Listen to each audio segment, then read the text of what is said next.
First of all, yes, always goddess theme. Second of all, don't you dare tell Helen what she can and cannot do. If she wants to spoil herself, she's allowed.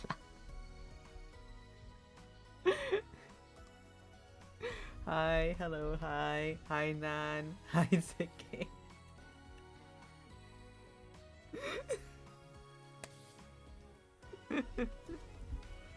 You learn who Silk is, and then maybe you can tell him stuff.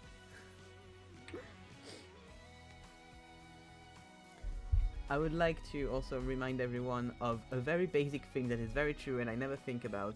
Sometimes, if you don't... No relations, always relations. If you don't feel great, eat some fruit. It might be that. I was like, I feel meh, I don't know what. I ate an orange, I feel so much better. I take vitamins, I'm fine with like... That orange was great.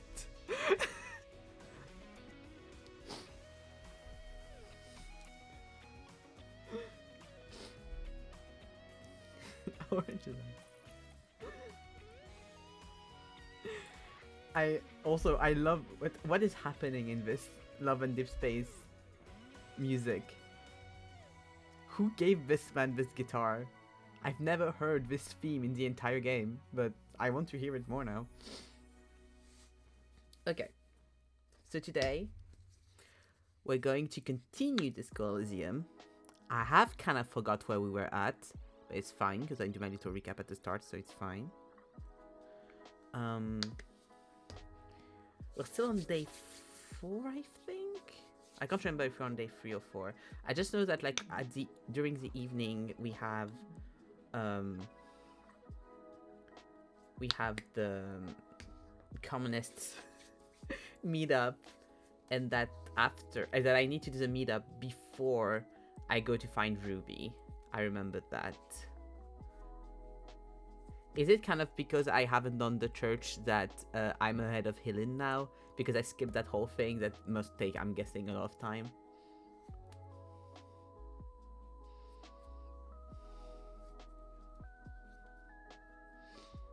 But therefore, I see. I have skipped all of Everard and all of this church. So, you know. But yes, let's pause this. Take that. Also, while I'm at it, talking about fruit. Reminder, if you buy produce, look where the produce is from. Because sometimes some countries you don't want to buy shit from make those produce, and if you're not careful, and sometimes they even lie on what country it's from. But yeah, buy local, that, whatever. But if you can't, you know, try to find the closest thing. And be careful, because people lie, and we don't want to buy from some places. Got reminded of that because that place makes oranges and I didn't know. And I looked and I was like, no thank you. I'm going to buy the Portugal ones. Okay, here we are. So this is where we're at.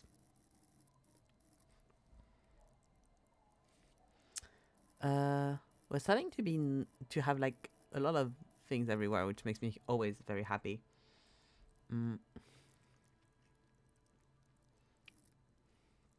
I can't remember. I have my little... Where did I put my... Here we are. My post-it note. So, the 2 things I need to get more of. Interfacing for the bunker door behind the church.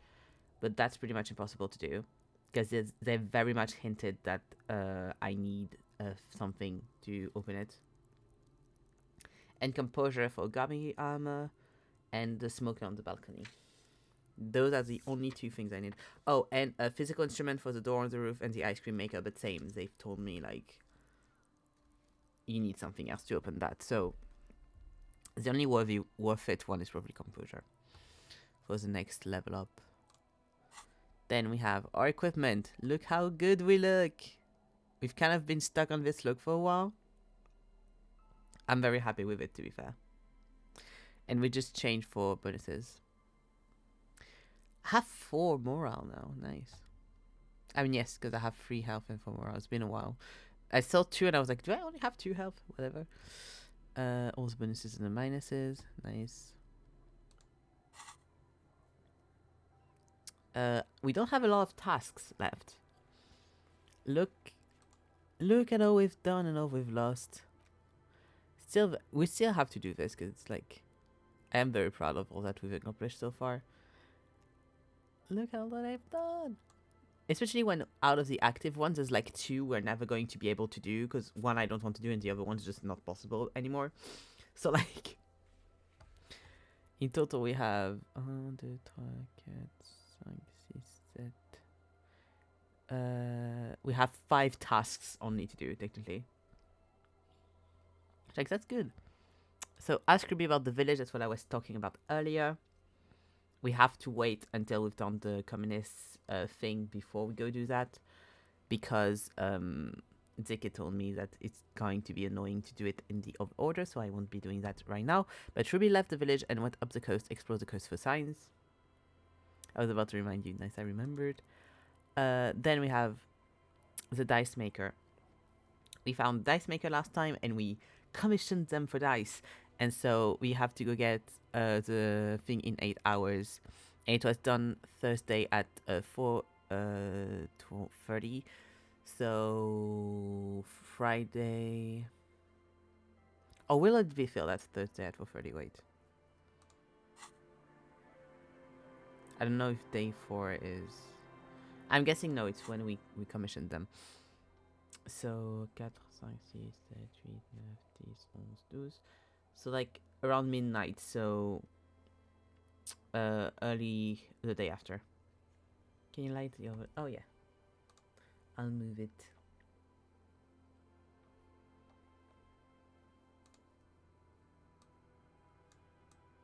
Here we go.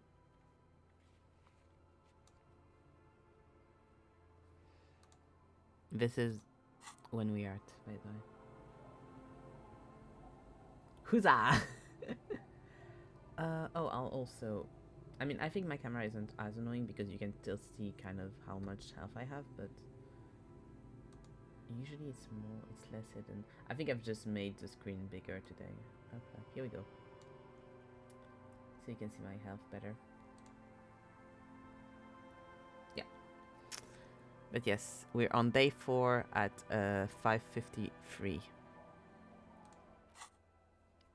But yeah, so it'll be like the day 5, like anytime day 5.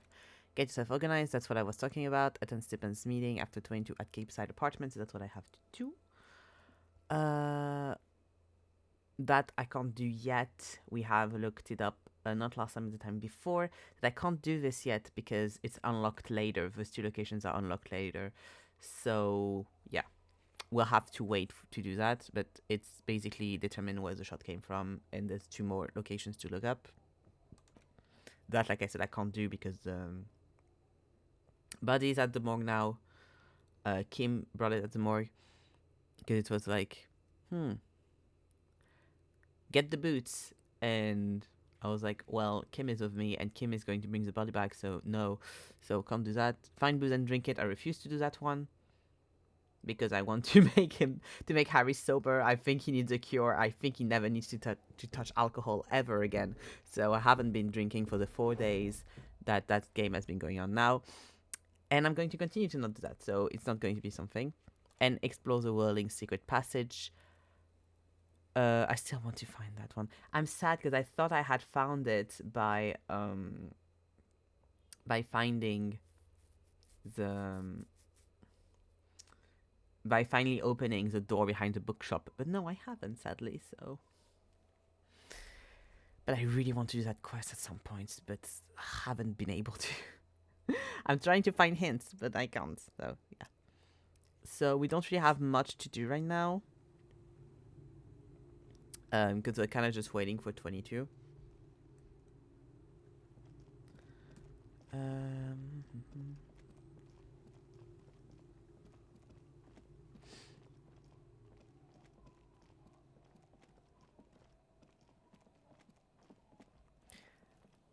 Zeke sent me a video of Harry and Kim doing stretches together, and like they go on each other's back, and like they go do the like hew hew, and it's like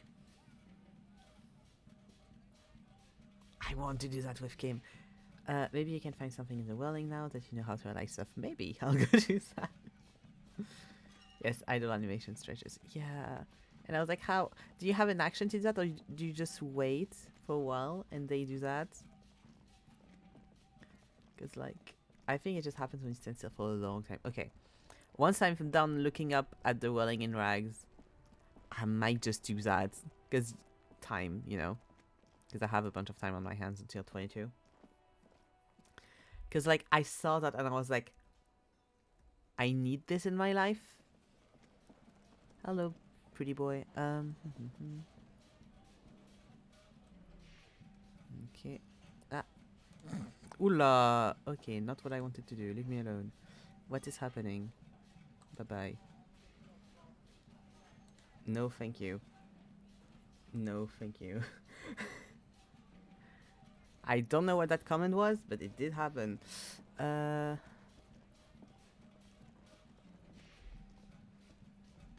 me a second.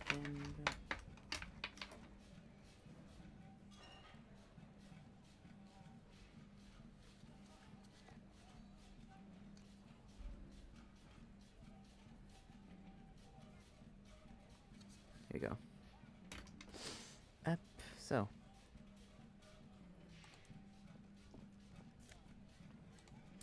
Nice. Now I'm like so obviously, when I touch the tab, I'm so obviously touching nothing else. So that doesn't happen again. What the fuck? What's that? Okay, so there's nothing in here.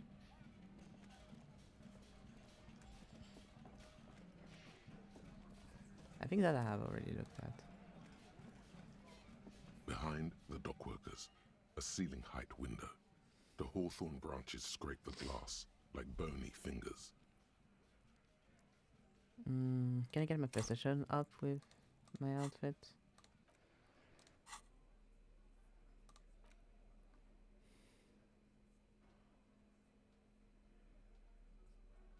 Does this take a bunch of time every time? Yes. Will I do it every time? Also yes.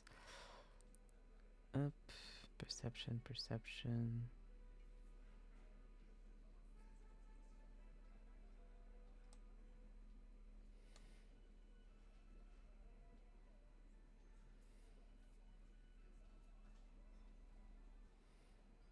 No, and do I have anything that makes me have less perception? Yes, it is.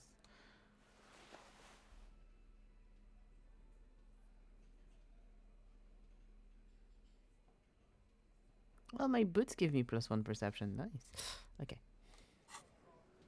Behind the dockworkers, a ceiling height window.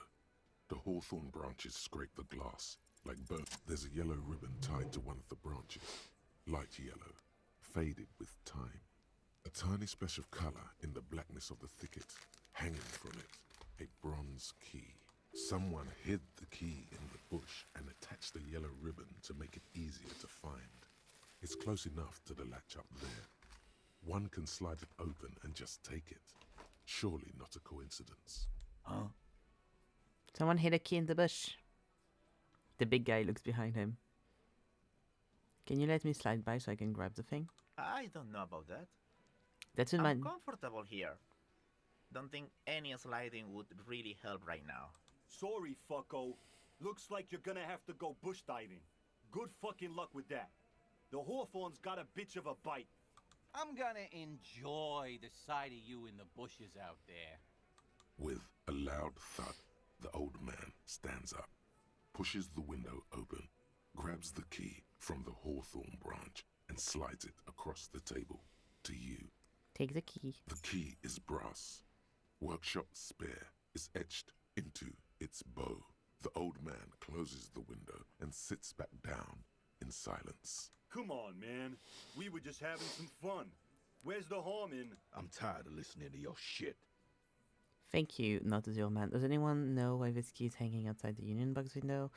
Look at the key in your hand. I wonder what the door this opens. Maybe this is somehow connected to the ruby getting to the roof. Thank you. Don't thank me. I don't give two shits about your key. Okay.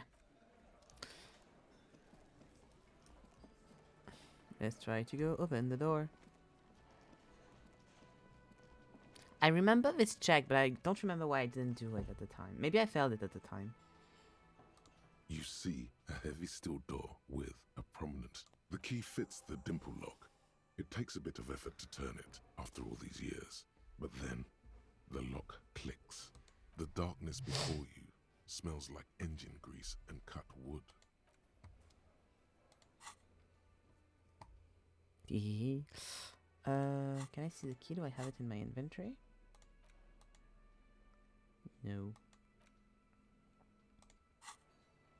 I think early there was a harsh debuff at that check saying something like it's not time yet. Oh. I think I have done it. And it was like, because I think it was already hardy boys and everything.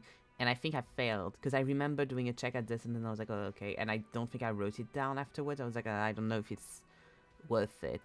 It was a while ago, so.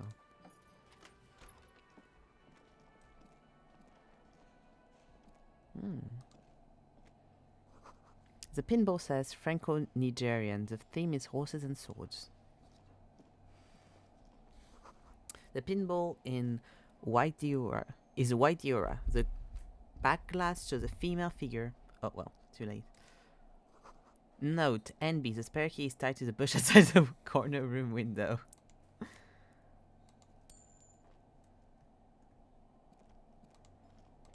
Over there, in the corner, Pinball machine. not just any pinball machine. This is the pinnacle of pinball. Cornelius Gordy and the Mountain Goats. It's lit. You can't wait to get your hands on it. I love abundant areas too. I love going through them as well. It feels so nice to be like, oh, there's so much things that like show what has happened here and the story of this place that has been just left abandoned and you can just rummage through it. I love doing that. Lit. A phrase almost synonymous with the Insulindian pinball scene. Any pinball scene, really. Kim, are you seeing what I'm seeing? Point to the machine. The pinball machine. Gordy's Goats. A classic. Let's take a closer look. Can we play pinball with Kim? Great. Oh. Cornelius Gordy and the Mountain Goats reads the golden lettering on top of the back box. There's a small column of text underneath. The machine is coin operated. Get the game on, finger boy.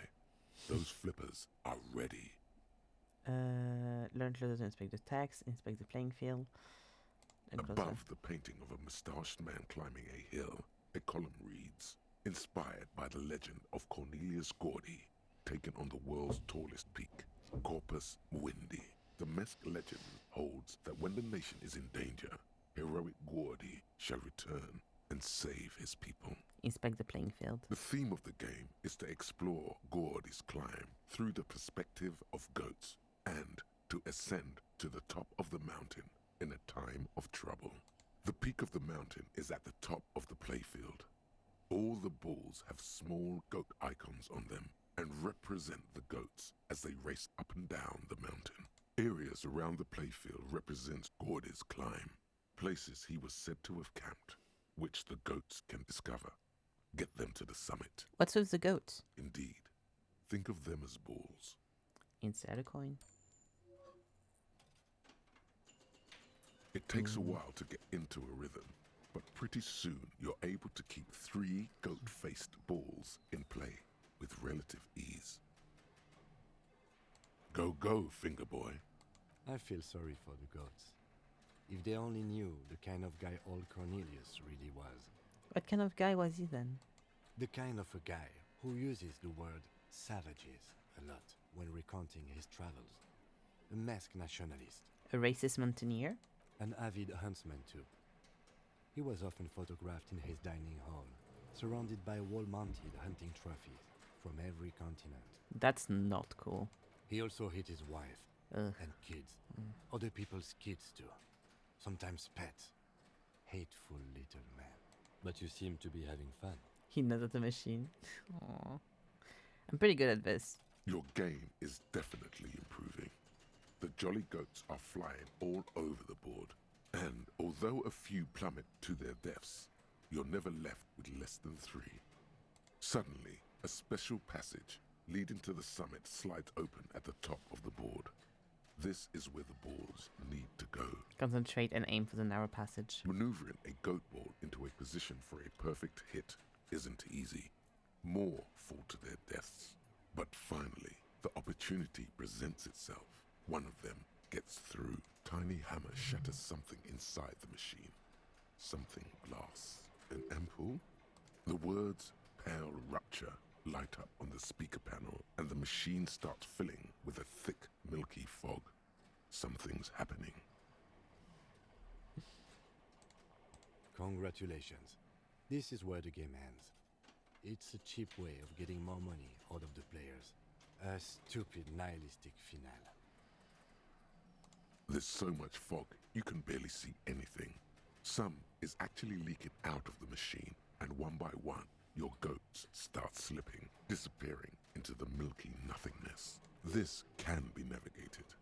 The balls leave almost imperceptible disruptions in the fog. Use them to calculate where they hit next. You're down to your last goat, going mostly by sound. Eyes are useless at this point, but that goat is something special. 5 times you snatch him back from the jaws of death. I kinda want to be done with this because it's already late. Like, I have shit to do. I want to explore the area. But let's do the legendary. How? If you can't even see it. You got time. Okay. The last goat plummets into the fog with almost suicidal glee. There goes nothing, finger boy. Well, that was fun. I was gonna write the same thing verbatim. All these mesmerizing I forget I'm machines talking about just gamers. waiting to be plugged back in and played.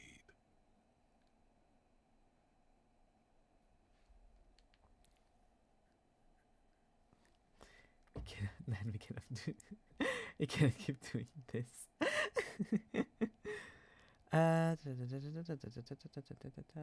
Run your finger across. I almost like. What? I almost did the Persona 5 theme.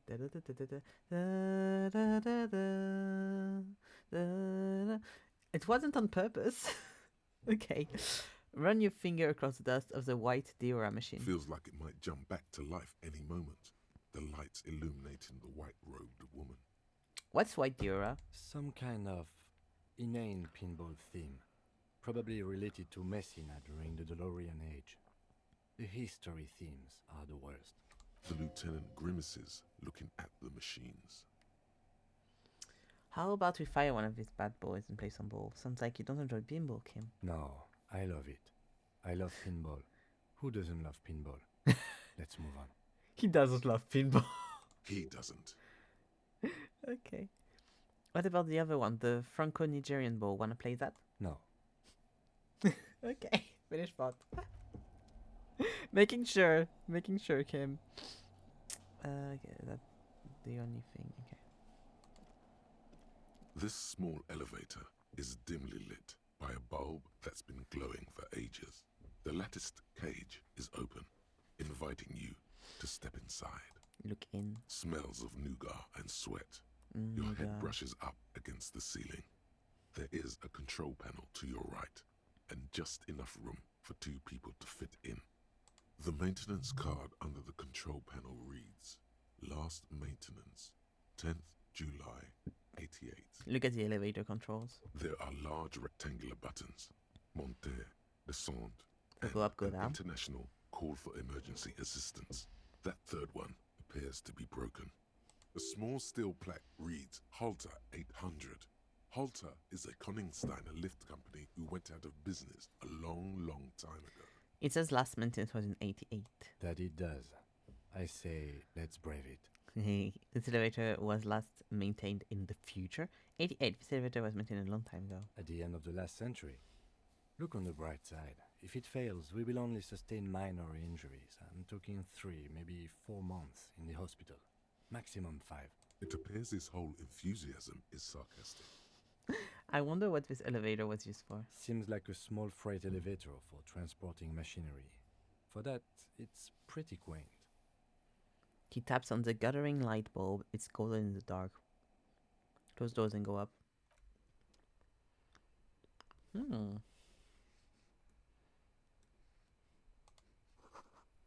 Small windows taped shut with black plastic. You can't see outside. Boxes of tools and replacement part lines on the shelves. Schematics for pinball machines, futurism themed. A pinball machine has been taken apart and gutted. So this is where they brought 40 pinball machines to fix them up. A long time ago. Everything is covered with dust now. The lieutenant looks around the dusty, crowded room, inspecting the tools on the shelf.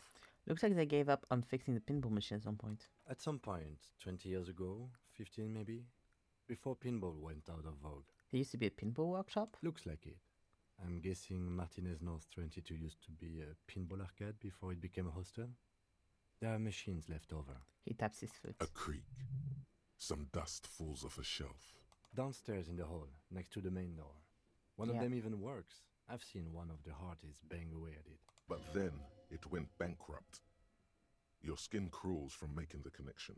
Could this mean the Welling in Rags really is part of the doomed commercial area? If that's true, then our cafeteria manager is not going to like it. We should tell him what we found up here, omitting that suspicion. He does not appear to be the kind of man who likes his establishment to be part of a neighborhood ghost story about bankruptcy.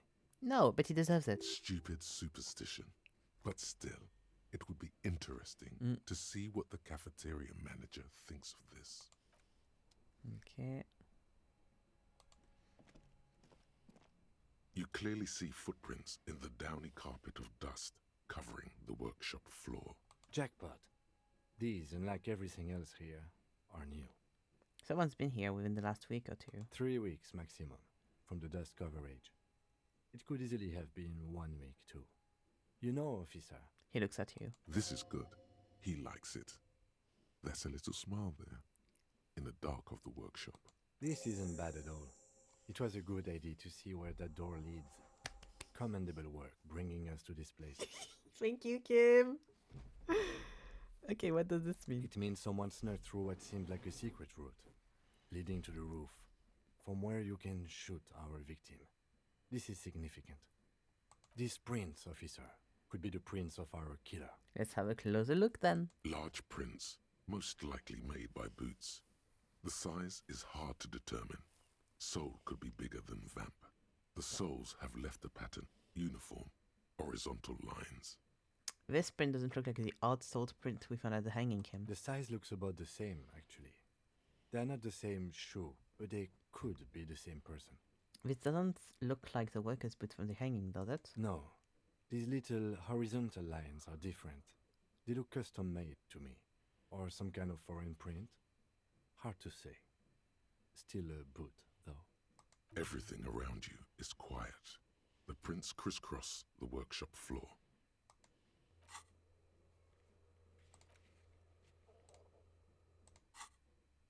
Let's move on. Okay. There's a tiny hole in the wall. You see a bedroom on the other side. This is the barred door you tried to kick in before. Lightly push the door once more just in case. The door shudders a bit, as though it were laughing at you. So what's on the other side? Unless we've veered off into a 4D dimension, I'm expecting to step out on the roof. We could ask Glacia about this route. See how she reacts. I mean, she's going to see us out Folded with the door, which is funny. dimension. A reference to the popular science fiction series, In System.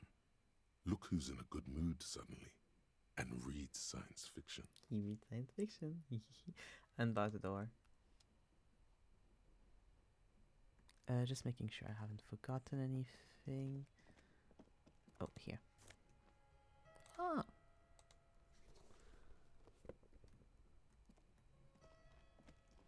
Yep, okay.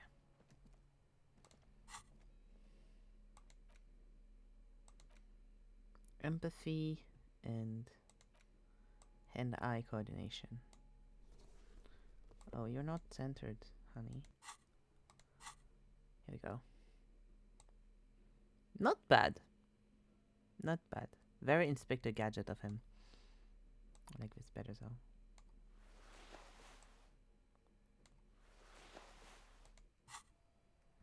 Oh, lucky ora, Inspector Gadget.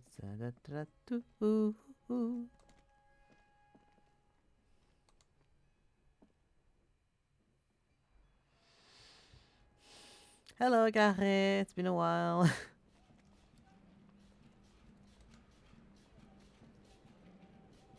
I was just thinking, what a nice day for questions pertaining to a murder investigation.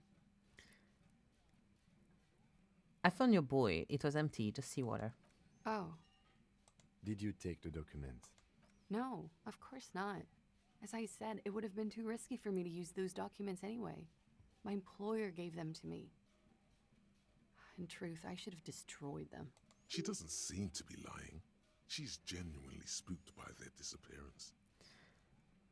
Perhaps the people who are after you took it. They couldn't know where I put it. I'm absolutely sure I was not followed. And I've told no one but you. You mentioned seawater? I was worried I'd been too careless with the latch. The documents were probably just washed away. Why do I feel like you've won here? I really don't know, sir. I certainly don't feel like I've won. I feel like shit, sir. All the time. She smiles. A bitter little smile. She means it. But you've turned out well for you. You've slipped past all suspicions. Clearly, I haven't. We're having this conversation, aren't we? How well could it have gone? I mean, She looks around. The wet wind, heavy with brine and industrial pollution from the stacks nearby, ruffles her hair. I'm stuck in Martinez just like all of us. I've been up here for I don't know how long now. I like to call this my rooftop containment facility. What are you contained for then? For my sins, of course. The long-standing sins of a bad, frivolous person. For destroying my first love. For working for bad people. The list goes on and on. This all turned out well for you. Somehow, you managed to not become a suspect. Did I? Why do I still feel suspicion hanging over me then? What I managed was to get him killed. I understand that. The lieutenant looks away, over the railing. He feels uncomfortable with this conversation. He doesn't know what to add. Something seems off about the theory I've developed about Ruby. I don't know what to say. It seems fortuitous for you. None of this is fortuitous for me. The dried flowers on the roof. Could Ruby have left them? These don't fit with anything. The what? Oh, those ones. I don't know, sir. I said I have no idea what to make of them. Honestly, I think they're just trash. I mean, there's no reason for me to think they're somehow connected to her. That's it then, I guess. She nods, slowly, carefully even. There is suddenly a strange glint in her eyes. Not malicious, but dangerous.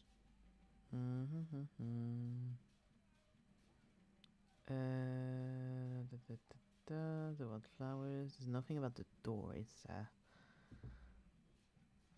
Yeah, I don't think.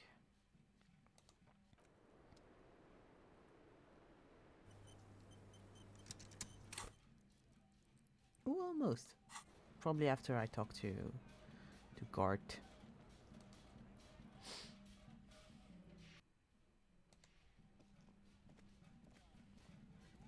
Oh, now we have this around. Ah, nice.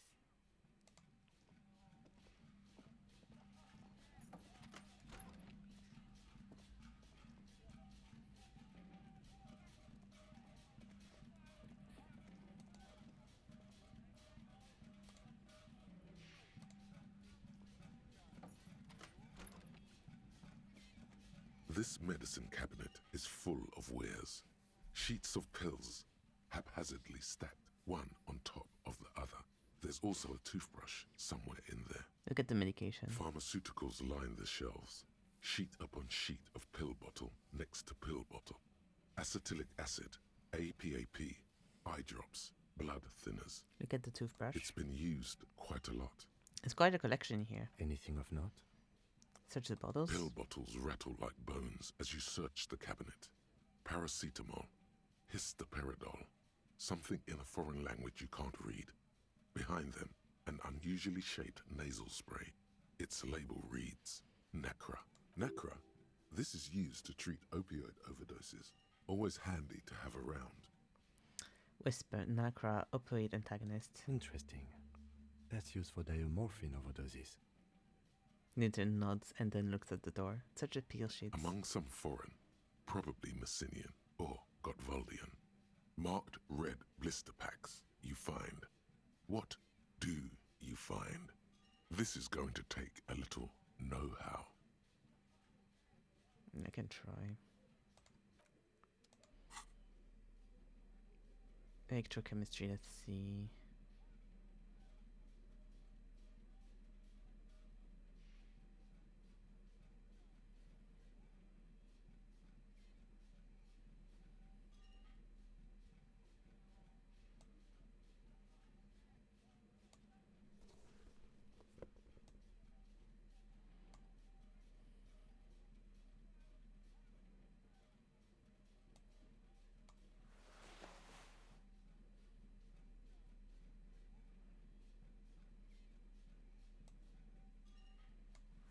The electrochemistry fit is incredible. That's +1. That's also +1. Yes.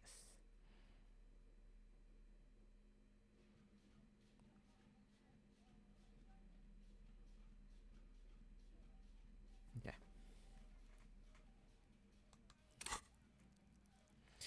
Okay, so I'm going to level up composure for the smoker on the balcony. There we go. This medicine cabinet is stocked with drugs. Nothing of note. The further you look, the more arcane it gets. You don't know what the rest of this stuff does. Let's write that down just in case. Plus electro chemistry. Clare peels. Claye peels. I'm so used, like, that's the thing about having done a little bit of Spanish, even though I don't really speak Spanish at all, is that when I see a G, I'm like, huh. It's claye in this, so. But my instinct is always to do a huh sound.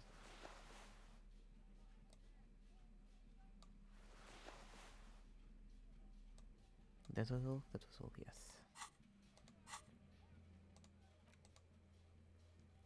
Here you go, let's go to Gout.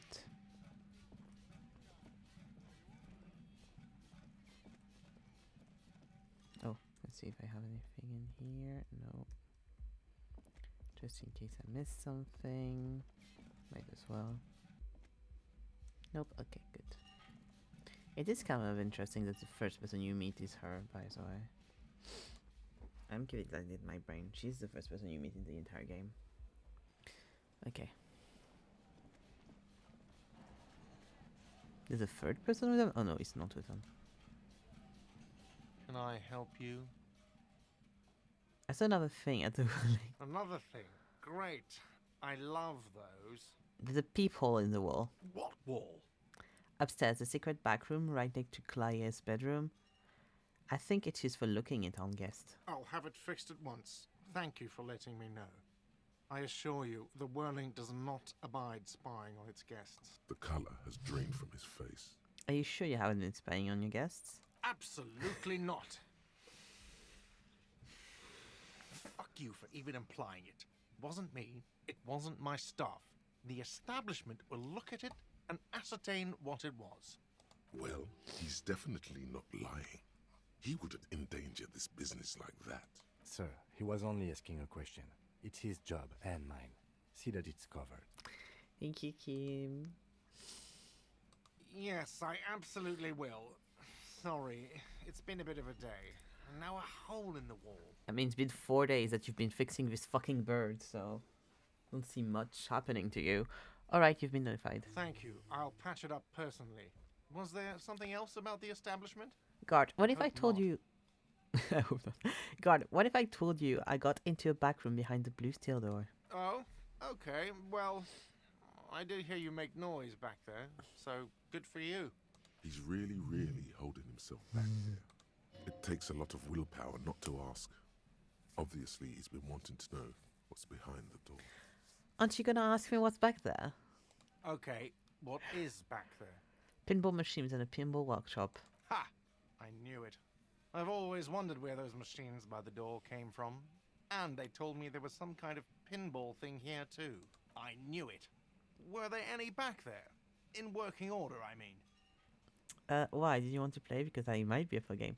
Didn't check people in stupid, didn't check people in central investigation. Why do you want to No, play? I was just wondering if you found pinball machines there. He was wondering about something business related, about how much money he could make of one. Thinking of turning this place back into a pinball arcade. If you're thinking about selling those pinball machines, I want a fat cut. Cease it with your chest. I'm a disruptor. I feel like after this plot coming up. Turning this place back into a pinball arcade. No, but we could diversify the entertainment options, seeing as you've opened the door back there. The machine we have in the corner now is broken. It wouldn't hurt to get a little life in here. Other than the hellish karaoke machine. That one's always causing trouble. Yeah, those numbers he's adding up must be making good sense to him right now. Sounds like he cares about the place. He's not going to be overjoyed to hear that it's part of the doomed commercial area. He should still know. You have to be forewarned about these things. I have to warn you, I may have discovered that the whirling is part of the doomed commercial area. What? Why would you say that? We're at a completely different address from that whole thing. So he knows of the doomed commercial area and its address. He's thought about this. The whirling is listed on intercom outside as one of the businesses in Building B. You should get your wiring fixed. I tried to call and couldn't reach you. I've been working here for a long time, and that intercom has never been used by the whirling. Hold on, not once. Isn't that already a sign of decline? It's a sign of the whirling in rags not being part of the doomed commercial area. If anything, we're revitalizing this neighborhood. Relax, Mr. Gart. I'm sure there is no doom. He simply wants to share his discoveries with you. He's talking about Harry like it's a child, sharing it like a thing with another adult. Like, calm down. He's just doing his thing. Let him do his thing. The whirling was once the East Delta Pinball Arcade before it failed. It's only a matter of time before the whirling fails too. Whirling was once the East Delta Pinball Arcade which failed, though perhaps the whirling will escape the curse. Does this look like part of a doomed commercial area? This pre-revolutionary tilework, these high ceilings, the nice rooms, well, most of the rooms. For 14 years, man. That's how long I've worked here. I've kept this place up through hail and through sleet. Fuck me, if some doom ghost... He steadied his voice. He's done a fine job too. Though he's spoken of the place dismissively before, the hostel is actually very important to him. What about the other cafeterias managed? What about them? One is a basement dive frequented by chain-smoking communists. I can't tell you how sick I am of Kraz Mazov and Ignis Nielsen and all those old ghosts. That's why we're going in like 2 hours. He's hesitating, not sure if he should share this information with you. Encourage him. And the others? The other is a kebab cart. It's very successful in its way, but it's nothing like the whirling. You really care about the whirling, huh? Yeah, it's slowly growing on me again. It's beautiful in its own way, especially for this neighborhood. I've been trying to keep it that way, even if it is part of the damn doomed commercial area. You shouldn't be so worried about that label, you know. I don't place much stock in the curse and so on, but the label frightens the clientele. Who wants to stay at a doomed hostel? Everything's doomed enough without that. Who owns this place? Some real estate management company. They never come around here, just collect money from afar. Honestly, I think some money laundering might be involved. Maybe the same that do the apartments in the other thing. The lady we met that was horrible. And who named it the Welling in Rags? Well, it sure as hell wasn't the real estate company. It was you? You look surprised. What? It's a great name, I know. Cafeteria managers come up with great names too. It's from a song. A song? Hail, Holy Queen, by the Ateneers. Hail, Holy Queen of the Sea. You're whirling in rags, you're vast and you're sad. Good pick. The lieutenant nods. Well, good luck to you in this place then. Luck has got nothing to do with it. I need to think about where I'm going to place those pinballs. I have a feeling they're going to help. Against the doom, it's implied. So, if you didn't have anything else to tell me about my establishment, can we, wrap it up? Yeah. There's something else I want to ask about. Yes. Goodbye.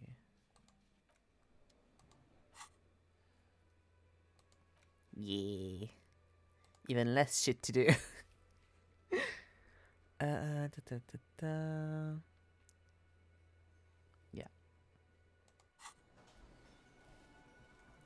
God, I've been meaning to do this for forever. I'm happy it's finally done.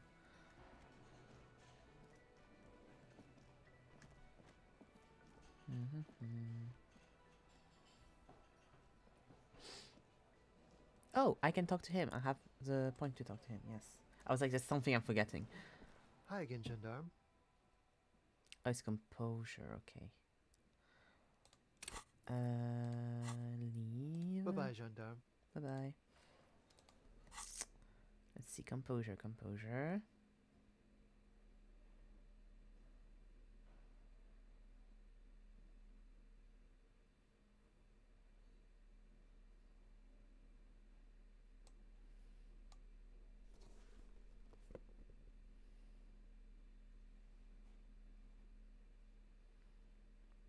You'd think I have a full fit for everything with the amount of clothes I have in here.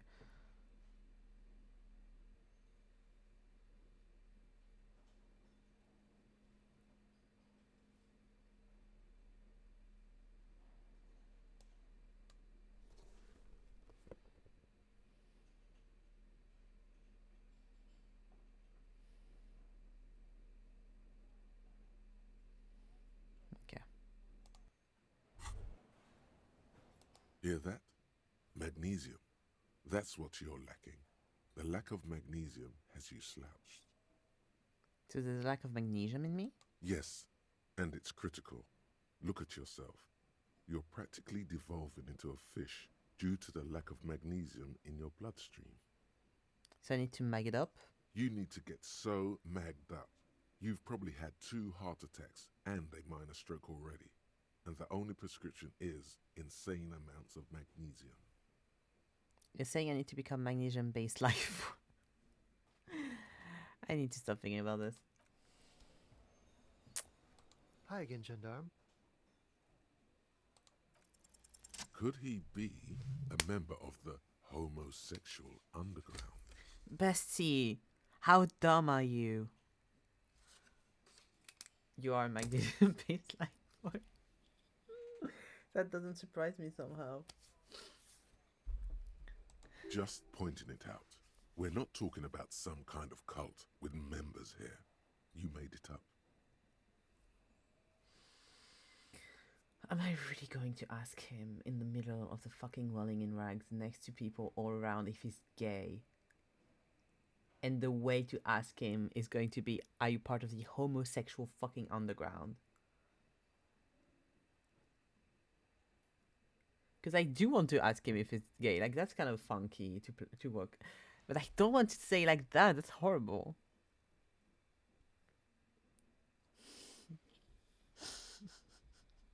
This is your fault. This is Ziki and Nan's fault, okay? Are you part of the homosexual underground? Wait, can I save before? No, I can't, okay. The homosexual underground? The smoker sits up immediately, his eyes wide with amused surprise. The honest smile lingers on his lips. Why, yes, I am, officer. Why? Do you want to investigate? I love him. I love the smoker on the balcony. Yes, I want to hear notes about this homosexual underground you're part of. And I just want to know where you want them. I want notes. Oh, it's a pleasure group. A sub rosa pleasure group congregating in cellars under the cover of night. Saturday night. Sometimes even Friday night. What about Thursday night? Or Thursday night. Sometimes the congregating doesn't even end. It carries on into our daily life. He lowers his voice conspirationally and looks around. But why do you convene? What do you do? Oh, we're ambitious. We want to destroy the last vestiges of meaning, the last things people in Rebishol have to hold on to, the true symbols of security. The meaning of man and woman, mother and father, their marriage. Everything will be constantly shifting and moving under our rule.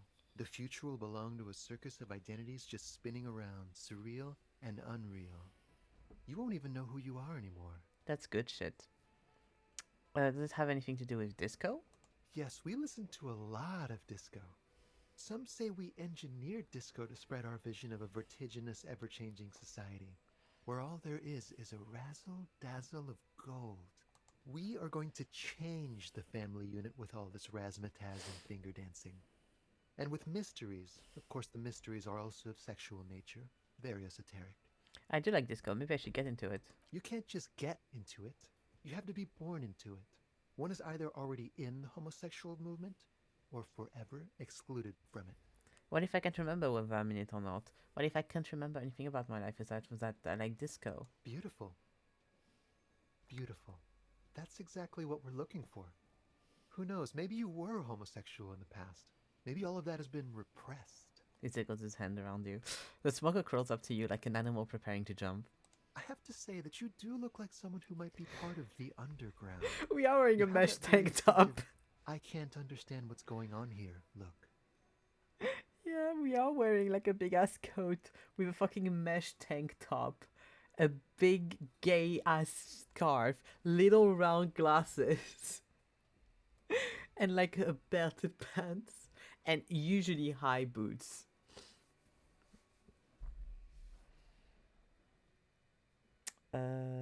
This is going to be a 20 hours mind project for me. 20 hours at least.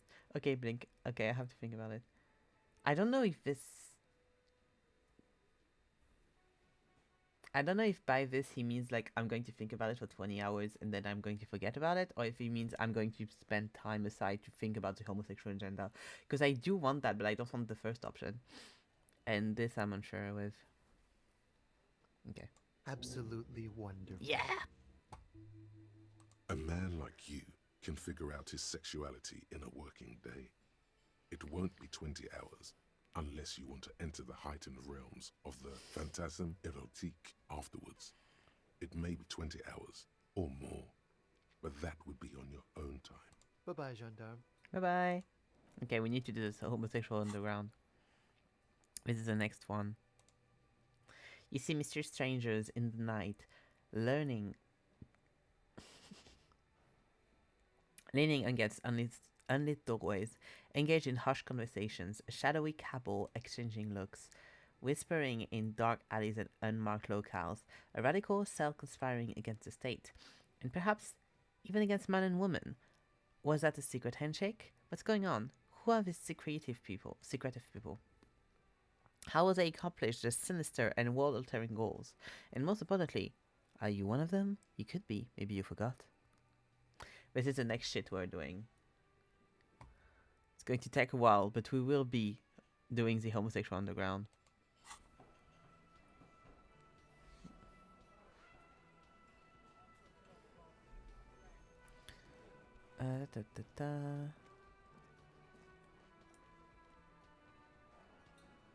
Okay. Do you want to play board games, Kim?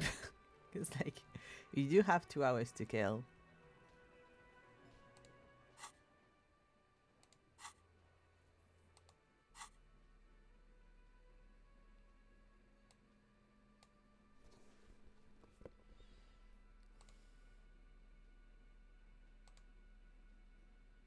The suzerainty box is heavy and slightly awkward in your hands. Oh, can You I give not it a play it light again? shake and feel the pieces shift around inside.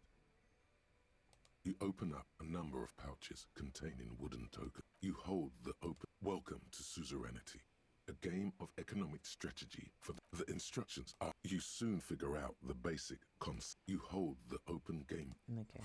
I can't play again. I thought I could play again. I thought this was like the way to skip time when you're with Kim. But apparently not. I just need to talk to people. Ugh.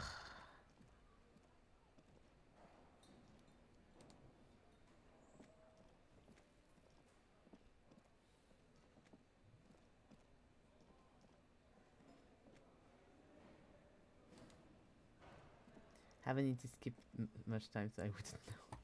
Of course, you are always doing drugs. Yes? What is it? Can I talk to you more? Again? I can't believe this shit. Yes, it's a hobby of mine. As if waiting for some kind of reaction or response. Some The thing is, like, I don't want to just go through the fucking conversations again. But I don't know if I have anything to say to anyone. The man ponders his cooking utensils and gives you a little nod, acknowledging your presence. My Harry wasn't. Your Harry wasn't on drug all the time?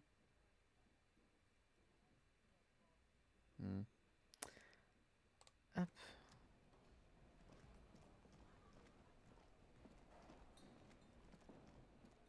I don't think that's true.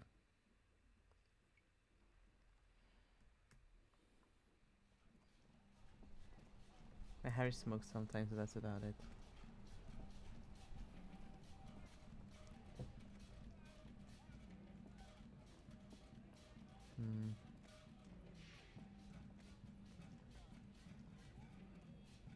You can do it, Harry. You can go on the thing. Here you go. Here you go. God, I love this game, but the controls really are bad. An old monument stand, a silver plate, not a good track I'm just record. skipping As you through. look up, you know something with great kinetic energy seems to have impacted the cuirass, around where the heart is. A bullet? Have you tried mouse control? Oh yeah, but I like running around. I like going wee, so I only use mouse control if I can't get somewhere. Someone shot him in the heart. Interesting. Lieutenant, has someone shot the king? Point to the indentation. Okay, I can't see it, but I take your word for it. What do you think? Martinez is riddled with bullet holes. This place saw a lot of action during the revolution. But the statue is recently renovated, so maybe a joke? Target practice or a political statement? I didn't even know there was. Yeah, of course there is. I mean, for me, it's ZQSD, but yeah. That might be because when I first played this game, I played on Switch, so obviously, you know. But yeah. Don't remind me of LRT. What has it ever done to you? It's so much easier to type with it. I'm sorry. It's just better. You don't have a keyboard like that. What do you... It's not criminal. It's fine. I only tap on it as a 2 keyboard. It's better. I mean, I used to have to skip in between one or the other when I had another keyboard, but now it's broken, you know. I only have my normal one. Yes, it's a practical joke. Why not? What this shows us is guns aren't too uncommon here, and people still shoot them, sometimes at kings. He takes notes in his notebook. The king stands high above you. Something with great... Someone shot him in the heart. Okay, well, Martinez is riddled with bullet holes. This place saw a lot of action during the revolution, but the statue is Like a recently practice? Why not? What this shows us is guns aren't too uncommon here, and people still shoot them, sometimes at kings. He takes notes in his notebook. The king stands high above you.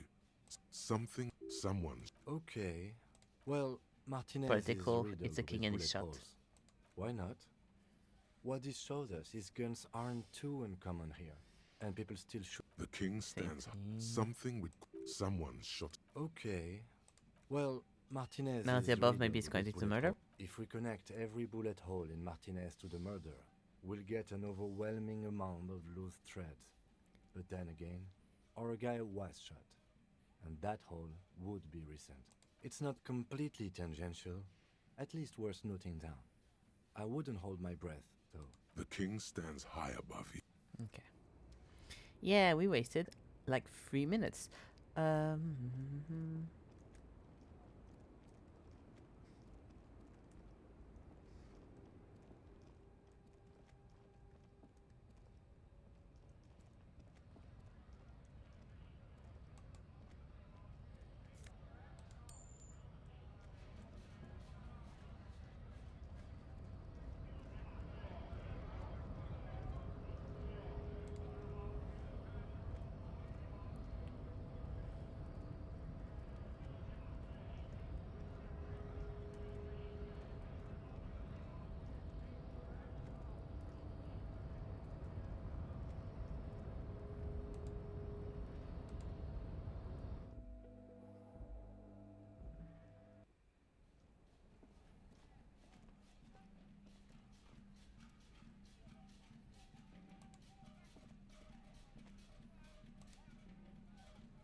Oh, one more. Le Jardin 21. The Garden 21. We still have this thing. Like, the fact that we can't go and talk to the lady about this is surprising to me. That I've done that, done.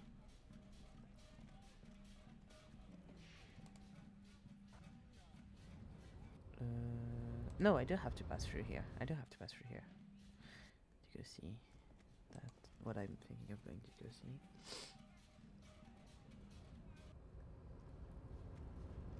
Have you tried to talk about that with?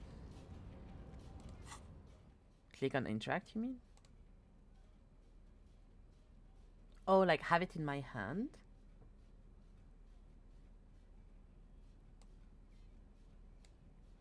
I can't put it on my hand though. Ah, who have you tried to? I went to the... sorry, I misread the comment. I went to the church to talk to the scientist girly pop about this, but I didn't have any options to do so. Because since it's her thing from the video game company that she used to have before she realized with the hole and everything, I thought maybe we could talk to her about it, but I didn't get any options to when I went.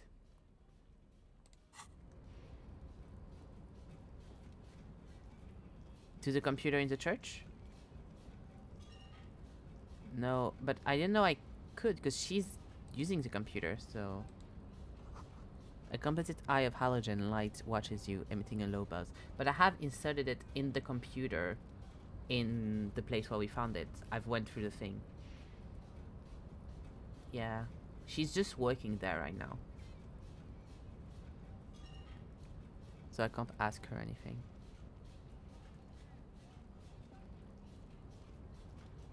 I mean, anything more than I have.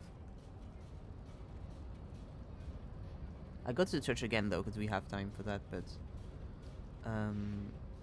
it doesn't give me any options. You're back before the cargo container. Its draw has not lessened since you were last here. If anything, it seems to have grown slightly. Okay. Give me a second. I'm going to... it's Refrec? Yes.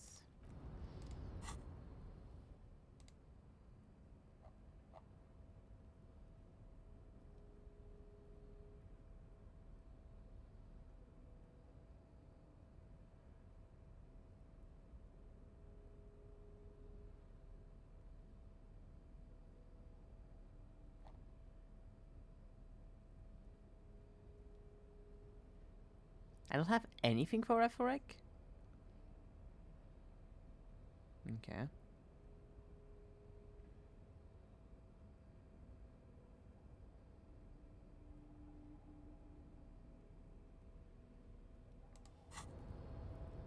You're back before the cargo container. Despite the dirt that surrounds and trails you, a beacon of light emerges from deep within you. Sometimes you just have to ask, I guess. It's going well today. I didn't, like, it was to the point where I didn't even write it again on my post-it note. I can't take it out. I hadn't written it down. Because I was like, it's not going to be possible. Hello, is there anybody in there? The door stands silent. Satisfied, detective? A wry smile crosses the lieutenant's face. Try again. Is there someone in there? I'd like to talk to you. Just like that, you hear a click, then a rattle. Some mechanism unlocks itself inside the door. What the fuck? You can't be serious.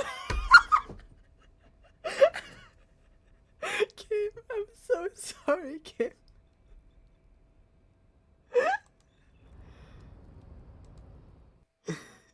What the fuck?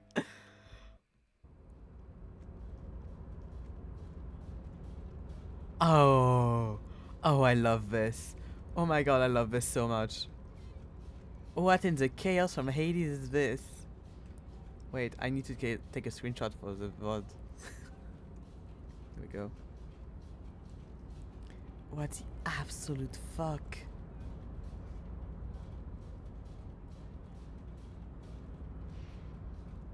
Can I?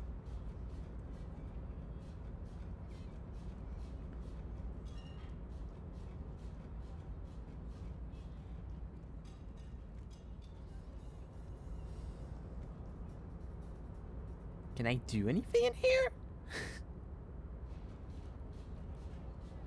This is having... What's this? What's happening with this? What? That's my money! Wait, what the fuck?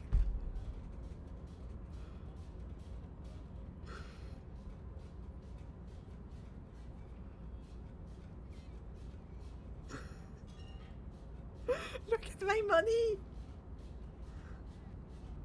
And the more I move, the more I get. No, it just goes randomly. Okay, I see. It just does like a casino thing. Can I? I can't interact with anything except Kim. The man stands at the far end of the shipping container. It's hard to say That's him. anything more about him. You cannot make out any of his details, but you do feel the overwhelming presence of capital. The feeling causes all the hairs on your body to stand at attention, like soldiers preparing for review. Your money is being warped in his presence. I can see that.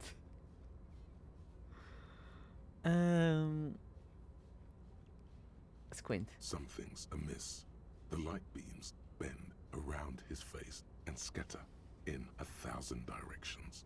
It seems the laws of physics do not apply here. They are suspended, distorted, and echo. Trying to visualize the physics at play is liable to give you an aneurysm. Don't think about it too hard. In the general stillness, only your tongue moves, flickering as you utter. Hello. Welcome. Come in. Make yourself at home. Sorry, I'm not better able to receive you. I wasn't expecting visitors today. You can't hear him exactly, yet you're able to understand every word he says. It is very strange. An overwhelming hum covers everything. Voice doesn't escape from him. We better talk with Kim about this afterwards, because what the hell? Now, what can I do for you, gentlemen? What you can see of his body appears composed in a sharp summer suit and yacht shoes. Who are you? Who am I? Oh, I haven't been asked that question for such a long time. I don't meet a lot of people outside my circle these days. Hi Cosmo. I'm doing well. I hope you are as well. We are playing Disco Elysium and I just met the mega rich light bending guy and my money is freaking out. And the game is as well and I fucking love it. Anyhow, my name is Rustam Diodore, investor, license holder, and extremely high net worth individual. And you are? Only +5 XP is a joke. Mr. Diodore, I am Lieutenant Kim Kitsuragi of the RCM, and this is my partner. I don't know if this game is an RPG. It's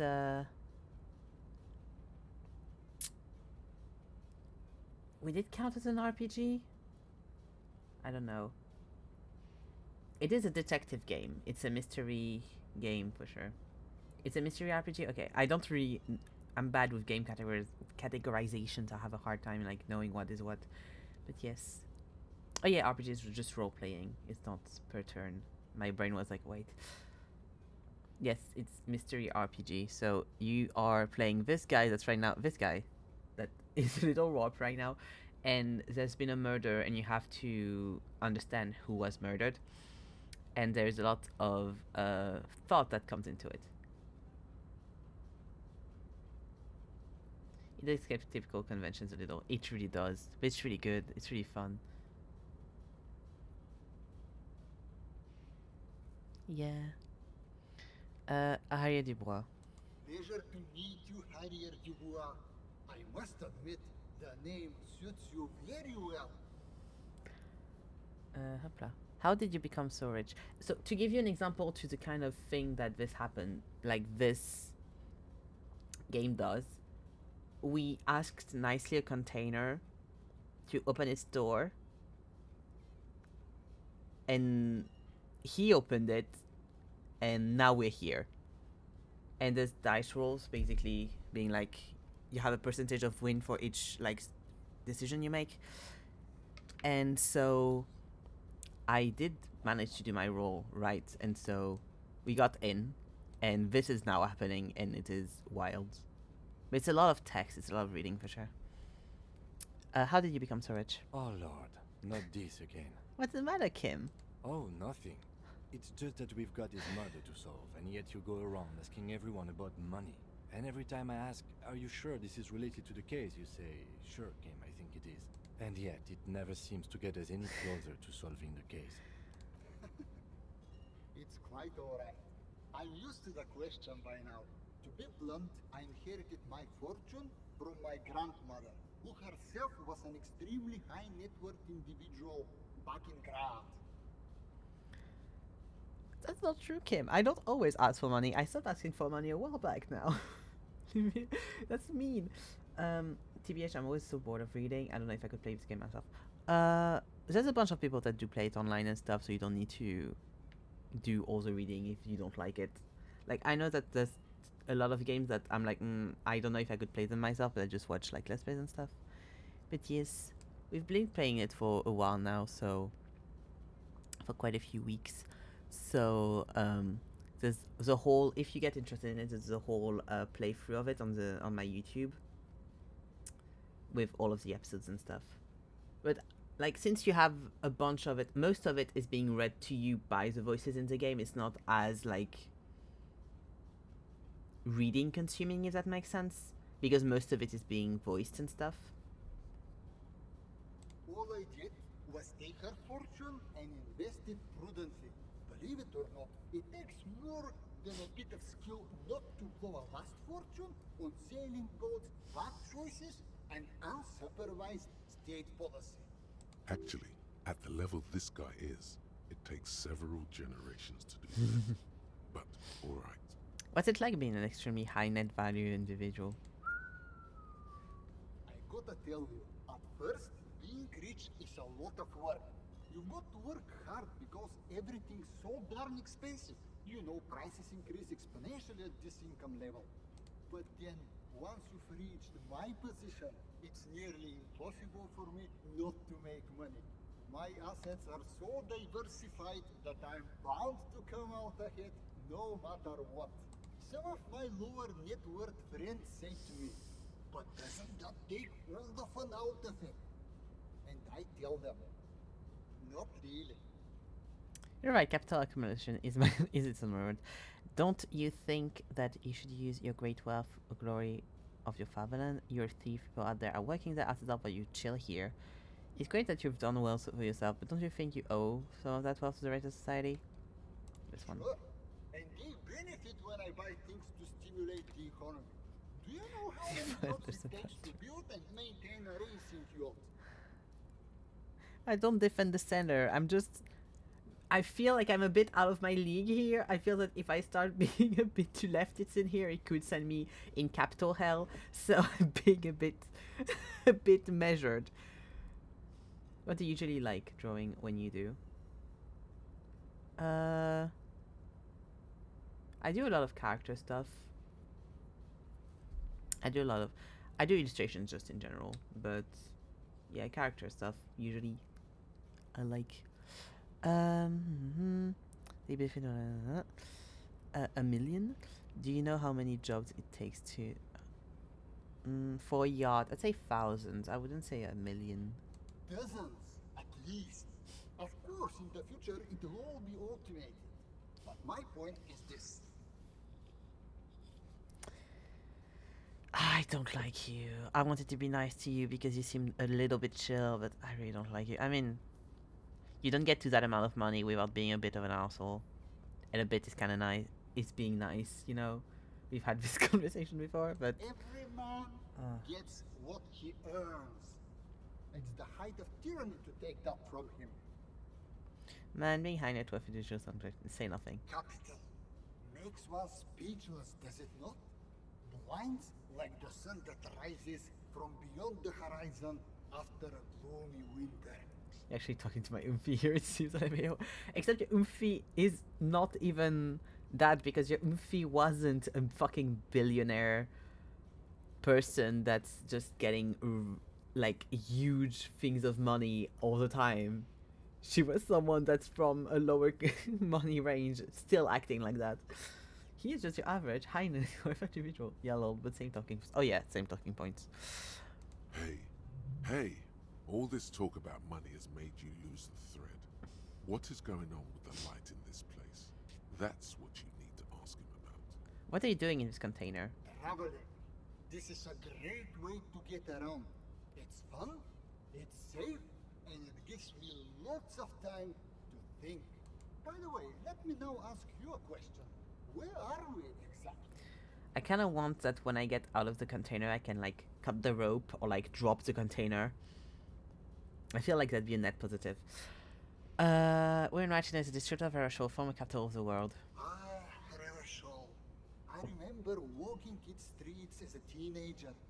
There used to be a bowling alley in Stella Maris. I wonder if it's still there. It's a shame I can't get out and explore myself. One of the downsides of being an extremely high net worth individual is that mobs of low net worth individuals are constantly banding together to ask for money. Wait, why don't you have that? If you got so much money, it can't make a difference to you. There simply aren't enough hours a day to hand out all the handouts. It's like feeding seagulls. There are always more, and they never seem to do anything interesting with it. Except more seagulls. Spending money is a matter of desire. I'm sure you agree.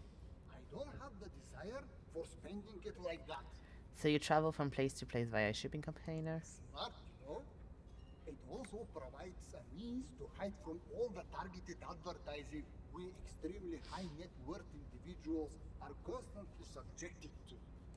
Luxury yachts, high fidelity portable radio systems, fail-proof outerwear, and so on. It just gets a bit middle class after a while. A bit bourgeois.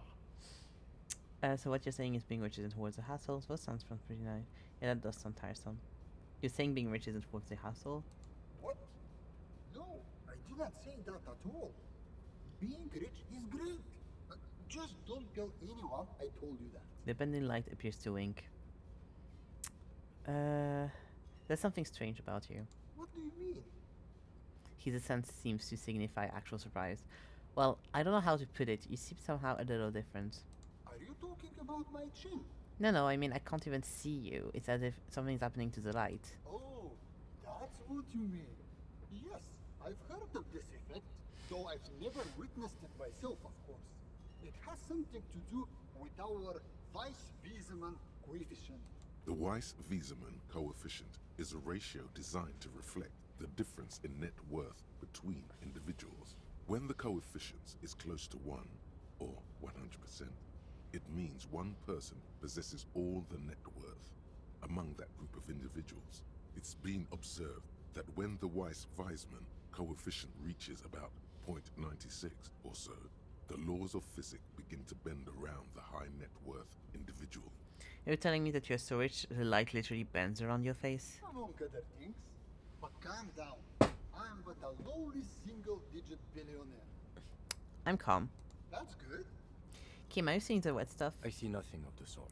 To be frank, all I see is a gentleman who's unusually well dressed for Martinez, in a cargo container, which I admit is odd.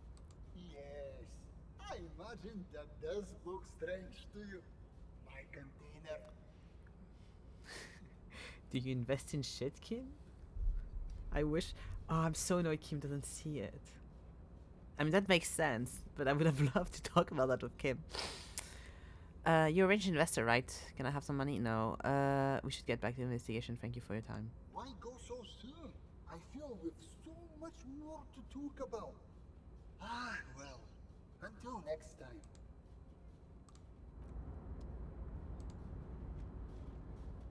God, that was weird. God, and I had my fucking boombox as well. Ugh. Okay, let's go. That's not even what I wanted to go to start with. I wanted to see if I had maybe anything with Everard, but I don't think so. Just in case.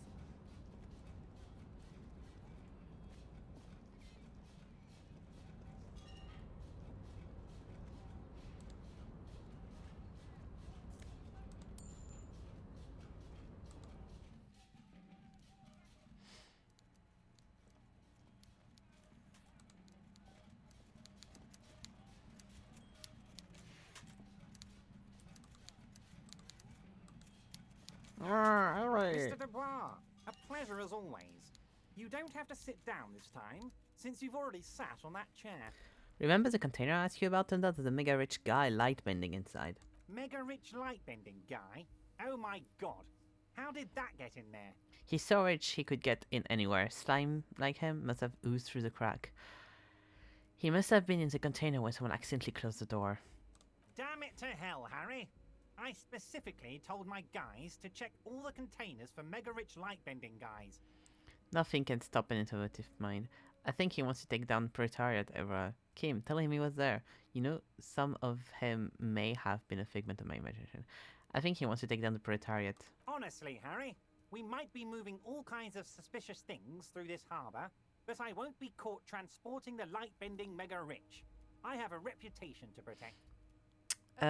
Yeah, I forgot to say, socialists, the mega rich are people too.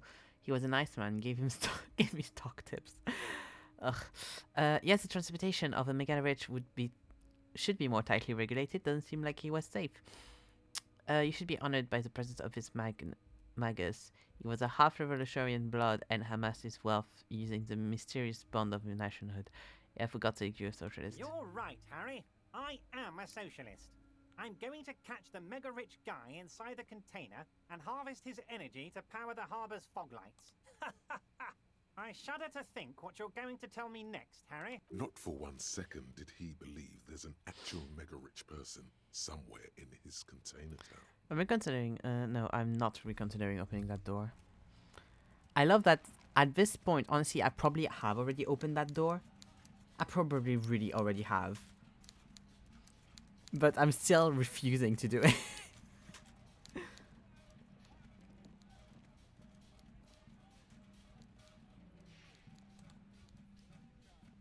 I have standards. Hello. Oh, hey, mister. I knew you'd be back to... No trouble at all, mister. No trouble at all. It's like that old saying goes. Wisdom withers if not shared.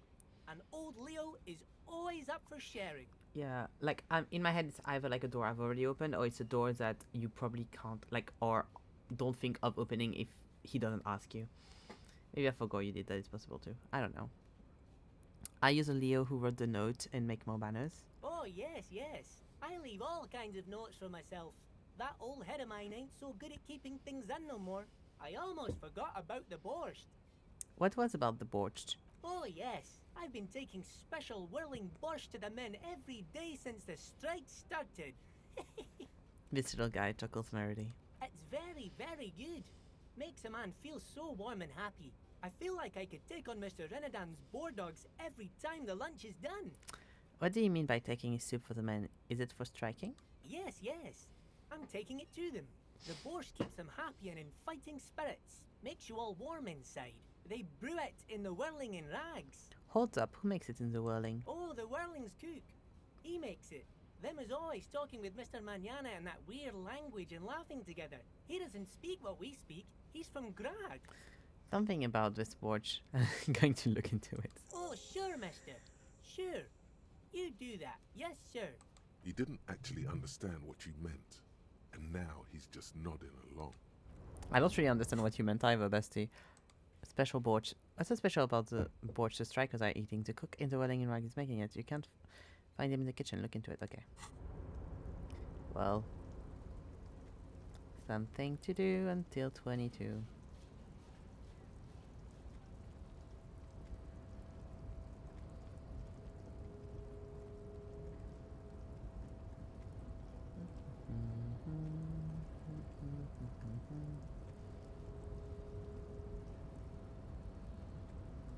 But yeah, now you know the why I struggle to go anywhere also times because I do the west to go places and it doesn't work the best. A rusting control panel with several knobs. The words. Okay, no.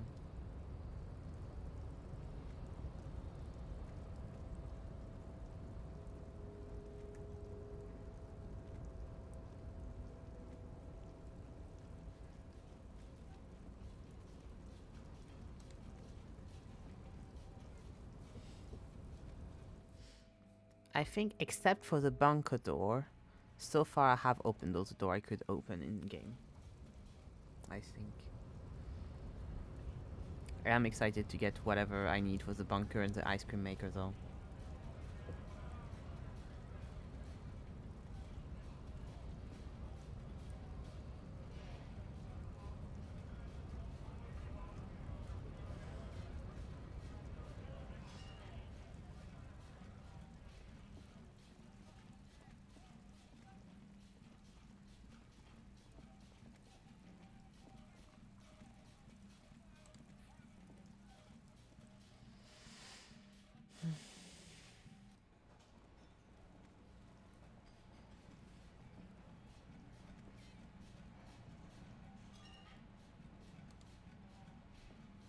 The man ponders his cooking utensils and gives you a little nod, acknowledging your presence. Leo said you're friends with Manana, is that true?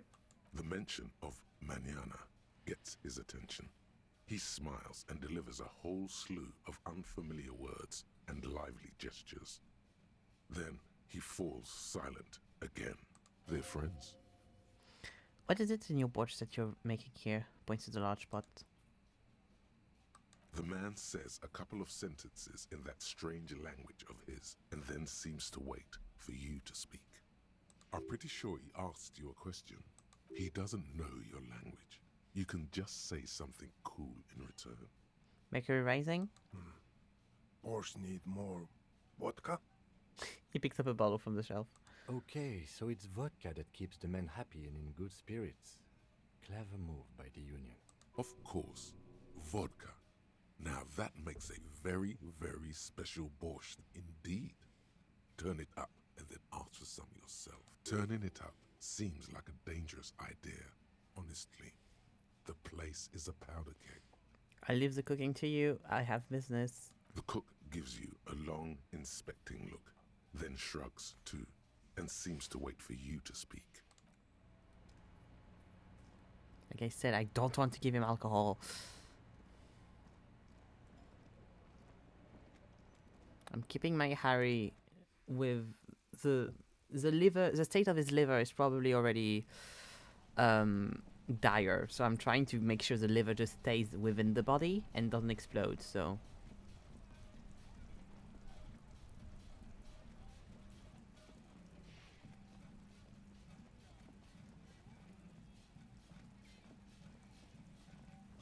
oh,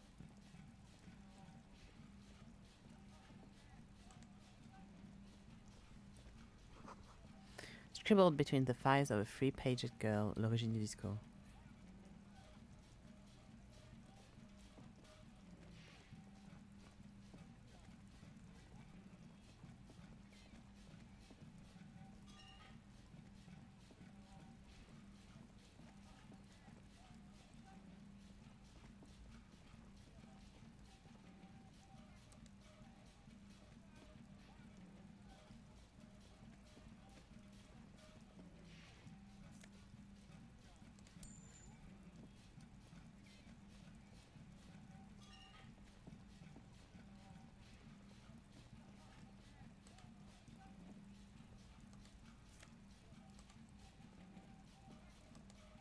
Ah. There you go.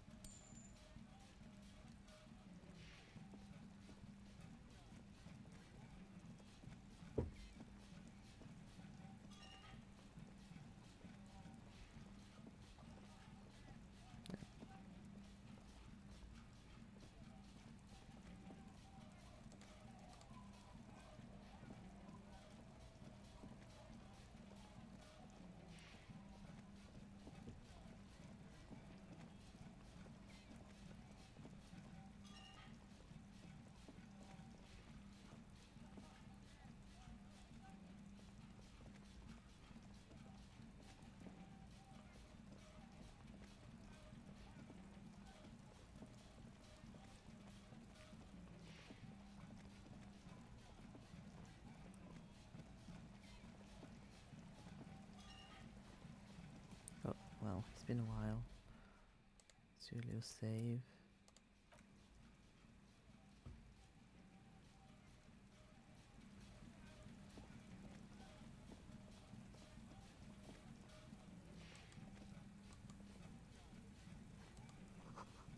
The slit in the concrete here, a sewer? The light vanishes inside the concrete slit. The structure goes deep under the earth. Kim, any idea what's down here? No idea. Could be connected to one of the buildings around here. Think we might find Ruby down here? We might find her down somewhere. There's an old storm drain system beneath Martinez that's mostly collapsed. Revachol's sewage system has been built and rebuilt 4 or 5 times now. In conclusion, she could be under any building. But not in there. I hope not. Yell ho in the street. There's no echo. What's in there? No answer. Maybe it's just a storm drain for the sewer. Okay. I got a little worried this was going to start the whole Ruby thing. Because I'm like, I just want to go to the to the church for the thing.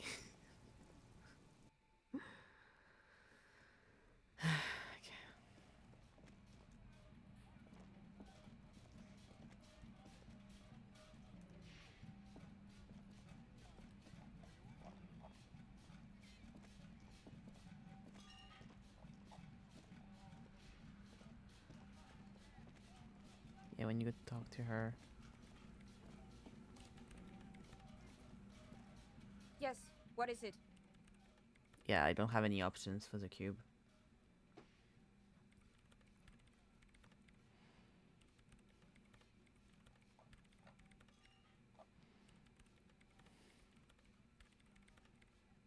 The swallow, you mean? No. What about crate? Thanks. Yeah, there's no options for anything.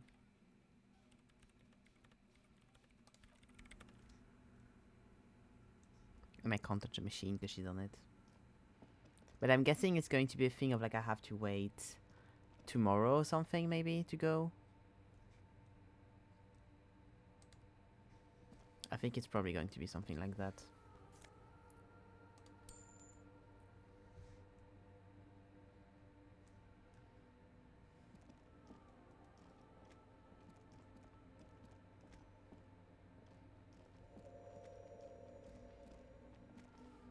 Because even Kim was like, we should wait for her to be finished and then ask her questions about stuff from like a while back. And I was like, well, we'll see. And since then, it's just been that. So I'm guessing it's a thing of like, you have to wait the day after. Weird that you can't advance on Suna's questline though. Yeah. But I'm guessing it's a thing of like, you aren't allowed to ask her questions until a certain time. Because like, I don't see why that wouldn't be working, but the rest would be. And I don't think it's in any of the dialogue trees, because it should just be a new one. I'm not going to stay here too much though, because I'm scared I'm going to start Ruby stuff without realizing.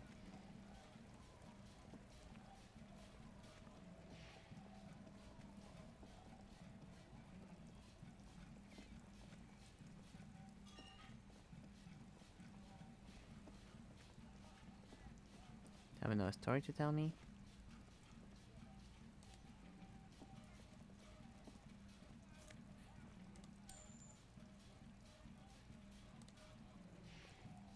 Tequila Sunset.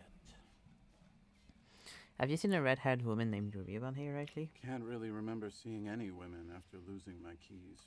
He really has no idea who this Ruby is, sire. I want to hear a story of your name again. Have you got any more stories? I do. But as you can see, my fuel tank is running quite low. If you catch my drift. I don't have any on me right now. Cottonmouth is keeping my tongue imprisoned. He shrugged his shoulders dramatically. I want to hear the story of your name again. What's in a name? He looks up at the sky, pondering the questions, and turns back to you. Hey, Spiral Boy, you gonna share that? One of the other bombs interjects. Don't call Abigail! Shut up, guys. I'm telling a story here. Something happened to you. I was once a reasonably high net worth individual. I used the profits. I developed the paradigm. 22 full-time. It did. But now dreams. One day I left on my His eyes are clouded. His eyes are your eyes. So I removed the key ring. I was halfway done with my usual wet, okay? It was raining really hard. That trace of derision in his voice. I made my way back home and discovered that I didn't have the key to the front gate. I'd mixed it up with the key to the letterbox, which was useless. Naturally, the situation required me to climb over the gate, which I did. There was no climbing down because I slipped and landed on my ass. I would have landed on my feet. I got feline reflexes. No, you don't. Whatever. The point is, reality was looking rather grim just then. Me lying on my ass in a mud pit in the middle of a heavy shower. But when life knocked me down, I always got up. So I made my way across the yard. Standing in front of my apartment door, fumbling with my pockets, I realized that I'd also forgotten my apartment key. You've got to be shitting me. I wish I were, Tequila. I wish I were. Instead of my apartment key, I'd taken the key to the office. I rang my neighbor's buzzers. People are Heavy is the head that wears the crown.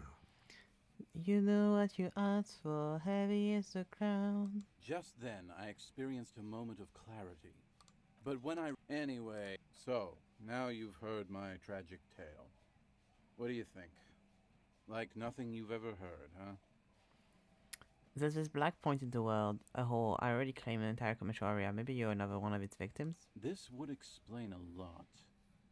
I always believed it wasn't my fault that I ended up homeless on the beach with these two bums.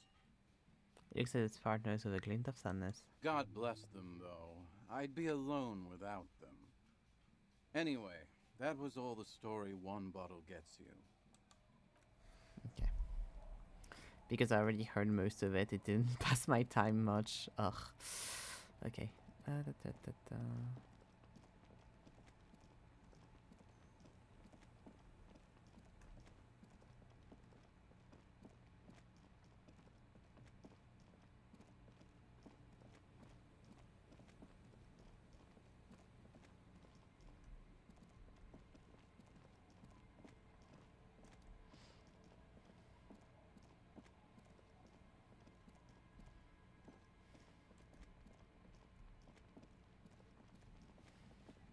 Maybe I should go play more pinball.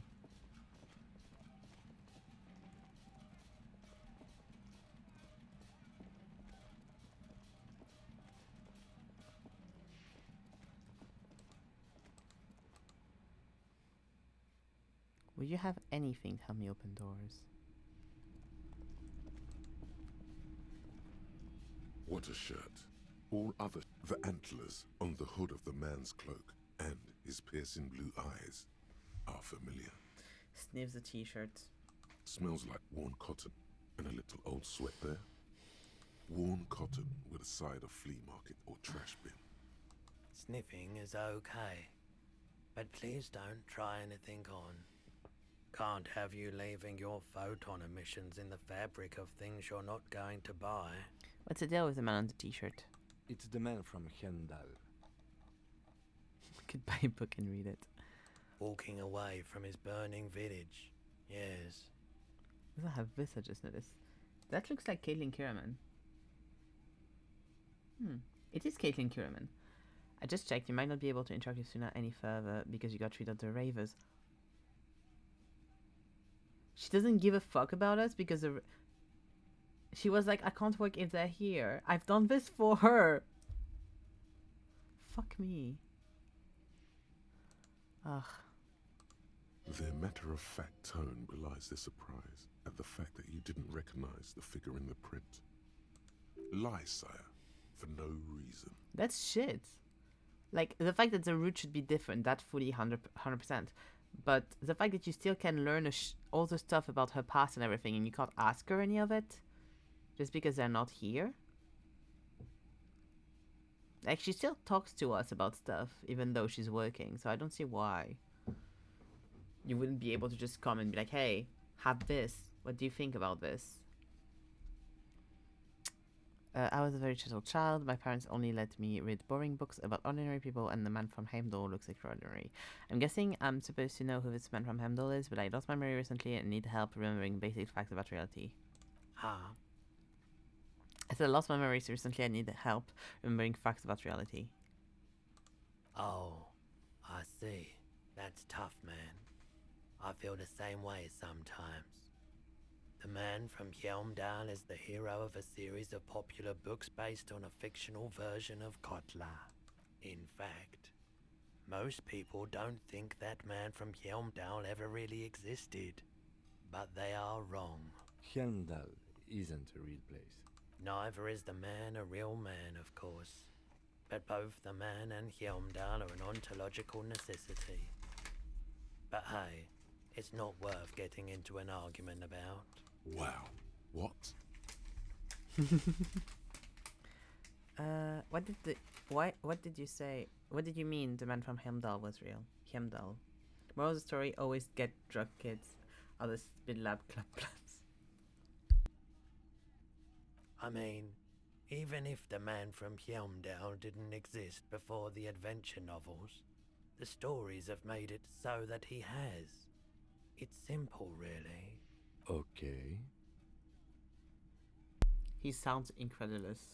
You sound skeptical. It's not that complicated. All that's required is a more robust understanding of cause and effect.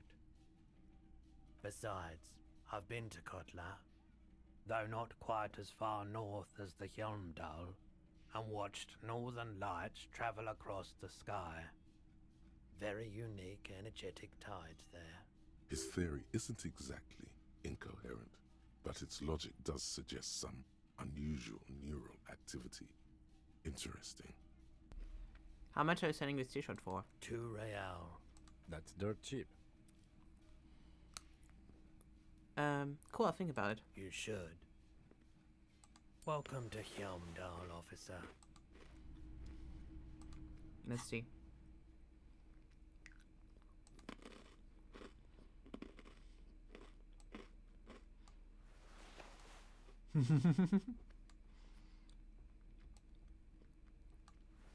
It's going to come in handy though, I think.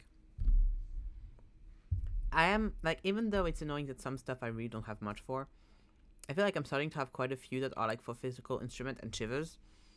And since the red stuff, the red checks I'm bad at, it's good that I have a lot of stuff for them.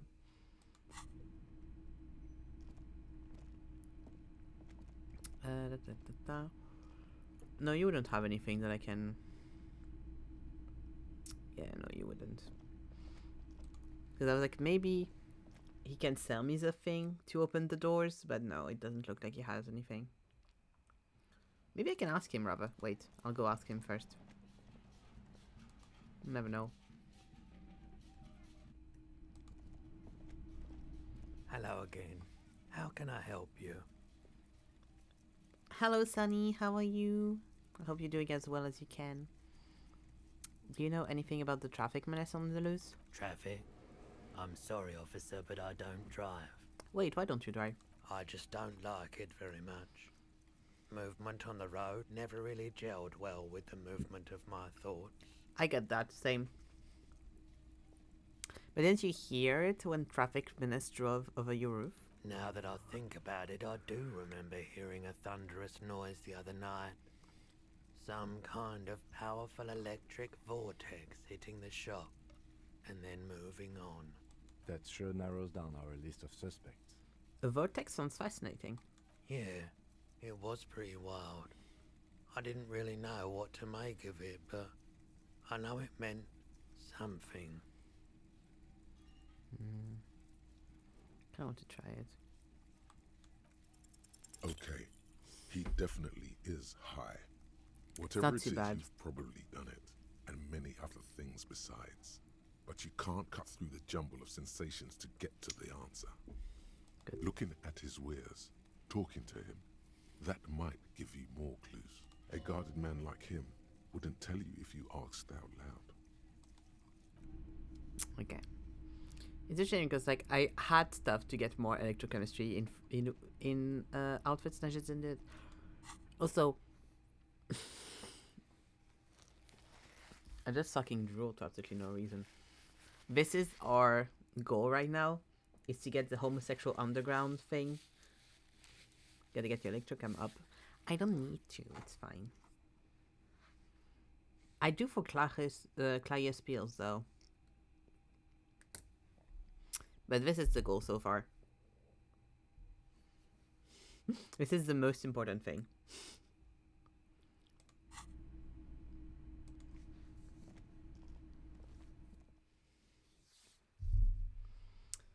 I get why they did that, but it is kind of annoying that the guy that we met, Gary? Yeah, Gary.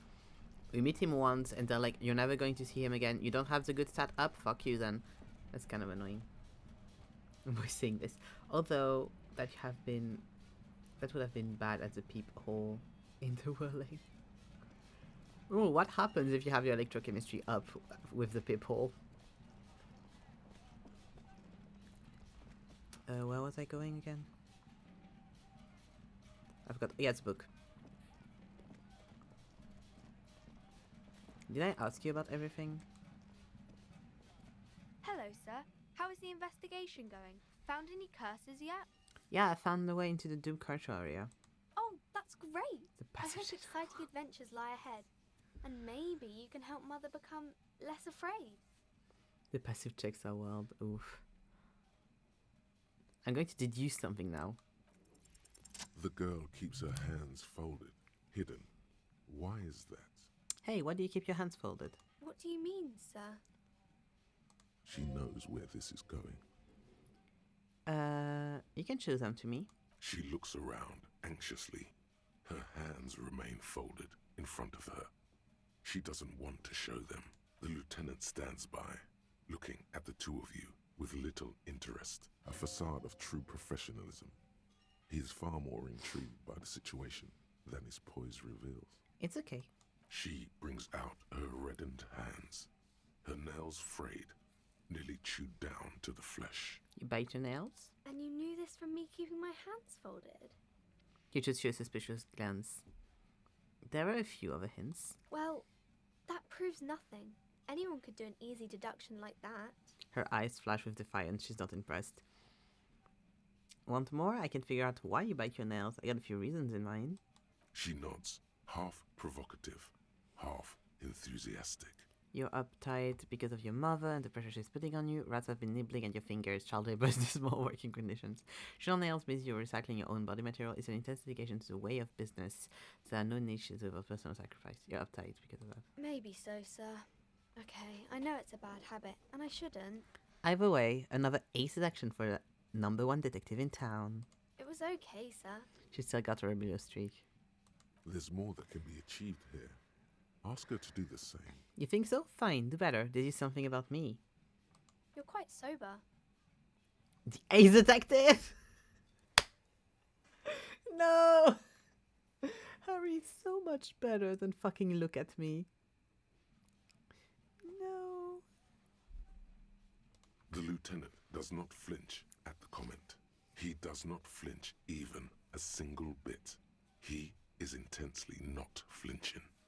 It takes effort. Give me like... Yeah, about that. Maybe you could point me towards some views. Having a grand time. Oh, so sad and my head hurts. How do you know I'm usually not? Because you usually aren't. Well, I'm having a grand time. I sure hope you are, sir. She rubs her red nose. There she stands, swaying on her feet, assaulted by the early spring breeze. She smiles at you. The whole situation suddenly feels familiar. Somehow, there's something you're missing.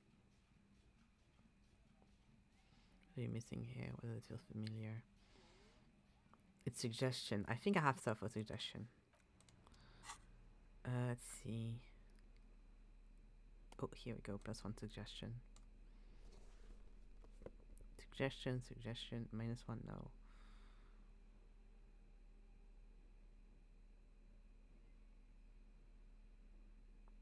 Empathy, no. Esprit de corps. Authority, -1, so no.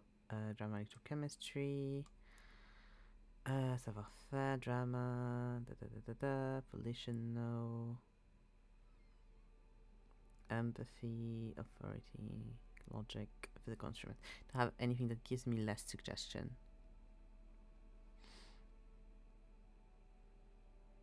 Nope. Okay, perfect. Hi, Ace Detective. Are you here for more books? Because you know each other. She's been talking to you so openly because you've talked before. Hang on, so you know me? We've met before? On second thought, maybe I should remember. Maybe there's a reason I forgot. Yes, I stand in this spot all the time. She sways back and forth on her feet. You've been running around all week without your shirt on, sir. Apologising to everyone. Don't really understand what you've done wrong. Did I ever talk to you? Of course, you stopped by a few times. You certainly look better than the last time I saw you. What do you mean better? I look like shit. Thanks, I'm trying. Yeah, I can see. You don't have party eyes anymore. Party eyes. Yes, of course. That makes sense. Lieutenant slowly, ever so slowly, realizes something. I'm not surprised children have seen you running around with party eyes on, he thinks. Not at all. Party eyes? You know, like a cat in the dark, all big and wide-eyed. It certainly looks odd on a man. The swiveling eyes of a loony drug addict. That is what she meant. You were probably gurning too. So why didn't you tell me you knew me to begin with? I didn't know I had to do that. She looks puzzled. Thanks, I learned today something about myself. I'm glad I could help you, sir. Okay, let's put back my incredible coat on. Here we go. Gotta keep the drip alive. Oh, it's closed. Great, amazing. It's closed for the day, so I can't get a book. Do we still have an hour to do stuff? You still out there, Kuno? No books. Sadly, no books for today.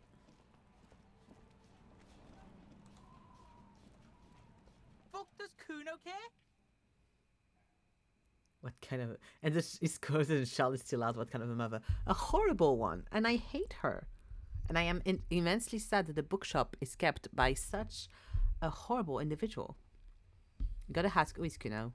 Kuno's Kuno, pig? A boy points to his chest with both thumbs. It's always Kuno, never I. Clearly the kid's using the third-person perspective as a shield. Interesting. You refer to yourself in the third person to distance yourself from situations. So you refer to yourself in the first person. Kuno is some kind of gang name. Got it. Another question. Distance yourself. Kuno doesn't do that smart shit. Don't throw that bullshit at Kuno. Kuno knows you're lying. Trying to get Kuno hooked on the book. The boy knows he has an addictive personality. Admirable insight for his age. Watch out, Kuno! He's trying to fiddle you! He's gonna put his hands on you! The thing behind the fence starts squealing. Shrill and violent fire alarm. Help! Pig's got Kuno! Help! Rape! The sound gets louder as a child shouts from the window overlooking the yard. Help! He's got the Kuno, help! Just answer the questions. Help! He's digging his dick out! Escalate, Kuno! His dick is out! You're afraid! Pig's in here, Kuno! Somebody, please! It's full blast now. The wind carries the message far and wide across Martinez. How did we get here? How did this happen? This makes no sense. There may still be a way out. Just appeal to his reason. Who put you up to this? No one. Kuno's doing this because he likes it, pig. This is where Kuno establishes dominance over you. Change your plan. You can't let that happen. It will make things harder down the line. You may end up missing crucial information. Quite a thing to be doing so late in game. Yeah, because I was like, I know who Kuno is. I don't need to ask this. But now I'm just doing stuff to pass time because I have an hour until the next event I need to do in game. Help! The pig's gagging him! Kuno can't speak!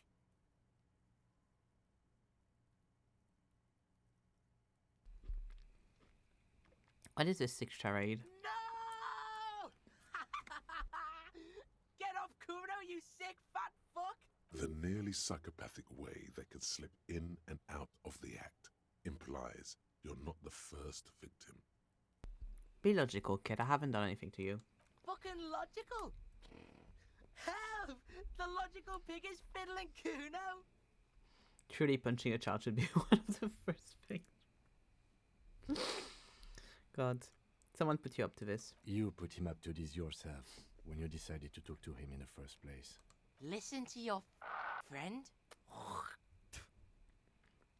The flames of the relation bubbling somehow. Kim, did someone from your station put you up to this? Did God put you up to this?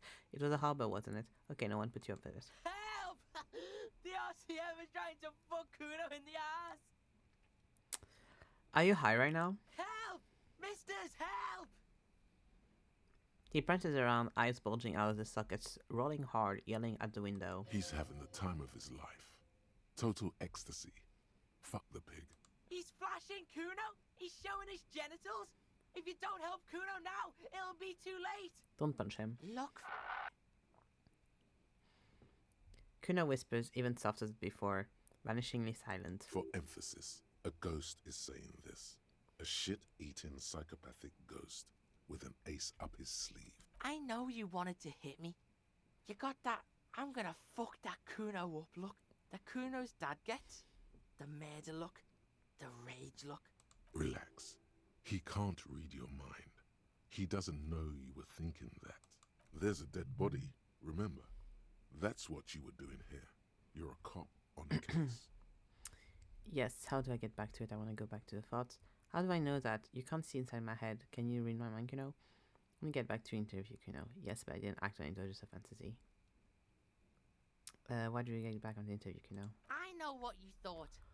I'm gonna fuck that Kuno up. I'm gonna shut that shit down. You know what? You should have, because now you're nothing. You're a joke to Kuno.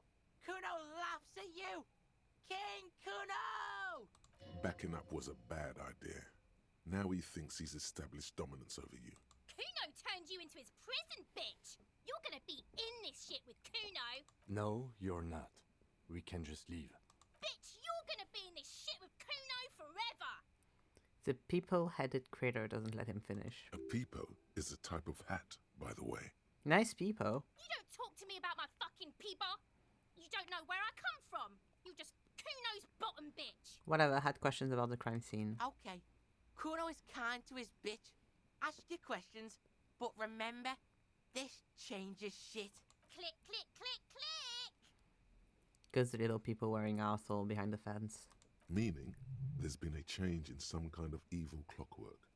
There will be consequences. It's not Kuno.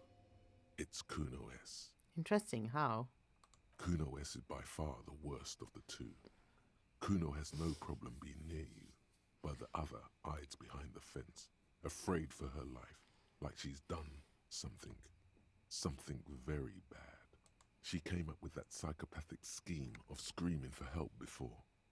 Kuno just wanted to talk to you about his name.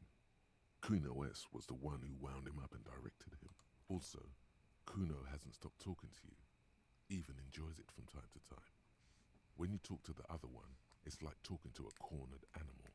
She only hisses and says murder was the case that they gave her. All in all, Kuno respects madness. You cannot hope to outdo her on that front. You must win yourself a few minutes with him alone. Acting to try to separate them. Kuno, psst. Fuck you whispering about? He whispers back. He's whispering too. He's going with it. But watch what happens. Fuck you whispering about. She puts extra stress onto that word, expecting it will make you uncomfortable. If Kuno wants to whisper, he's gonna fucking whisper, okay? He turns back. Whisper, pig. This is it. You've got him. But be careful. You can still fuck this up. Don't make Kuno look bad in this. Kuno, listen to me. She's trying to control you. We gotta get you out of here. What's up with her? She's terrifying, crazy, scary. Phew, I'm glad she's out of her hair. She's fucked up. Listen to me. It's okay. The pig's trying to pit us against each other. Not gonna let him do that. That's it. You let him off the line. That was a bad, manipulative thing to say. You should understand. I got you this far. I couldn't get you all the way. All three were bad manipulative stuff, though. The other two were insulting her. I don't know if that's any better. Try to fuck my Kuno. Try to fuck my Kuno away. Me and Kuno are tight. We ride too pushy last time. Think this through. Try to really understand the psychological bond Kuno has with Kuno S. Okay, what's the deal with Kuno S? Just look. While Kuno has no problem being near you, she always hides behind the fence, afraid for her life. Like she's done something very bad. She came up with that psychopathic scheme of screaming for help before. Also, Kuno hasn't. All in all, Kuno is. Fuck you whispering about? He's whispering too. He's going with it. But watch. Fuck you! She puts extra stress. If Kuno wants to whisper, he's gonna fucking whisper, okay? Let's whisper, pig. This is it. You've got him. But be careful. You can still fuck this up. What's up with her? She's terrifying. Don't make Kuno look bad in this. Crazy scary. Crazy? You don't know the half of it. She's not crazy. She's insane. Dangerous. She's smoked a man. She's done people in. Probably even pigs. Stop talking to him! Kuno, I'm fucking warning you! You're gonna get us into shit! She understands what you're trying to do. Yo, see? Did Kuno not tell ya? Kuno told ya. Kuno talks to whoever he wants. Talk, pig. Kuno's got it under control. He hunches down again. You did it. They're separated. He's even turned his back to her, so she can't read his lips. Fuck.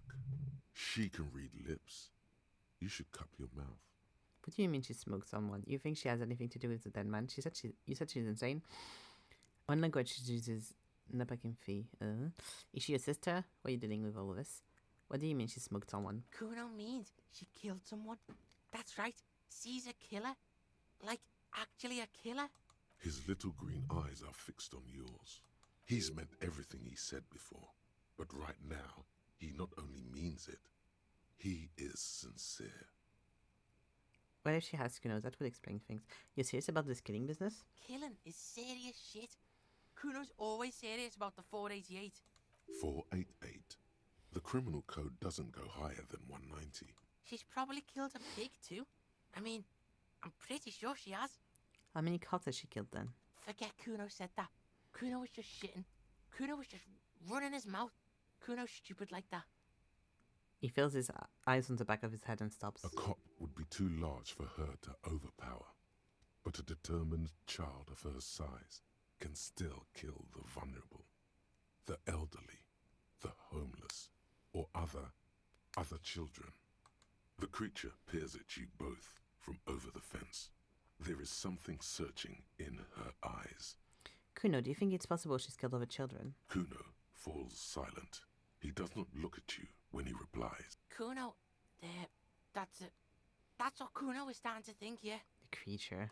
Don't move your head. Just from the corner of your eye, look at her. Look at Kuno. The kid is just that now. A kid. You said she's insane? Yeah, she's psycho. None of that kiddie psycho. Cat burning shit. She does the real deal. What's the real deal? Snuff radio shit. Believe me, pig, you don't want to know. And he doesn't even want to think about it. This isn't just another boast. You think she has anything to do with the dead man? Kuno wasn't around, and C was with Kuno. Told you this already. Look, Kuno's gonna put you at ease. We didn't do it. He speaks the truth, my liege. Is she a sister? Fuck no, she's not my sister. She's just a stray who got in, like a mad dog or some shit. Stray? Yeah, she was just there. He points to the apartment building behind the fence. What was that, Kuno? The little one twists her neck, looking at the building. She was in the hallway, dripping wet, by the fucking shoe rack, in the dark. There's a hallway there where the janitor is? What? Why was she dripping wet? Kuno's got no fucking idea. Her hair was all wet. I think she pissed on the floor too. She was there for 3 days, in the corner, every time Kuno went out. You say she got in? How? I don't know.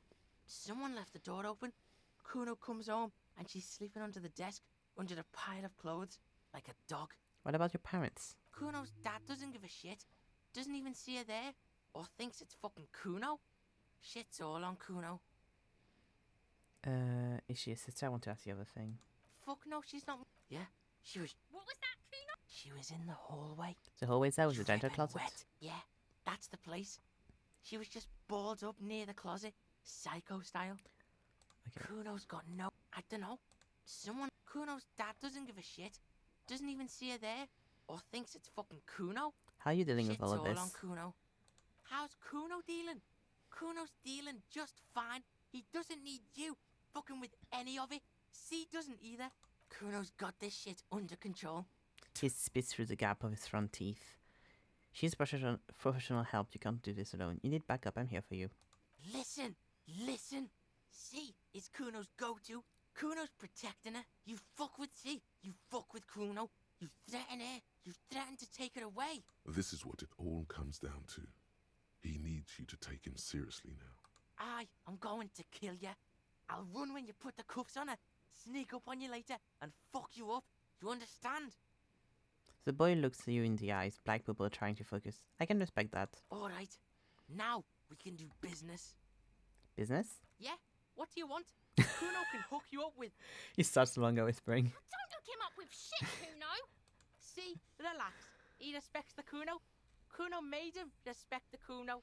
You respect the Kuno, you get all kinds of shit. Kuno's gonna get you hooked on illegal narcotics if you run a little errand for the Kuno. Get you hooked, pig. Get his hook in you. Then Kuno gonna get you hooking for more. Cash in big style. Pig hooker. That's right. Kuno's a candy store for pigs now. Get ready to be rewarded. What was that about running you an errand and illegal narcotics? Kuno gets it from his dad. Kuno and his dad are major suppliers. That's where Kuno gets his lightning on. It's good to tell that to the cops, Kuno. Problem is, Kuno and his dad had a little falling out. Now junkies clawing at Kuno's door. Streets going mad. Kuno's got to throw his dirty popo man at it. Okay, okay. This is very interesting, but I'll have to get back to you. Okay. Dirty popo man is you. In there is Kuno's violent dad on steroids. Kuno's dad does steroids and speed. If you can take him, you can have half of the speed. I'm on my mind, Kuno, and this is what's going to happen. Who is your dad, Kuno? Kuno's dad is a fucking monster. He's the most violent man in Revachol. He doesn't give a shit about a single thing. He drinks too. Are you sure you can take on the most violent man in Revachol? In your condition? How much material are we talking about? Like half. He says very confidently. Half of what? A baggie, but like in this vial. That's half a gram, sir. Half a gram? Yeah, half a G. Want it or not? But that's not very much material at all. I'm in my mind, Kuno, and this is going to happen. Okay. Kuno's listening. I'm going in here all gun blazing, and I get that speed because I need it.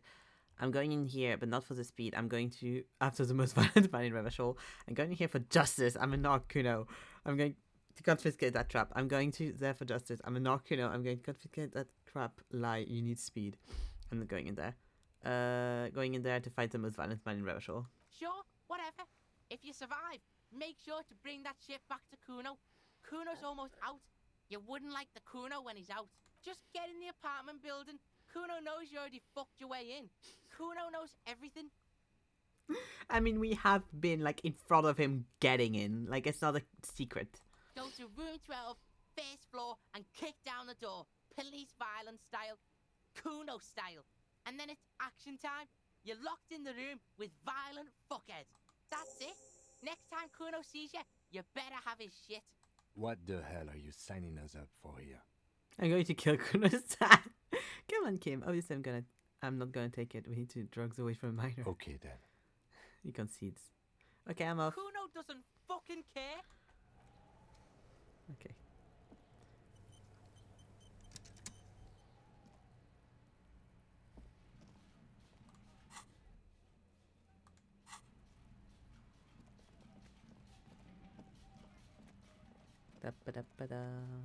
I mean, we need to get into the apartment anyway, so. Because soon as okay, the kid is finally in. Thank fuck. She wasn't left outside all fucking night or anything.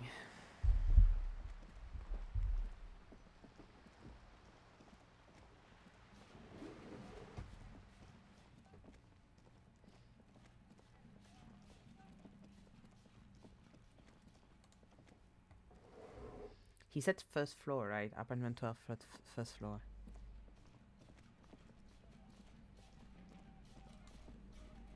A shabby door hangs oddly on its hinges, secured to the doorframe with a safety chain.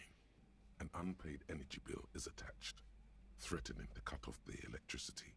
It's addressed to Mr. Uno Doroita.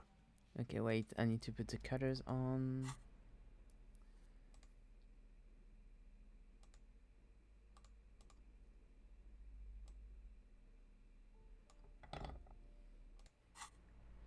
A shabby door hangs oddly. Look like we found where Kuno's dad lives.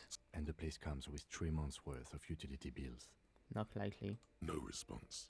The apartment numbers have fallen off the door, leaving the panel with a sticky 1 shaped shadow and a marker drawn 2. Good thing you already have the chain cutters in your hand. Nothing left to do now but snip, snip, snip. The cutter goes through them like dead leaves. The links fall to the ground on the other side of the door. I know there's no stopping you, but let's at least make this quick. They'll tend to scroll. Master Investigator, you just can't keep yourself away from locked and hidden places, can you? It's my duty as a content receiver. Hey, I'm a sort of peeper. Sure, friend. This is nothing sordid, nothing inappropriate. You just have to do this. It's your duty. I do love going into places I'm not supposed to in video games. It's very fun. What's the Jamrock Shuffle? By now, it's clear that you like to look inside containers. You like to open doors and see what's behind them. Maybe secrets, maybe more juicy containers. Let's be honest, you like all containers. Trash cans, utensils, manholes, coat pockets, secret containers left behind by the Philippine king that hold forbidden relics. Okay, you have come across one of those. You haven't come across one of those yet, but one day. Wait. Is this why you're so hell-bent on opening containers? Do you think you'll find the Holy Scepter or the Ogre of the and the Orbe de Montagne? Okay.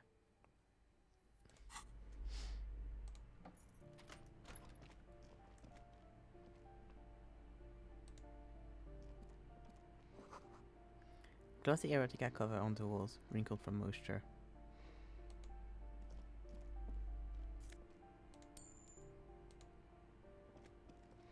A phone book lies open on the table, covering a stack of utility bills.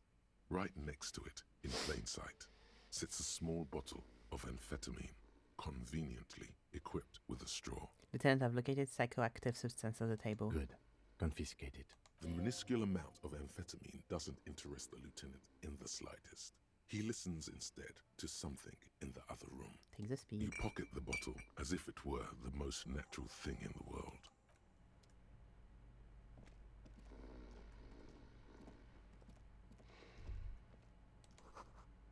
The hair stinks with something sour.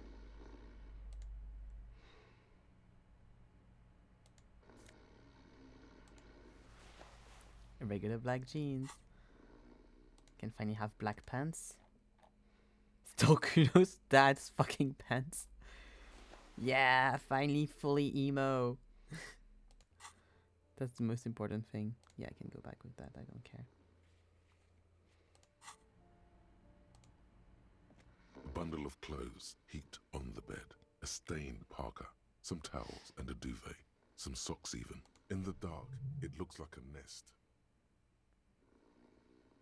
Hold on, Lieutenant. Look at that pile of clothes. Mm-hmm. Lieutenant covered his nose. Slowly reach out to your hands. Something underneath there is breathing. Keep extending your hand towards the pile.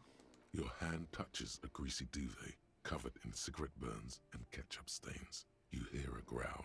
There is something alive underneath it. Pulls the blanket off. You see a 60-year-old, fat, red-headed man passed out from large amounts of alcohol. And God knows what else. The smell of shit rises from his mouth. You don't have to take him down. He's already down. Kim, is this thing even alive? I'm afraid it is. Look, it moves. He points... Kim is even worse than us, I'm sorry. He points at the fleshy lump sticking from the upper end of the blanket. The limb seems to be twitching from time to time.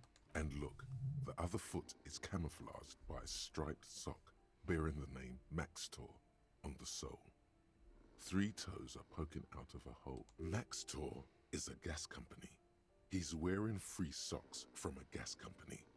They probably came with the bills. A groan rises from the man's throat, dry like a death rattle.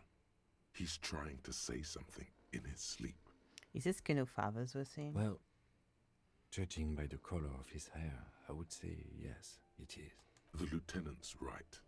The man's unwashed hair bears a familiar ginger tone. Even the hair on his chest is coppery. The light from the window falls into his half-open eyes. I was expecting something worse. I think he's still quite bad. I mean, what he has come to. The lieutenant tipped his head. This man won't be feeding his family anytime soon. Not that he was, but... The lieutenant thinks to at least himself... he won't be beating his son. A pair of half-open bug eyes is staring back at you from the dark, empty, and frozen.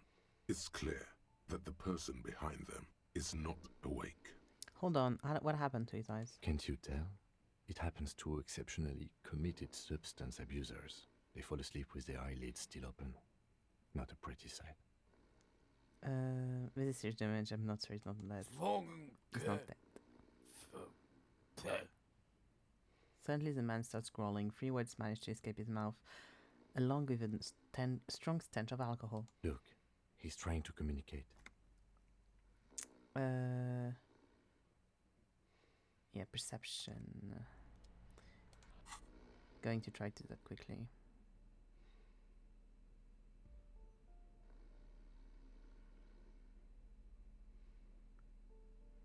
Because then it's time for the club. At least he'll stop telling me I'm a centrist because I've changed my fucking pants. -1?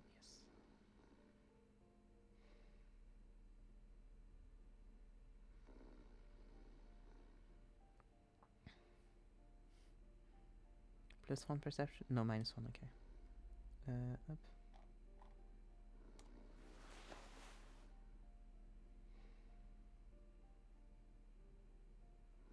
Okay. The aging alcoholic is still there. The man groans once again, but his tongue keeps failing him. It's impossible to make out the syllables. A hand emerges from the blankets, trying to gesticulate something. And then it dawns upon you, clear and surreal. Pigs, he says. He's trying to call you pigs. Fuck you, die. His hand falls back on the bed, limp and defeated. A loud snore escapes his mouth. He's asleep again. At least he got to say his piece. Whisper, I took you amphetamines, old man. Silence. Only heat emanates from the sleeping body. I don't want to help him. Okay, da-da-da-da-da.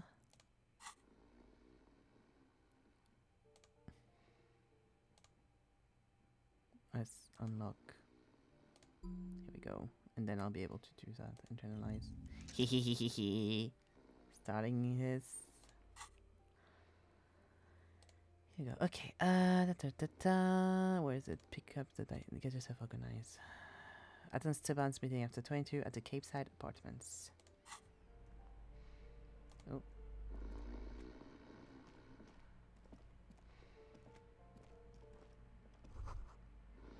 Kuno the Router is a name unfinished on work. It's from 2 years ago. Okay. Have anything else? I mean, there's this on the other room, so I'll go get that and then we'll leave. Up.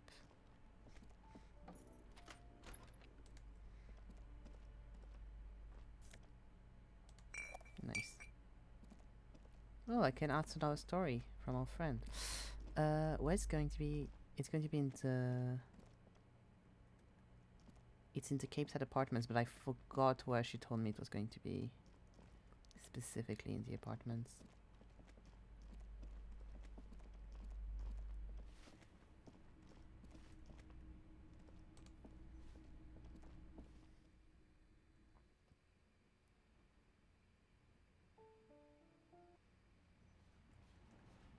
Oh, is it that?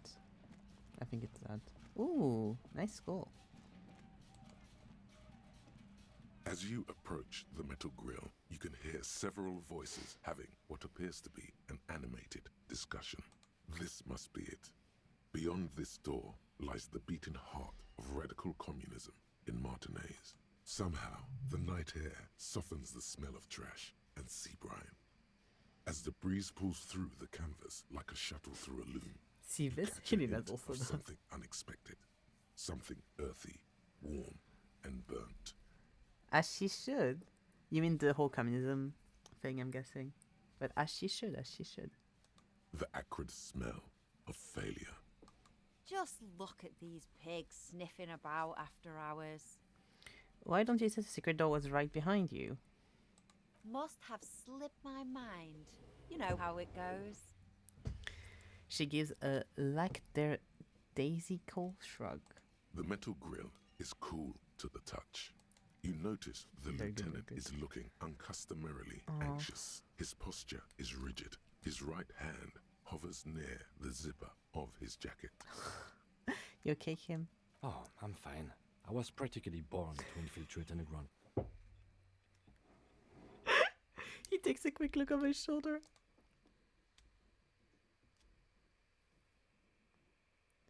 Bang on the grill.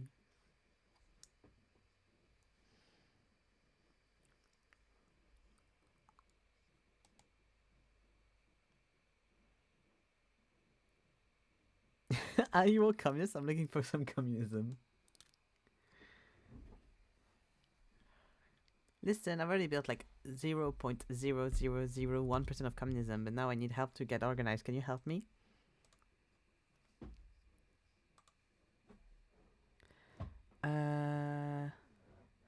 Fuck, I don't remember. The game has stopped? What the fuck? Give me a second.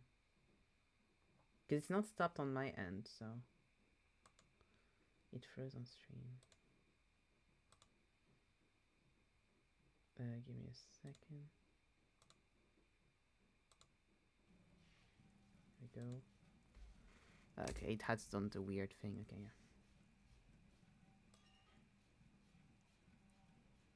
I don't know why it does that sometimes. Here you go. Here you are. Fuck, I don't remember what she told me. But I know she told me the password, but I forgot. I know I got it, but I forgot what it was. I'm guessing it's remember Dobra and Abadanais. I'm guessing it's that one. Because that would make sense. But yeah. There's no response. You begin to wonder whether they've slipped out some back way. All right. The key's taped to the back of the door frame. Just make sure you put it back when you're done, or we'll all be locked out. You didn't write this one down. It's funny. I don't write stuff down for Disco. I only write stuff down for like when I need to upgrade. Because I don't take notes during Disco, because I usually don't need them. And do watch the concrete. It just kind of falls away, in places. Charmant. After you, detective. Very charmant. Have fun at your underground meeting, pig. Hope it's a blast. It's so going to be the homosexual underground. I'm so excited. The two young men are either it's not. It is or communists. ignoring your entrance. Their attentions are fixed on whatever it is they're stacking in the middle of the floor. Matchboxes, it appears.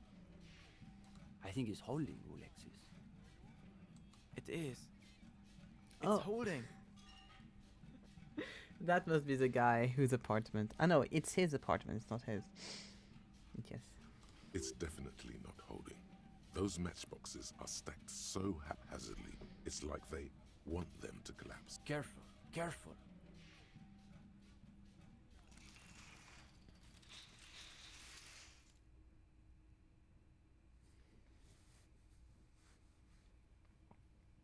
Damn, hardly any difference. The young man checks his head and then looks up at you, and the lieutenant barely concealed irritation. You two, you are late. They should know the meeting starts at 10 p.m. sharp. His companion looks up at you and squints. Well, sorry, bestie. I was taking care of someone's dad. One leader and one follower. The most ancient power dynamic. There's a great deal of tension in this young man's shoulders, more than someone his age should bear. Meanwhile, his companion inclines toward him, eager to catch every word that dribbles from his friend's mouth. Just a moment. Could this be the former owner of a certain jacket you acquired recently? Don't let them see you flustered, sire. Play along. Before we move on, do you recognize this jacket? Show him the Sarah Mirisian jacket. No, I'm keeping my jackets. I'm not giving clothes away to anyone. You weren't exactly easy to find. What am I late for exactly? Play along. My apologies, comrades. I had to make sure I wasn't being tailed by our class enemies. I did the entire quest line with the jacket from the apartment on, and everyone kept commenting on it. Very funny.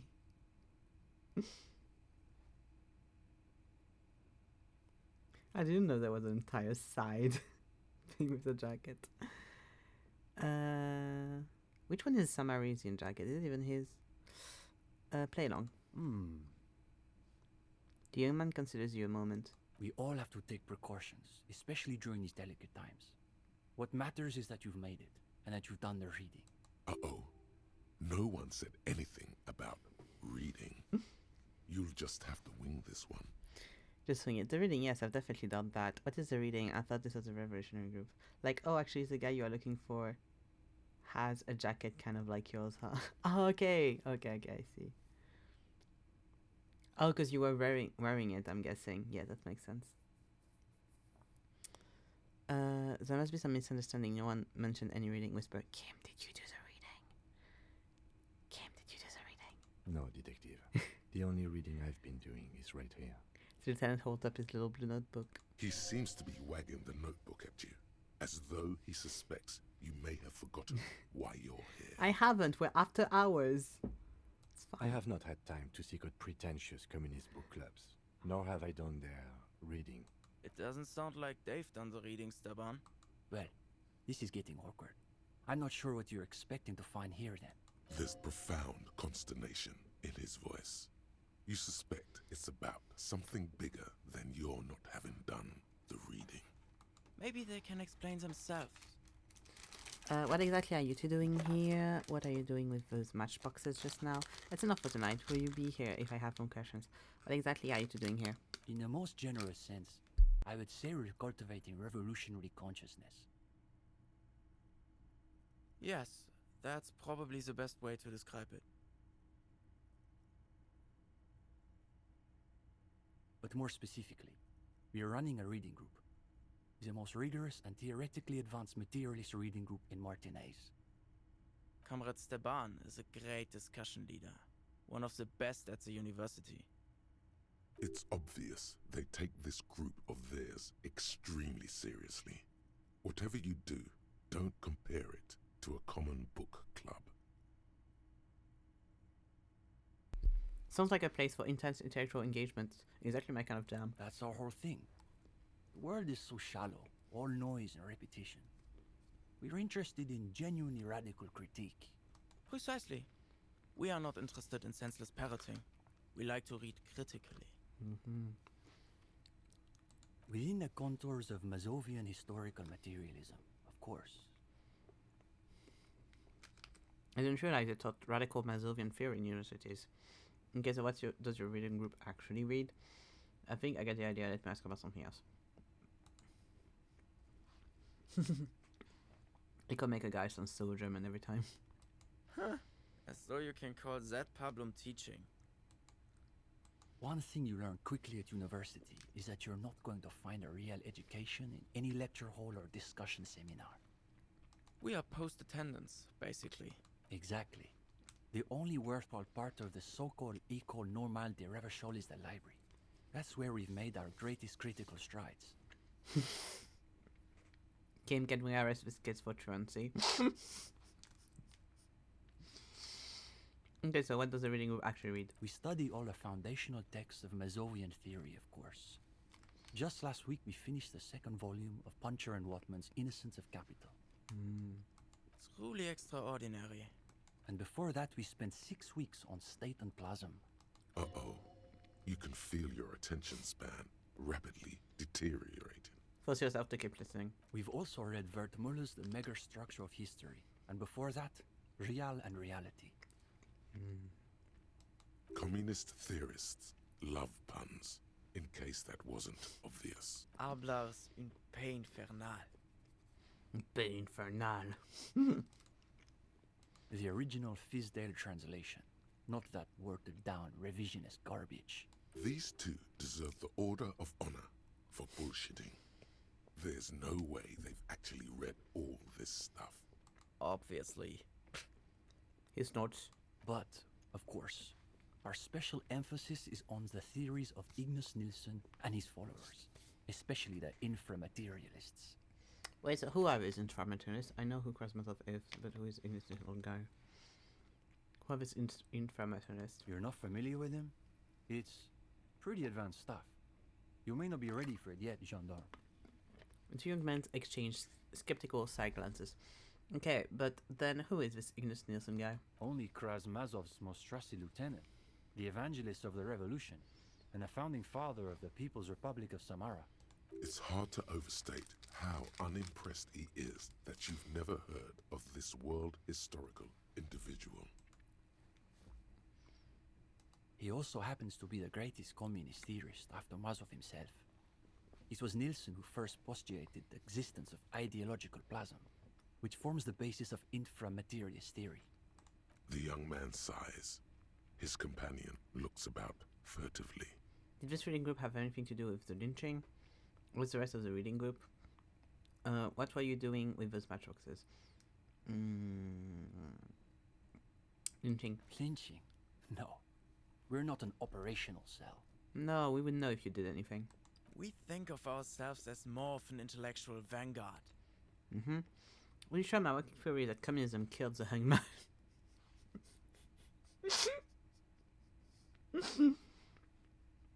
Is the reading group affiliated with the union somehow? No, we're an independent organization. We acknowledge and respect the union's efforts, but our interests are more theoretical than Mr. Clare's. He speaks the truth. Are there any operational communists in Martinez? No, unfortunately. The communards were hunted down and killed nearly to a man. All that's left of them are bones and old rifles. Like this one shows a Bell Magrave rifle. His companion's eyes widen as you hold up the ancient weapon. Yes, like that one. I wonder how many of these are still lying around in cellars or sealed up behind the masonry. He knits his brows together and looks up. Can I hold it? I prefer you didn't. Of course. What would I even do with it? He gives you a half smile. He doesn't mean to show it, but the disappointment is plainly written across his face. As it should. Get disappointed. I don't like them. I thought they were going to party more. I'm sad. Where's the rest of the reading group? What do you mean? This is the reading group. You're just two of you? We're in something of a rebuilding phase. Some of our former comrades didn't have the ideological fortitude our work demands. Okay, but what happened to them? Intellectual attrition is maybe the best way to describe it. Felix said he couldn't keep up with the reading on top of his classwork. And Susanna wanted to read text other than Mazovian theory. Like novels, if you can believe it. Imagine the audacity of wanting to read a novel in a reading group. Maybe you just haven't found the right group yet? We've tried recruiting new members, but unfortunately the current intellectual climate is pretty hostile to inframaterialist thought. These days, if you're on the left, the ascendant schools are the Gotwaldians and their iconoclasts. Don't forget about Maurice and the turnips. Maurice and the turnips. Right. Then there was the whole turnip debacle. Whatever this turnip business is about, one thing is perfectly clear. These young students have a much deeper understanding of communism than you do. You could learn a thing or two from them. If you can convince them you're one of them.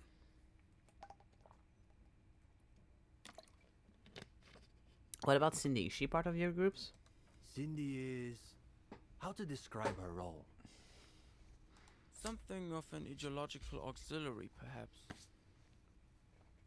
Yes, that's exactly how I would put it. And naturally, we support her radical counter-liberal aesthetics. But she refuses to submit an essay, so we can't call her a member of the group per se. That doesn't stop her from using a room for studio space, of course. Do you see something about turnips? It's an unfortunate story. You see, our ex-comrade Maurice is something of an economist. He's studying macro and microeconomics. Macro and micro. Wow, a real intellectual, it sounds like. The lieutenant arches his eyebrows. Right. So a few weeks ago, we were discussing the extra physical capabilities of the revolutionary state. And Maurice said, what were his exact words, Ulexes? Of course his name is fucking Ulexes. It was unbelievable. He said, turnips don't care if they are grown by communists, moralists, or Vulcan. They grow just the same. Just a minute. Steban, Ulixis. Why do those names ring the faintest of bells? Probably because they're the real names of Nazteb and Exilus, the authors of that so-called essay about Tip-Top Tournay you read in La Fumée. You should get to the bottom of this when you have the chance. Basically, he was rejecting the whole foundation of inframaterialist theory. What is this inframaterialist business they keep blathering about? You've never heard of anything like it. Remind me what inframaterialist theory says about turnips again? Simply that under suitably revolutionary conditions, crop yields naturally increase relative to non-revolutionary crops, which Morris somehow has the gall to deny. Susanna said that he has been hanging out with some non-communists lately. For us, the question boiled down to, if you don't even accept the basic ideas of Nielsen and inframaterialist theory, why are you in the reading group? So you expelled Morris from the reading group about the argument about turnips. I totally understand. Of course you do. It's pretty basic stuff. Well, it wasn't so much that he was expelled. He just quit coming.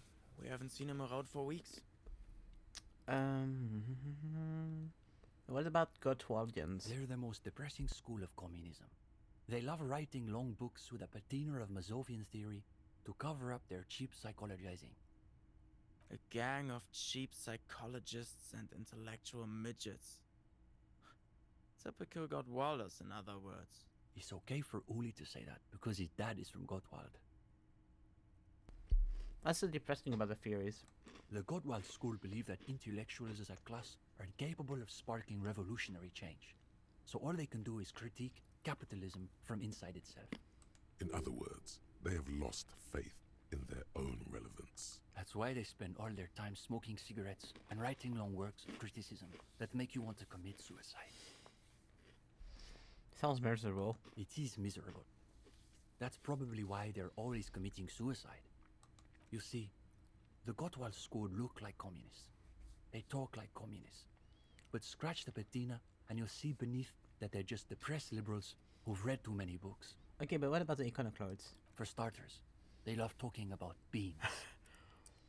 Beans? That's right. Iconoclasts are obsessed with beans. They love thinking about beans. They love counting beans. But most of all, they love building models to predict how many beans there'll be in the future. Nota bene, iconoclast is an extra pejorative form of the already pejorative name, Mazovian economists, a moderate school of Mazovianism which advocates the gradual transition to communism through carefully managed economic modernization rather than violent social revolution. Macro and macro. They're by far the most bean-centric school of communism. Ah yes, the much maligned bean counters, ensconced in their think tanks and high-rises, believing they can save the world through a series of incremental, assiduously technocratic reforms. I don't get it as a bins metaphor, but isn't it good to know how many bins they are? What's wrong with making progress for better it? Can make reforms a lot. As a bins metaphor? If only. They've got all the beans accounted for in their asset sheets, their quarterly budgets, their future projections. But for some reason, there are never enough beans to go around. So we've just got to cut our bean rations in half. And next thing you know, there are budget cuts, so now we've got to cut the bean rations in half again. You see, iconoclasts claim to be communists, but in reality they're just liberals with hard-ons for spreadsheets. I've heard enough, let's talk about something else. Go ahead. What are you doing with the matchboxes? The young man frowns at the little pile of boxes on the floor. Nothing, just messing around until the meeting started. They're watching those matchboxes awfully intently for two guys who are just messing around. It's almost as though they were trying to create the most unstable structure they could, with predictable results. Do I know you two from somewhere? I don't think so. Unless you've been hanging around the Cultural Studies faculty at the École Normale de Reversal. Perhaps he subscribes to La Fumée. That's sarcasm. He does not expect you to subscribe to radical communist periodicals. Shazam La Fumée. Wait, you guys wrote for this? You've read our article. For the first time since you've met the young man, what seems to desert him? That I did not expect. Fuck you. His companion is blushing now, a sheepish grin on his face. The energy in the room has shifted ever so slightly in your favor. They're afraid they've somehow embarrassed themselves in front of you. Fuck you. Well, don't keep us on tenterhooks. What did you think of the essay? The delicate egos on these boys. Even though you're just some cop, they're desperate for your approval. It was a good article. You should keep developing your ideas. Well, of course that's just an initial foray into the subject. We're hoping to return to it for a more substantial treatment next term. In any case, I'm glad our piece found its audience. That's always the hope with these things, you know. That's enough for tonight. You will still be here if I have more questions? Sure. We're here most every night. Maybe we'll catch you again. Sleep well, gendarme. Bye-bye. That was some time.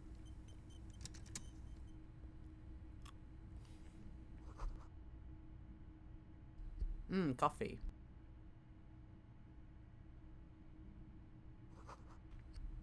This poster reads, under the cobblestones of communism. This one says, no war but class war. A rickety easel surrounded by a pot of gouache. Cindy's, no doubt. Try not to think about the cracks between across the floor.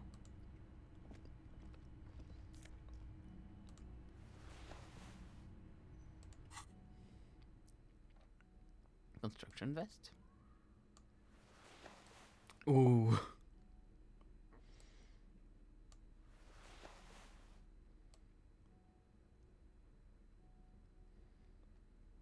Nice.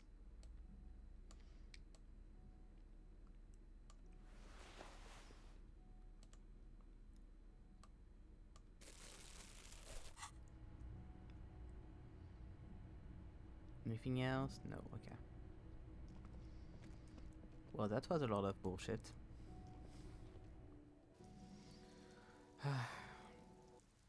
Well, happy I dragged you there, Kim. Now we're going back. Can we talk about it with her? Hello again, officers. No. I really like Cindy though. Cindy's great.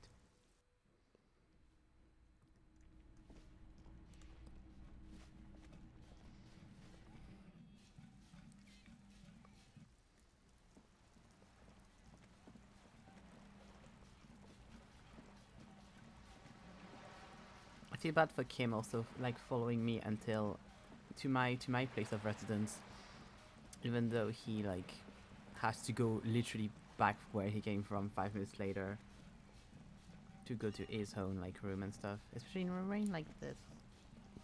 Poor Kim. He's so sweet.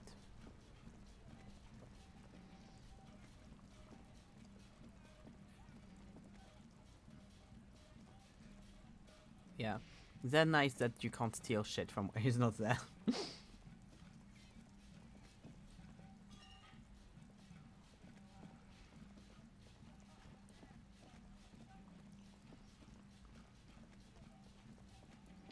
good message on the intellectuals that don't do shit and then claim like there's a center of something.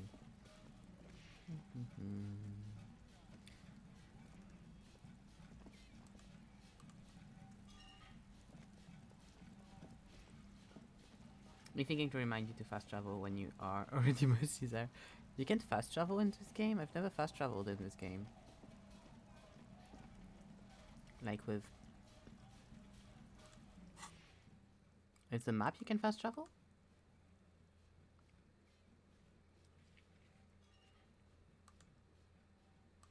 Yeah, I'd love to go see Gary the Crypto-Fascist again. On the map yet? How do you do that? Only when you are at one of 3 points. You need to send a specific place to fast travel for some reason. Ah, I see. Yeah, that's not intuitive. I've never done it, and I've never seen anything telling me to do how to do it.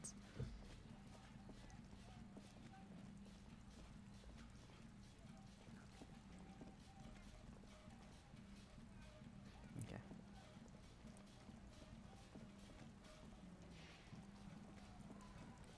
Wow. Good night, Kim. It's getting late, and it's... Good night, officer. We'll meet in front of the shack in the morning. We finally finished day 4 and we're starting day 5. The bed is comforting, if a bit run down. Still, you've earned a rest. The bed underneath you is soft, if lumpy. Waves wash the sand underneath the hut, then grow distant to your ear. In the quiet hum of the organic heater, you fall asleep. Like a deftly cast fishing net, sleep pulls you out of the world and into its dark shore. The rough mesh chafes, tightening around you, it digs into your brain. Great, it's going to be really chill. How have things been going for you out there? Helped anyone lately? Saved anyone lately? Murdered anyone lately? This bastard isn't even listening to you. Because you know you are a murderer. A disco music listening psycho killer who offs poor people. And then forgets about it. Okay, so I'm a murderer and that's bad. Hear that? He doesn't even flinch. Iceman doesn't care about killing people. That's nothing to him. Blackwater, under the bridge. The thing he's really scared of is much, much worse than that. Why are you doing this? I just want to sleep. I can almost see the dark. We're trying to help you. All these processes, these tortures, voices and tremors are all just distractions, flares and countermeasures to keep you from the last dream. The worst of them all. The last dream? The last dream will be total annihilation. Cinders peeling off the fuselage. We won't be there to help you anymore, Harry. We will be dormant. You will be naked and alone. I don't want to anymore. I don't want to think either of those things. Oh, but you will. You're already going there. Slipping. How long can we keep you from the precipice? One more dream? 2 max, baby. Then it's... And the air will smell of apricots. Of hell. An ancient sadness, brother. 10,000 years later. In front of the video rental. There is a warm breath on your face again. Everything is okay again. Everything is so okay. Does sound like it will be okay. Your eyelids flutter open for a moment. When you close them again, You sense the light of the room around you. You're back. In 2 seconds, the alarm will ring. The last thought in your head before waking is, maybe you shouldn't have seen that stained glass window in the church. Okay, that's specific.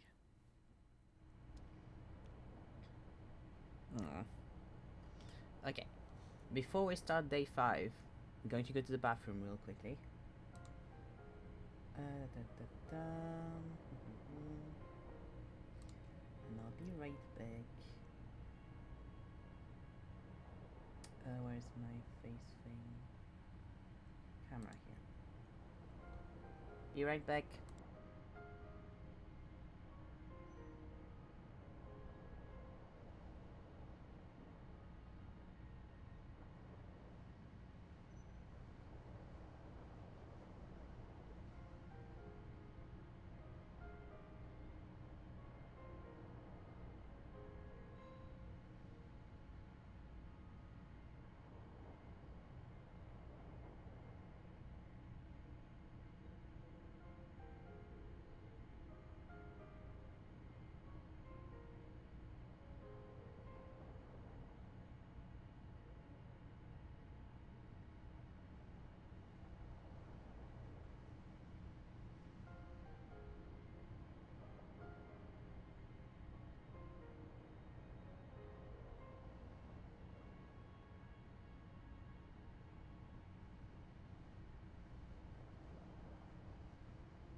And I am back. Here, and the camera is there. Okay.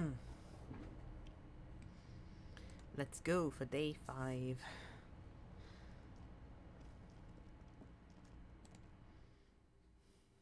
Thank you, Tiki. Was that here before? Good morning, Kim. Hello. First order of business, we're going to go see Kuno. Talk about his dad.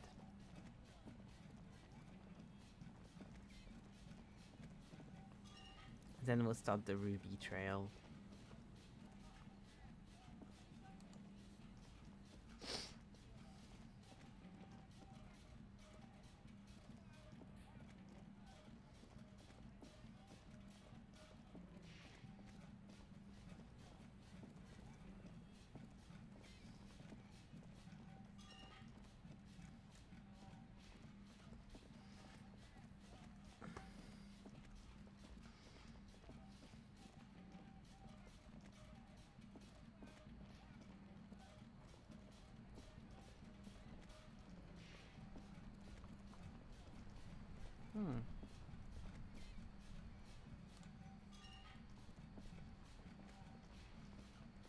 Officer, care to play a game with the lonely old man? Jonas is gone from Gaston's face. Actually, never mind. Wouldn't be the same. Where's Renee? The prick is gone. I can barely believe it. But he's really gone. Oh, I'm sorry. He is trying to retain his jolly facade, but the underlying sadness casts a deep shadow over his wrinkled face. May Renee rest in peace. Yes. In peace. I'm so sorry. Well, I'm glad at least I was able to give the bull back before he passed.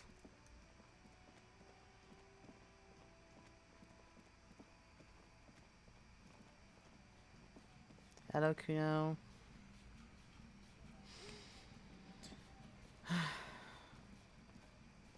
Fuck does Kuno care? Took care of the drug situation. Alright, so you got Kuno's kilo. Here is how we do it. First, give Kuno Kuno's kilo, then Kuno gives you half back.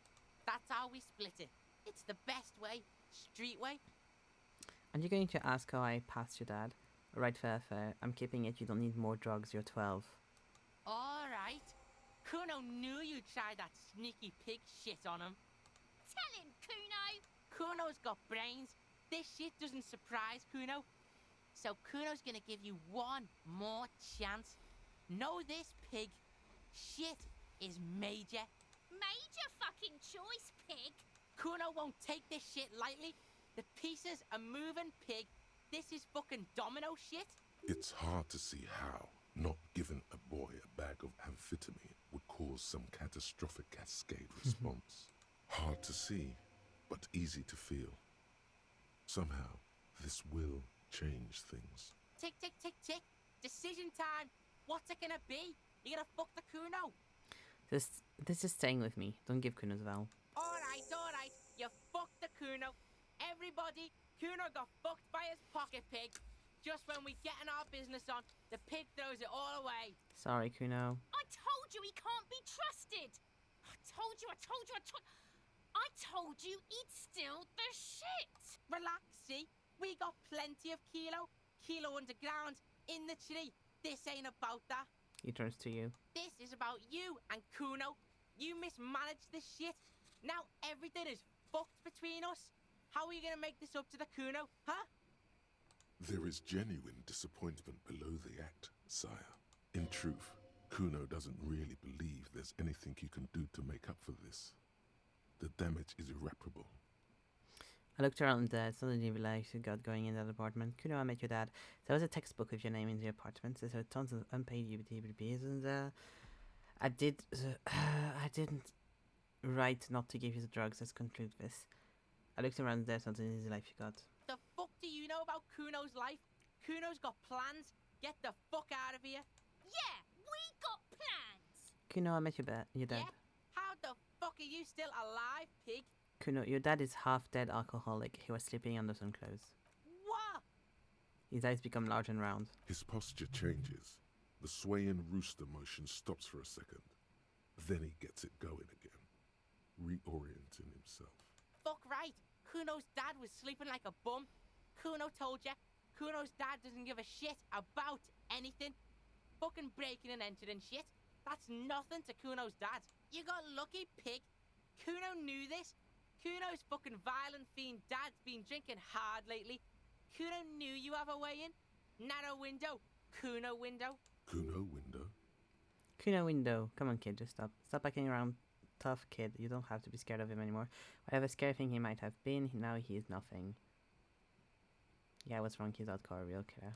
Yeah, Kuno's dad is fucking nothing. Fucking coma shit, stroke shit. Kuno's dad is so fucking violent. He's had a stroke many times. Shit. Kuno's gonna have one too. Gonna be just like Kuno's dad. Speed shit, crime shit, fucking on the bed. Kuno's gonna go out like Kuno's dad. Revachol West style. Stop saying all this sad shit, Kuno. The whisper got spoiled as unusual. There's a touch of grief in there. Fuck you talking sad? Kuno's got hard shit, death shit, nothing shit. He punches the air. You don't have to turn into that. Get your fucking nun-ass out of here before Kuno fucks it dead. You think cause you took Kuno's speed, Kuno's gonna sub like a turn into... Kuno ain't turning into shit. Kuno is that shit. Kuno won! Oh, you won, Kuno! The relief is palpable. The little hat jumps up and down behind the fence. He did not win. There is a crack in there now, and it's spreading across the face of his certainty. There was a textbook with your name in the apartment. Yeah, so fucking what? It says Kuno, not Kuno. Kuno the Rooter. Fuck are you talking to Kuno about that kiddie shit? I like it, Kuno the Rooter. He's trying to fuck you again. Fuck out of here. Kuno knows it's fucking lame. That's why Kuno changed it. Kuno can change his name into anything. Gonna change my name into... Don't change your name into that, Kuno. That didn't change shit, pig. That only made things worse. Fucking social worker shit. It doesn't work, pig. It doesn't work, Kuno. Only our shit works. She must repeat it. Use every chance to confirm that version of reality. Okay, I'm off. Kuno doesn't fucking care. Bye-bye, Kuno. I'm sorry, Kuno. Yeah, it's like it must be near now, because plus 70 usually gives me. So. Kuno's done, so we have to continue with the Ruby stuff. A good heavy start to the day. Oh, they want me to eat it?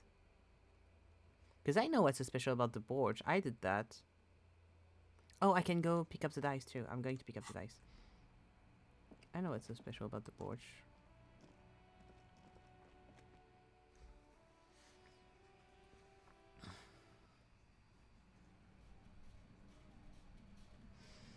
Yep.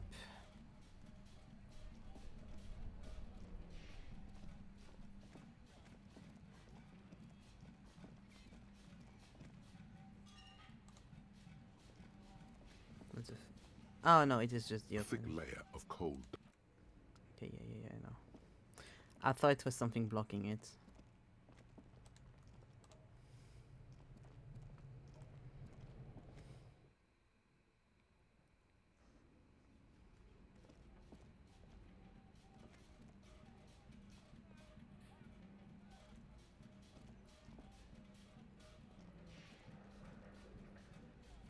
Okay, I need it won't let me just do it in the dark. Okay, I get it.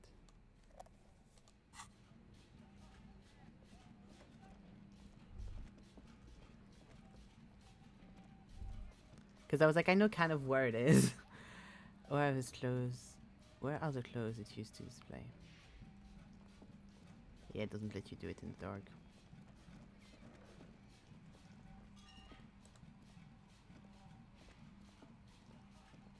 Oh, it's you again. Are you looking for a die? I came back to pick up my dad. Very good. That will be 7 real for 1 custom die. It's so pretty! 1 universal die for Wirral Untethered. It feels icy. Just holding this die in your hand sends a jolt of cold down your spine. Through the dark resin, you can make out a nugget of bone hewn from an alligator's jaw. Do you know what what happened to the other turns? Everyone else is gone. More or less. Are you interested in anyone specific? Oh, quite a lot of them spring to mind. There used to be a hair salon here, right? Yes, I think it was called Androgynous Orlando or something similar. They weren't a big hit around here. Turns out that working class men don't like genderless haircuts. They're scared of that word. Oh, she's so cute. A bit of experimenting every now and then isn't bad. No. It's not about the haircut. It's about the confidence. What's wrong with experimenting? The customer should have been more open-minded. I never would let anyone indigenous touch my hair. I guess I'm assuming I don't really have any options on hairstyles. What's wrong? I guess it just wasn't the time yet. She tucks a strand of hair under her headscarf. What happened to the gym? It wasn't merely a gym, it was Artemitep's boxing club. A community project created to steer at-risk youth away from drugs and crime. Who was Artemitep? A kind man from Zemsk. I heard he had some trouble with the law when he was younger, and that's why he wanted to start the gym, as his way of giving back. Maybe that's what Kuno needs, a community-centric boxing club. Kuno. Who's Kuno? He's a little ginger gremlin who likes to defile dead bodies. Oh yes, you mean the kid with the sailor's mouth. Yes, I've heard him yelling profanities in the backyard. She looks at the window. It's oddly quiet at the moment. I think it would take more than a gym to help that kid. How did the community project work out? It didn't. If anything, it made the youth situation in Martinez even worse. At some point, someone started a rumor that the punching bag downstairs was full of amphetamines. It's not really full of that. No one would store their drugs like that. Eventually, the coalition took away the funding and the club went bankrupt. This was a few years ago. It's gotten much more peaceful around the plaza ever since. What's up with the broken windows? Oh, this one's a mess. There used to be a company that promised to repair windows 24 hours a day. What could go wrong with this one, right? Turns out, the business was actually set up as a front for an illicit group that was producing snuff milieux. Who would have guessed? What's the snuff milieu? And they never cleaned up the debris either. Now it's just littering the hallway and I have no idea how to get rid of it on my own. Cool, very cool about the debris. But what's a snuff milieu? It's a sub-Rosa radio station that broadcasts real murders with real victims. Some people pay good money to get off on it. Nothing changes in her tone as she says that, as if it's just another piece of information to lay out for the world. Don't worry, the ICP has a separate division that deals exclusively with unlicensed sub-roses. This isn't our problem. Good luck with that. It's not easy catching those perpetrators. Did someone make stuffed animals? I saw moms lying around. You mean Mr. Fabron, the taxidermist? No, he mostly just did drugs. Anything else? I found creepy mannequins. There used to be a fashion atelier here, but I have forgotten the head designer's name. They were doing well for a couple of years, until the insect rights activists came. Insect rights activists? What's in the name of? The atelier produced a certain collection that used chitin among the materials. Apparently chitin is made in the Occident, where it's extracted from beetle wings. And you know how all kinds of political movements are big in the Occident. The activists shut down the biggest chitin supplier, which of course caused the price to skyrocket. And, naturally, all the most fashionable tastemakers refused to be seen in chitin from then on. The atelier went bankrupt before they could finish the collection. I'm glad someone took care of the little guys like insects, but insects don't have any brains or feelings. They got what they deserve, making clothes out of beetle wings. It's a terrible idea. I'm glad that someone took care of the little guys. Really? Anyway. She said, look at the windowsill where a dead fly is lying on his back like a skirt down on a bow tie. Poor guy. Suddenly, you get a feeling that insects are important to the case. It's hard to say why. Okay. This one's for Zeke.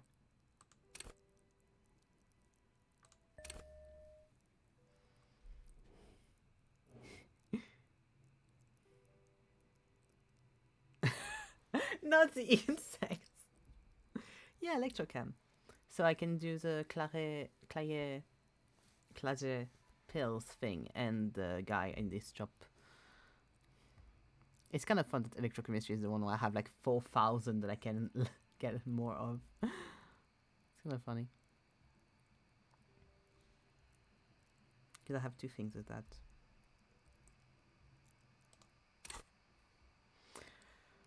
What's with the rollerblades and skis? They were made by a company called Slipstream. After they pivoted from making rotor blades to skis, their chief executive took off on a vacation with all their money. I made the insects comment when the insects were mentioned.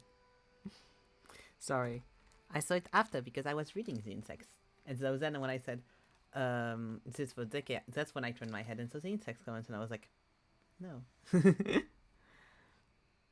Honestly, I think it's quite funny. I think he's still sending out holiday transmissions from Tulula or Tiumotiri or Hashtkor or wherever he is. Insects are also for Zeke. True. Zeke is... Are they insects? I'm unsure. Interesting. What does this transmission says? The usual, I imagine. That he's been thinking up all kinds of new business plans and can't wait to get started on them just as soon as he returns. Her smile widens before she sees the lieutenant's face behind you. Men like that are a curse.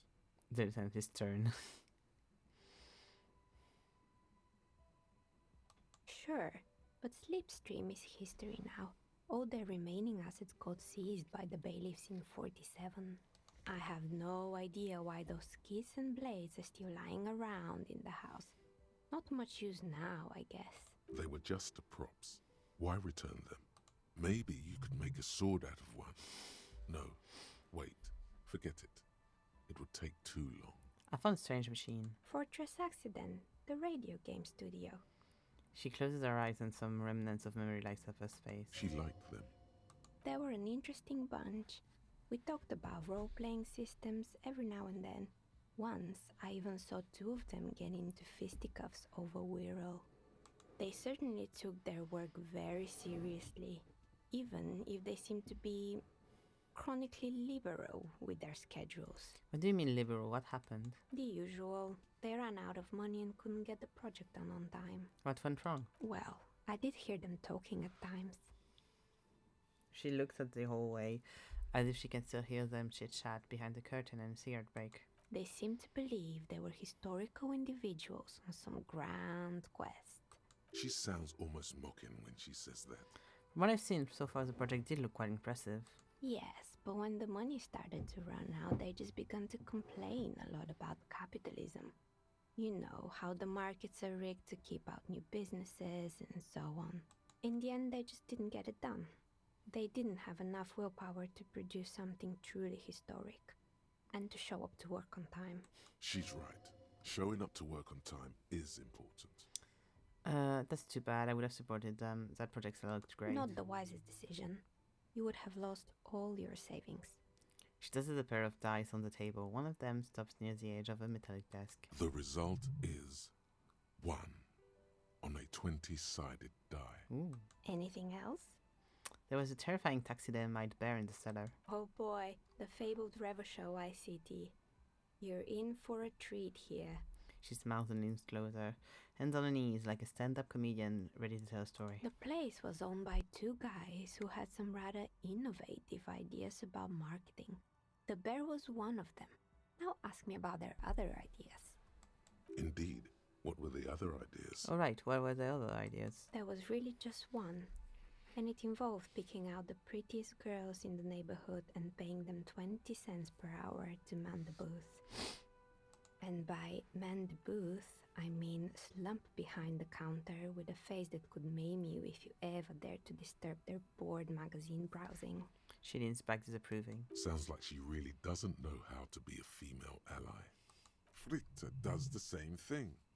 I know a girl just like that. She works as a fritter cashier. She's not particularly friendly. You should learn how to support other women, not bring them down. What did they expect? 20 cents an hour is a dog's pay. I'm surprised they showed up to work at all. Oh, what a winning idea. How else would you choose people around you? I don't have an opinion on employing teens. I just want to know, did it work out for the business? Oh, but they did. They did show up to work, and not alone. There were also acne-ridden girlfriends and gorilla-like boyfriends loitering near the ice cream stand. And they already had the bear. She closes her eyes as if remembering something painful. What about the bear? The bear. She repeats, pressing thumbs into her temples, trying to suppress the headache. It didn't work out? Of course not. The bear was terrifying. No one wants ice cream guarded by a hostile apex predator. To make matters worse, the fridge didn't work too well either, and half the ice cream came out malformed and partially melted. Eventually, Ravishow Ice City lost the price war to its rival, Glacé 5000. Glacé 5000 sold caramel sundaes for only 5 cents a piece, out of regular fridges. I killed the bear. You did what? She rolls her swivel chair an inch closer to you, unsure whether she heard you right. I had to kill the bear to become the bear. I can see. She nods, eyeing you up and down. The taxidermist who made it said it was his vision beast. He said he met his vision beast while high on desiccants. He called it Megatherian. Sounds cool. Why is everyone doing drugs in this place? Even the taxidermist? Very cool, but I don't want to hear about bears anymore. Let's move on. Oh, I totally understand. Anything else? Up on the building's intercom is not working. Oh, right. I hope you didn't try to ring me. I think none of those doorbells work, including mine. I'm still in the middle of connecting the wires. Sorry about the confusion. The doorbell with the empty name card must belong to her then. I was wondering about the Whirling in Rise. It's part of the same building complex. Did you know the Alta Delta Bimbo wants a Whirling? Yes, I guess so. The arcade is an ancient failure. Before my time. I'm not surprised, however. My advice, don't base your business on a fad. Hypnotism, floriography, trick-track, especially pinball. You're telling me that the dumbbell with the empty name card is yours? That's right. I haven't even written my name there. As I said, it's quite useless right now. It doesn't work yet. I was wondering about the Wedding in Rags. Is it part of the same building complex? You could say so. Both houses were built at the same time and under the East Delta Commerce Center project. That explains why you can call the whirling from the intercom, albeit I doubt that anyone responds. If the whirling is part of the same building, then it's part of the Dune commercial area. The darkness of this place is there, too. A strange thing happened when I tried calling the company named Slipstream CSA. Someone answered. It can't be true. They don't work here anymore. They've been gone for years. She looks like she doesn't really believe you. Are you sure it was Slipstream SCA? Was it a woman? Maybe it was Plaisance from the bookstore. First, it wasn't Plaisance. I know her, and I would have recognized her voice. She said she was from Tishaneto Electrics. Tricentennial Electrics? There's a moment before she recognizes the name. It used to be a major electric company 100 years ago. Are you sure it wasn't just some kids playing a prank on you? It was too real to be just a prank.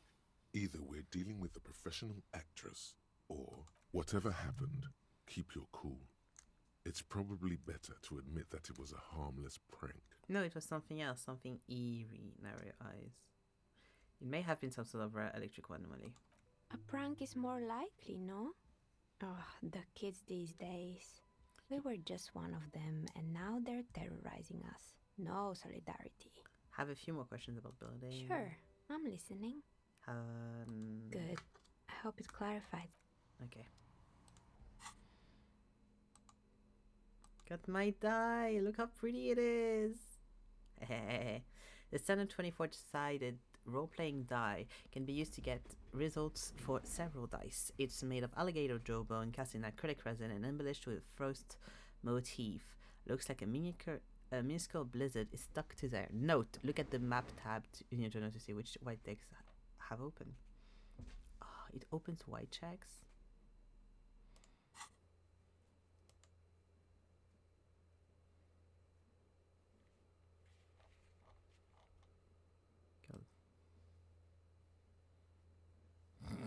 This page is always hell for me. It never fucking works. Yeah, barred door. I've done the barred door. Oh yeah, it's technically I still have it, but I've opened it now. I don't need to do the white check for the barred door. It's done. I would love to go see you though. Map wall. I don't care about the map wall though. Sleeping dog worker. Trash container.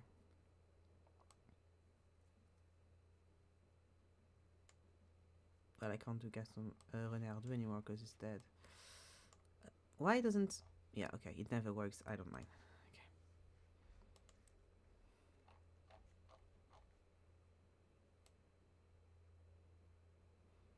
Nice.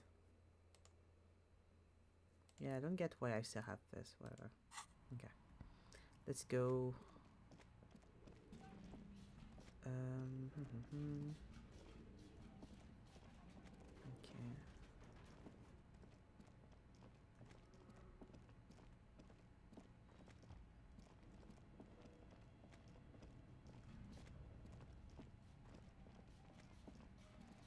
Do I have anything else to do before I go see Ruby? I don't think I do.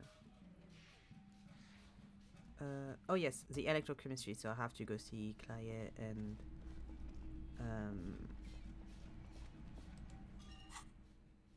the shopkeeper.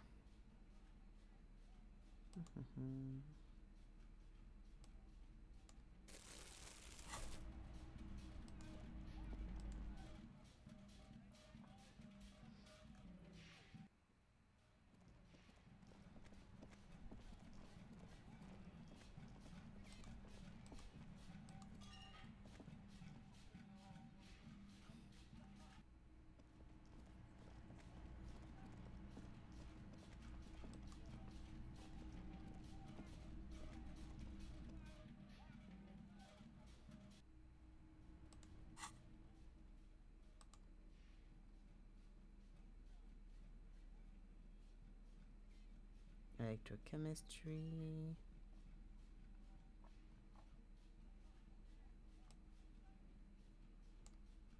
This, I think it is this and these gloves and this gives me one. No, it's fine. Okay.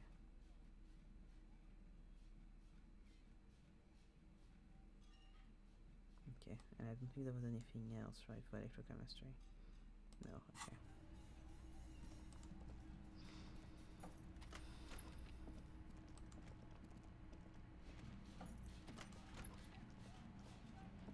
This medicine cabinet is stocked with drugs. A bright orange bottle with peptides stamped on it. In sunny, happy letters. Jackpot, baby. That's the stuff you're looking for. Your palms begin to sweat just holding that little plastic container. Lieutenant, I also see a brand called Peptide. Peptide, a euphemism for pharmaceutical amphetamine. Prescription speed. The fuck are you waiting for? Let's get super fucking preppy. What's so exciting about this orange bubble? It's speed, man. Just what you were looking for. They call it dextroamphetamine and talk about psychological disorders. But what we're seeing here is some scientifically advanced trucker speed. Here we go. I just want to discover the thing. I don't want to take it. Is it going to just tell me that the other guy is also on speed? It's like...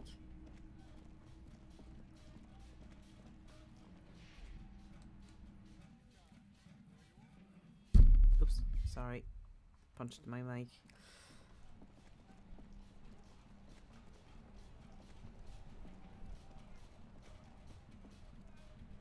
Got a feel so bad seeing him all alone. And this is now empty. Ugh, that sucks.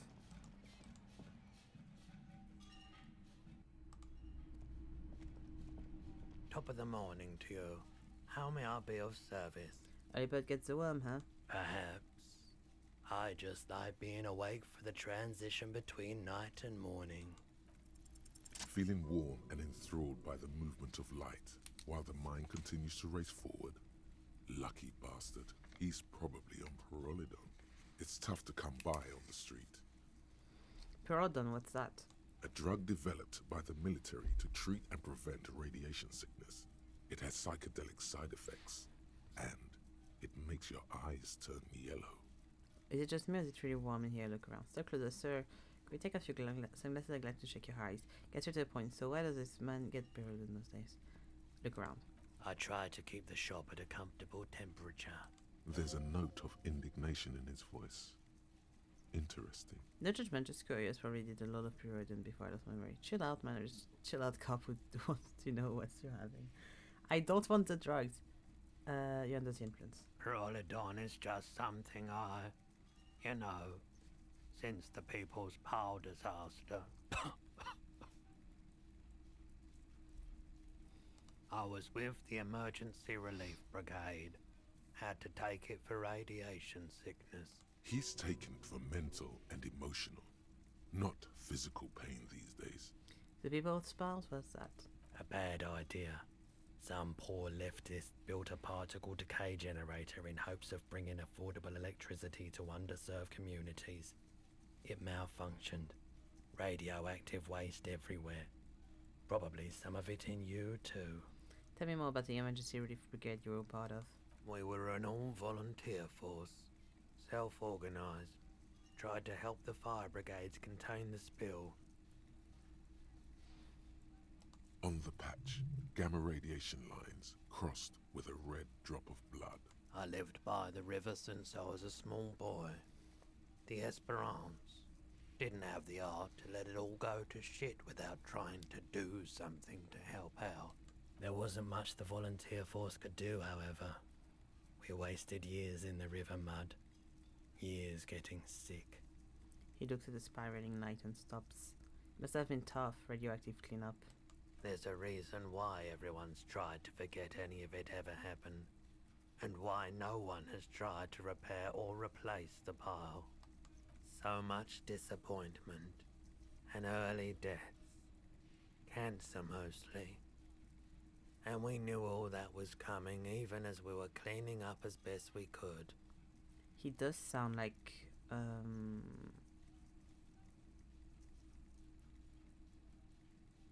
is it reptilian brain? Or is it the other one? He sounds like one of those two. Whose fault was it the generator failed? No one's. Everyone's. He sighs and shakes his head. So much bitterness. A bunch of poor people built themselves a primitive nuclear reactor, hoping for the best. What do you think is going to happen? Reptilian brain core, yes. How did you end up running a pawn shop? The cleanup happened 15 years ago. I was young then. Later, my second aunt died. Yeah. Left me this shack and all the assorted junk in it. Core, not part of the game. Yes, 100%. Yeah, I know it's not the same.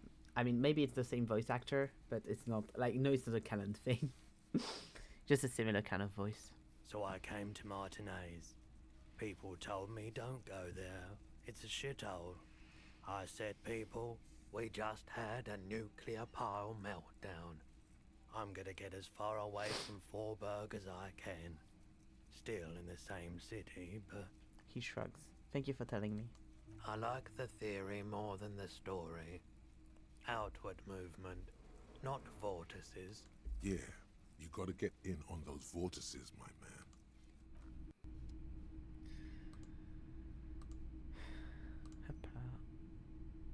We're back at almost nothing, I'm guessing. Yeah, 25. Oula. Okay. Doesn't like it in here.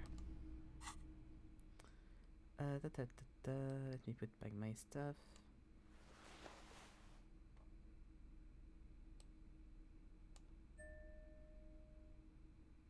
think that's so... in my pants. There we go. Need to be stylish.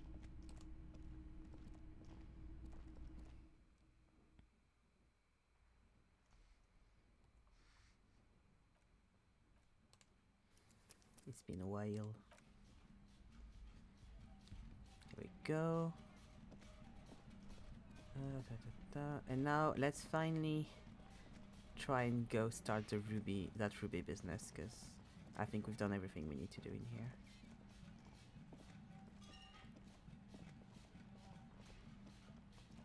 Just rechecking quickly.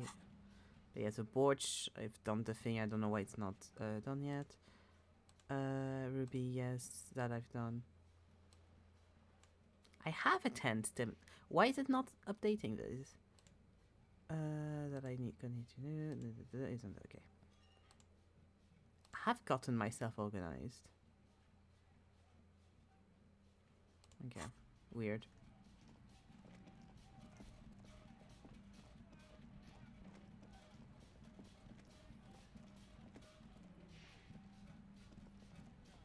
I think you missed one of the dialogue options in the meeting. Ugh. Just like getting in should should be like doing the tick, you know. Honestly.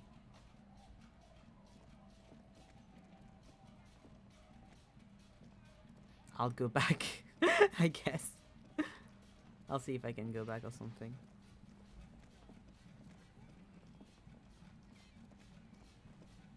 But like the borch, I get they want you to eat it, but I don't want to because of the alcohol thing, but... Ugh. They said east though, so...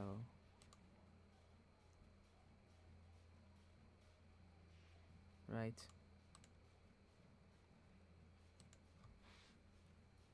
Went up the coast, yeah. Okay.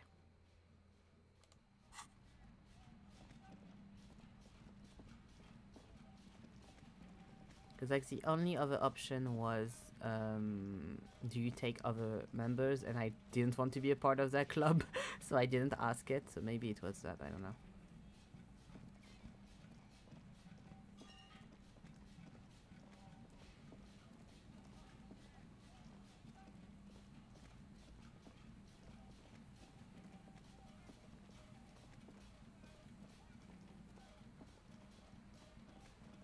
Yeah, I can't do anything with you. Maybe I'll get a key at some point.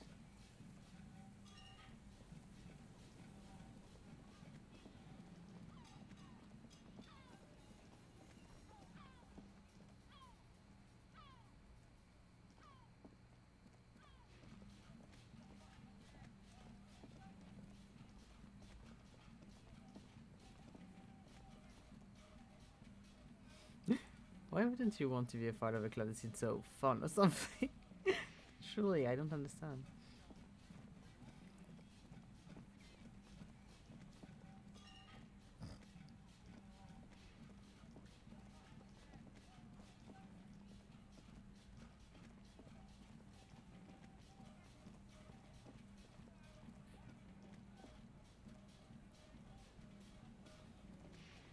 It's just that it's not helping the initial thing, which was like make more communism happen. So, not this side maybe.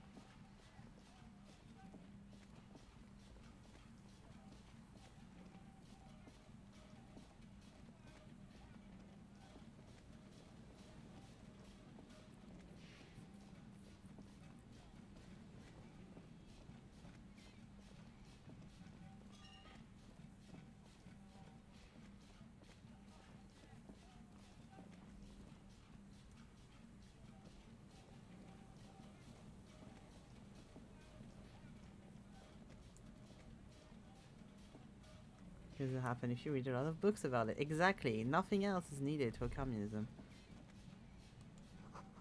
Moonshine probably smells like testy fermentation. You guys don't need this. How do I go to the other side again? God.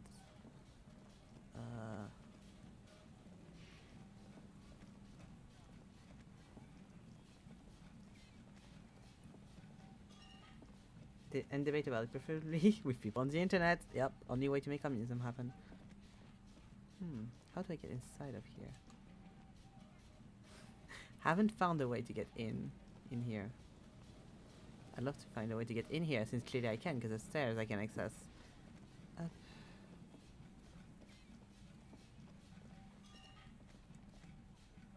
There's another one now.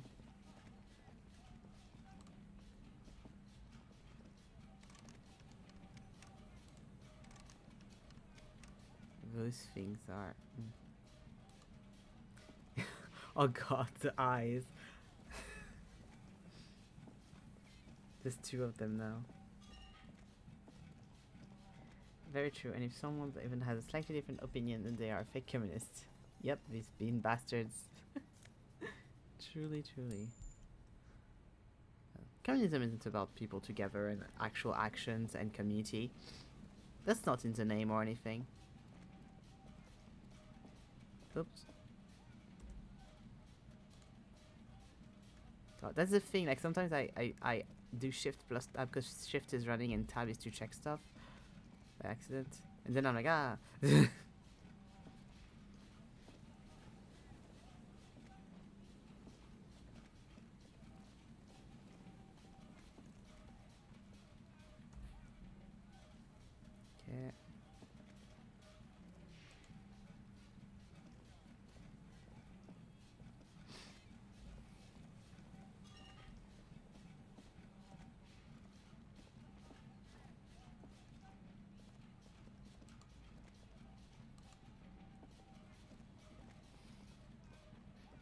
You're so slow, Harry. Fuck's sake.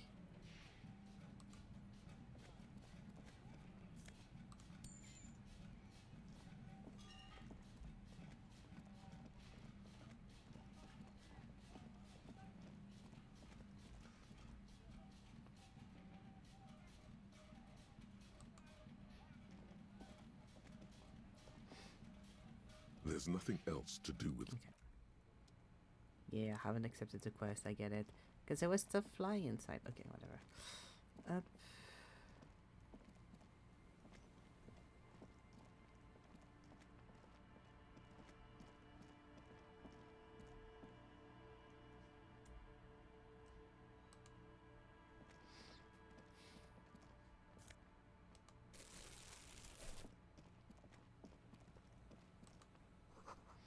A door building a hiding place. Could the instigator be inside?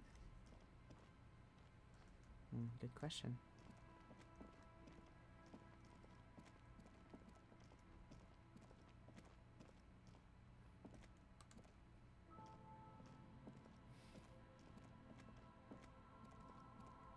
How do I get inside is the question.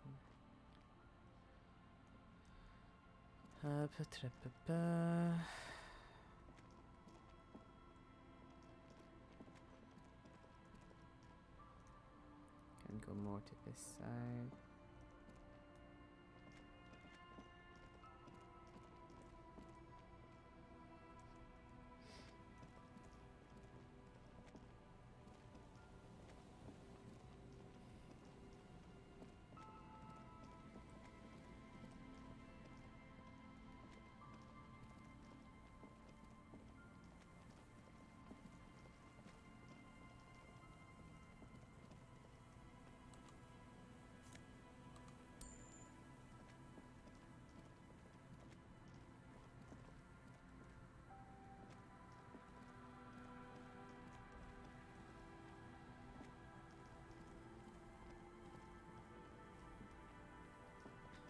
Yeah, because from the other side I can't do anything either.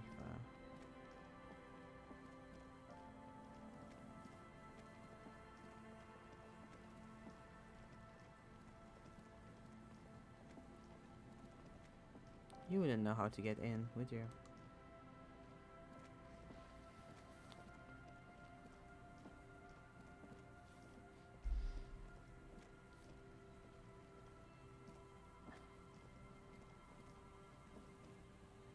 Wait, give me a second. Hello. Isn't this a fine morning? I'm looking for a suspect. Have you seen anyone suspicious around? No, I'm afraid I can't help you with this one, officer. It's just a regular day off for me and Mikhail here. He pats his someone said, when it's not a day off for you. So you haven't seen anyone around? No, I'm sorry. As I said, this is just a day off. We just arrived anyway. There's something friendly and familiar in how he says that. A day off. He's telling the truth. He hasn't seen any. Sure. What's on your mind? But of course. Okay, he doesn't have anything else.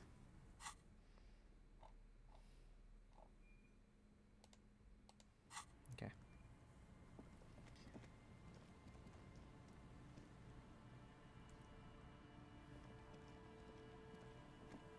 So I want to make sure I haven't skipped anything.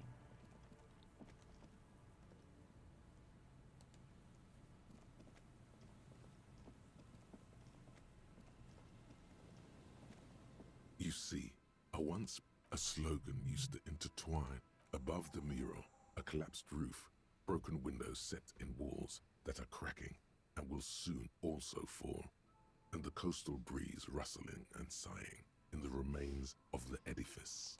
Feld Electrical, you only know them as a small company that makes ink cartridges. Looks like they used to be big. There's something in the wind. Sometimes the only way to go forward is to fail first. Could Ruby be in here? In there? She could. Or she could be in the identical room over there. Or in that boat shack. In that church tower, maybe. Why single out this one building? Give me a second. Shivers.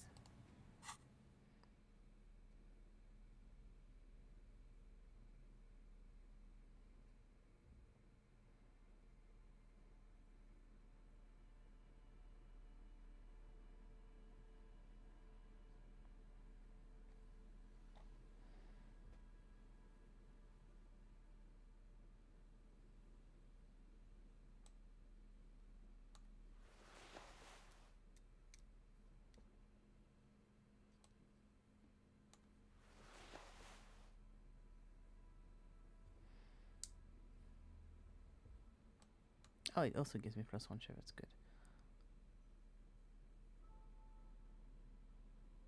Okay. The once bright mural towers above you, saying, Feld Electrical, R&D. Even though you're sure you succeeded, all is quiet. There is no cold hand brushing against your forehead, no rustle in the reeds. The wind has died down. The ruin in front of you is silent as a tomb. Were you stressed because you knew that if I failed this check it would be really annoying because I don't have anything very much to make to give me more shit for yeah.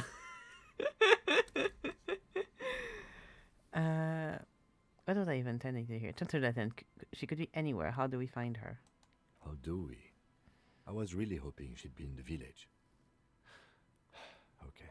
She's probably north of the village, and this place is a peninsula. We already scanned most of the outdoor areas on our wild cryptid hunt, so we have an understanding of the geography, at least. You can rank up so many pluses for your check, and so many of these you passed up, so I was stressed. Oh. Yeah, because I don't take a lot of the, like, all the red things, because they're usually drugs or violence and stuff, and I don't do that route. So I like the... And then there's the church. We've already searched that and can rule it out. I know it doesn't feel like progress, but exclusion is a step too. Anyway, we do it the old-fashioned way, sector by sector.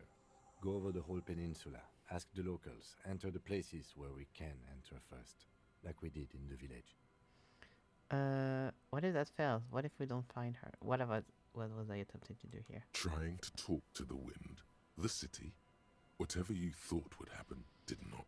And now you're just standing there in the pale of the morning with your hands fallen to your side. Is trying to talk to the city something you've done before? Is it in your secret repertoire? A trick for when you're out of ideas? What if that fails? What if we don't find her? Then, if we're desperate, we can look where we can't enter. Bunkers, storm drainage, displays. I'm sure it won't come to that. He looks behind him at the dark red box crumbling across the chasm. Walk the coast, the old boardwalk, the reeds. You can always come back here and talk to the wind again. Look where it already got you. An adventure awaits. An adventure on the windswept urban coast.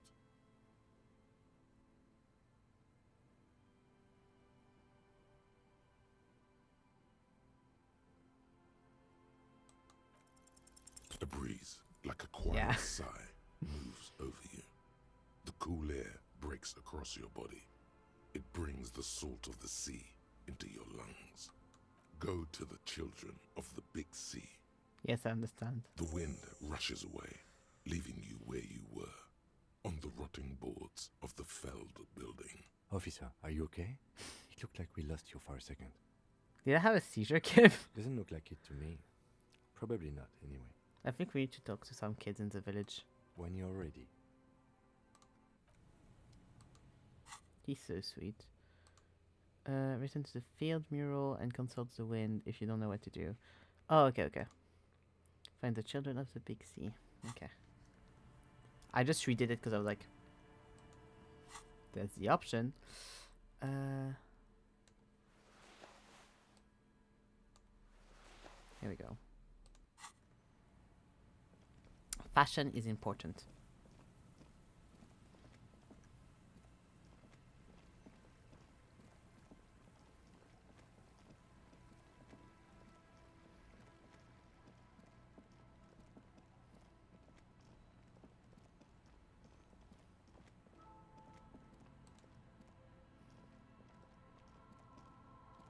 The scruffy-haired little boy kicks a stone while the other watches him do it.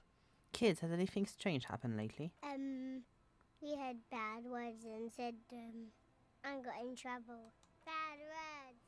Bad words. Bad words are bad. Don't say them first. Don't say them, kids. A first step of life to go. Okay, what happened? We just heard funny voices. The boy shrugs his jacket, whispers at his shadows move. We thought the voices were funny. We said what they said, and then we got in trouble. Where did you hear them? Did you ever hear someone hear them? Was it on the radio? Radio? What's that? The boy sniffs We at the just double heard knot. them in our head. What do you mean you heard them in your head? You know, I heard people talking, except just in my head. Okay, what did you hear? It was like, it is time at last. My nasty speed reeks. Our brother man is about to grow up. A memory stirs. You've heard this quickfire patter before. DJ Flatio, Big Boy Daviel single is here. Buckle up, cause this is the fastest track that you're ever gonna hear. After doing an underground rave instead of the church. Turn up the volume. Blow those speakers out. Now here's... No. Don't say bad words, stupid. Why? What a splendid rendition these two rapscallions have offered us here today. Faultless memorization. Perchance they'll enjoy greatness as a double act in the performing arts. A word when you're done. Lieutenant clears his throat. His eyes are wider than usual. The boy draws a jagged rock across the ground. It leaves a white scratch. Kids, have you seen any bad people around? What bad people? One of the two twins, his mouth slightly opens. It's pretty new to me somehow. I'm doing such different choices from apparently anyone playing this game that keep running into shit neither of you have heard of. To me, they're all like logical choices or things that I'm like, yeah, I want to do that. I don't want to do the other option. But apparently I'm the only one. I don't think questioning 4-year-olds without their parents present is going to crack the case. Yeah, I agree. But, you know, I wanted to do the thing. Then we're definitely... Okay. Detective, about what the twins had to say. So, those voices they heard.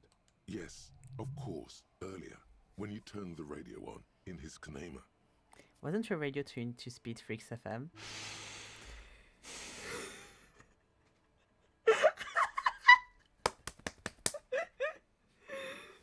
This is the kind of fucking audio like sigh you get in Love and Deep Space. Where... But now we have the Kim version, yes. DJ Palacio is a crazy name too, yeah. I can't explain how they heard it. I believe they heard something, and given the poverty of this part of town, I don't know how they could have heard the radio. However, weird as it is, the situation is not connected to the murder.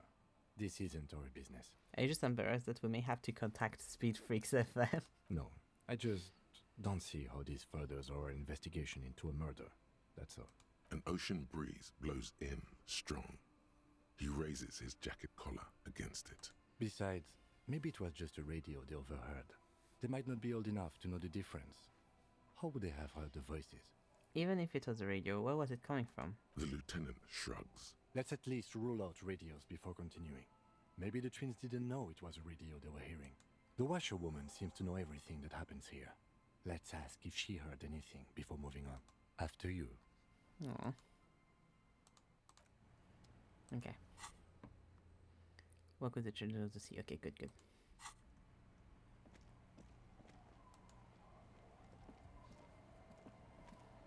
Our tenant, the policeman. I hope the waves don't keep you up at night. What can I help you with? Have you heard a radio on the coast last week or so? A radio? Ah, no. We play no radio here. There's one in the shack, but it's never used. Are you sure you didn't hear any radio playing? Any idea how the twin could have heard Speed Free FM? Was that the nonsense we was spouting? Huh. She shakes her head. No, I have no idea where they heard it. They've been in earshot all week, and no radio. Are you sure they didn't hear any radio playing? These ears know every sound that belongs to this coast. I would know if I heard anything different. We good, Kim? Was Oops. that the... No.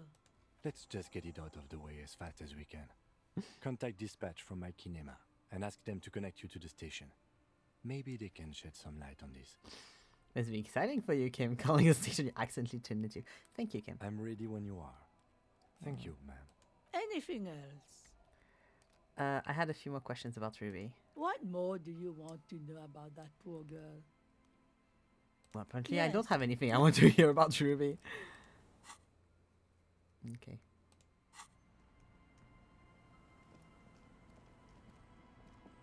Kainima time, Kainima time, Kainima, Kainima, Kainima time.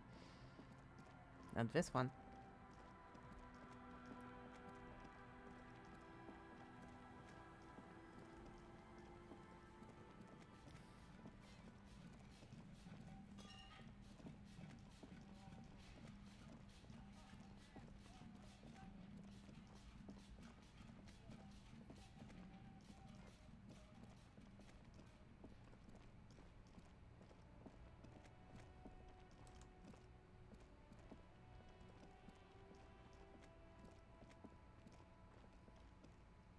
Inside, you see a set of steering levers, a radio microphone. This is Precinct 57. How may I assist you? Please, Alice, I need you to connect me to Speed Freaks FM. Come again, officer? I said Speed Freaks FM, keys big fan. Speed Freaks FM, radio stations for case. Okay, officer. One moment. Excited, Kim? No. I have this unit on the line. I'll connect you now. I had to say one. DJ Mesh, let's go. Yo! I'm sorry to bother you, I just have a question. Ain't no bother, brother. Anyway, I only got a few minutes before I gotta go back on air. What do you need? I'm just calling to confirm, did you debut a new track from DJ Flacio a few days ago? An asshole is a mouth of shit. And I'm puking. Okay, is that what the song is called? Yeah, that is the song. An asshole is a mouth of shit. And I'm puking. Okay, let's is it legal to play? Let's move on. We talked to some kids who said they heard it in their heads. Do you know how that could be possible? Is that what this is about? Listen, it's not our problem if kids decide to tune into River Shaw's hottest station. It's not that they played it on the radio, they heard it in their heads. Do you know how is that possible? I don't understand. Are you asking if we can, play our station into people's brains? Sure, for free you can tune out, you'd make a killing on ads. Yeah, like a new way to equalize people, getting them on the same station, grateful for communism. It's actually like that because I think it was the enemy of traditional values forcing your filth on the innocent. Yeah, like that. Maybe it was a part of your civic duty, just testing it for the government. Right on, brother. We got to make sure everybody tunes into this sonic revolution. But we didn't force it into people's brains. Got no idea how you do that. Short of them just tuning in on their favorite radio receiving device. Okay, I'd recommend looking into it. Okay, I understand. Thank you for clearing that up. My pleasure, Comrade Cop. Is there anything else you needed? No, that's all. Thank you. Just one more thing. A shout out to Lieutenant Kim Kitsuragi. He coincidentally, as you saved on his radio. I think that's so funny, and I really want to say it, but I also don't want to because poor Kim is so ashamed. It's so like, please leave me the fuck alone. But also, I want to do it. Okay. Huh? The sound bubbled out of him, even on his own surprise. Okay, Cop Man. Can do, will do. DJ Mesh, out. The party has terminated the call. Is there anything else I can do for you, officer? Press the button, level saved, and find out Speech Peaks FM. Spoke to the wildest cop in Rivershaw. He asked us to give his buddy cop, long-time listener Kim Kitsuragi, a big shout-out. Kim, we love you. We love you, Kim. Keep it freaky, like DJ Mesh, DJ Flacho, and your wild friend. This one's for you.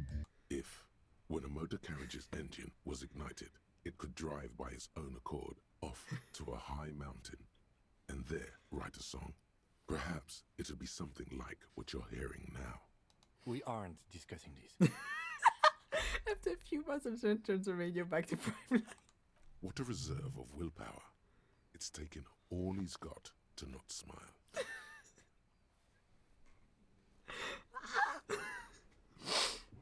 He's so happy, but also he's like, I can't. This is Precinct 57. Can I connect you to someone? I'm done with the radio for now. 57, over and out. In the cabin, you see...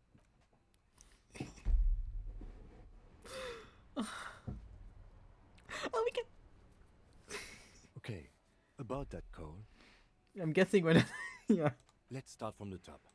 There's no doubt the twins heard Speed Freaks FM. I still don't know how without a radio, but they did. So much for we aren't discussing this, lol, truly. Immediately after. I mean, that's what they mean by we're not discussing this, but... I'm so happy. Spooky shit, but what does it mean? Quentin thought. We're not any closer to knowing how they heard it, though, are we? No, we are not. So Lieutenant's gaze travels towards the coast, towards this fishing village so far away. I mean, a witch voice in my head said me stuck the kid. Maybe it's related. Guess we're stuck then. The lieutenant turns his attention away from the coast. Back to you. Not necessarily. We've learned something. No idea what. Something, at least. Did we ask where the kids were when they heard the voice? The wind picks up, blowing a stray strand of the lieutenant's hair out of place. He smooths it back. The fucking detail. That's detail you have in romance novels and in dating games. Just saying. So like how his hair acts in the wind and like he's like putting it back. Just saying. I did, sorry. No need to apologize. I was just going to say it'd be a good idea to ask them. And detective, thanks for this. It's been interesting.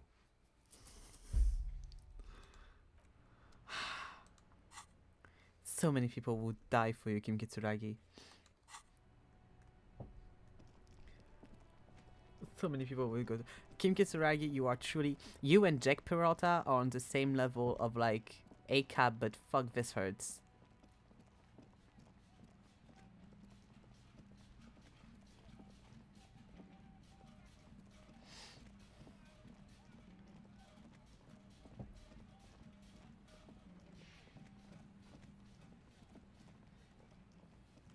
Like, how can you not want to not disappoint this man? Like, anytime I have something, I'm like, oh, this could be fun, but I don't want to disappoint Kim, so I don't do it.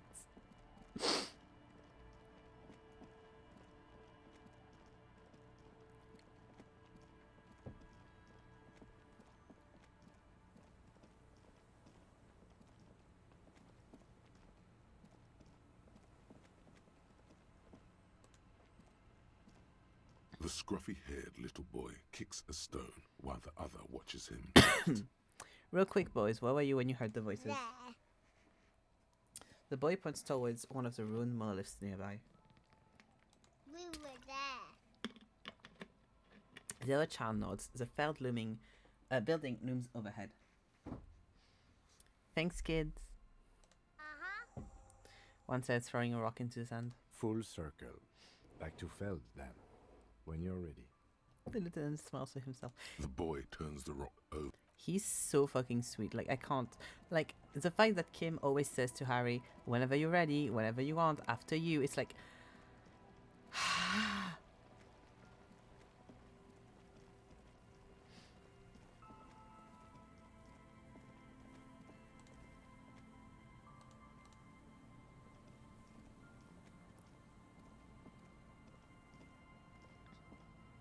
The once bright mural towers above you, saying, Feld Electrical, R&D. Tomorrow is just... Give me a second. I'm going to make sure... I don't think I have any encyclopedia stuff. But just to make sure I really, really don't fail this. Should be safe, but you know.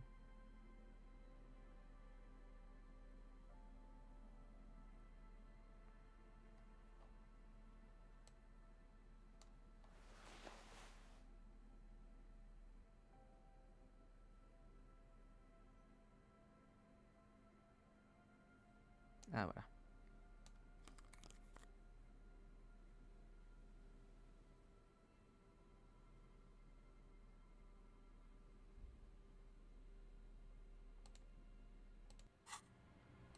The once bright mural Here we go. towers above you. You know a lot about radio. Enough to know you have no idea how or why those boys heard Speed Freaks FM in their heads. Knowledge like that isn't just obscure, it's unknowable. Dangerous theoretical facts like that are probably protected under the coalition government's Articles of Dominion, Title 14, Article 7C.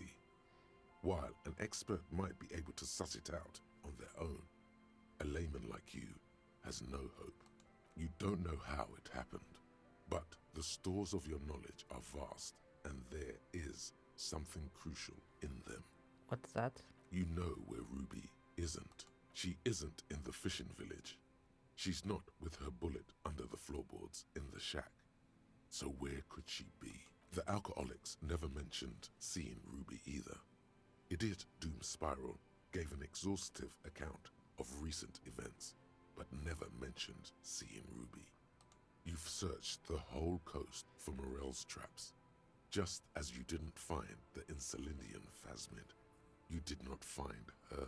You've even entered the church, met Tiago and Sorna. Some criminals seek sanctuary from sacred buildings, though the sanctuary laws were abolished decades ago. But Ruby wasn't such a one. And you do know one thing about radios, Ulan. Ruby dabbles in advanced radio theories. Ulan, the Speed Freaks mystery. It might just be related. Does that mean she's here? If she's here on the coast, she'll be here.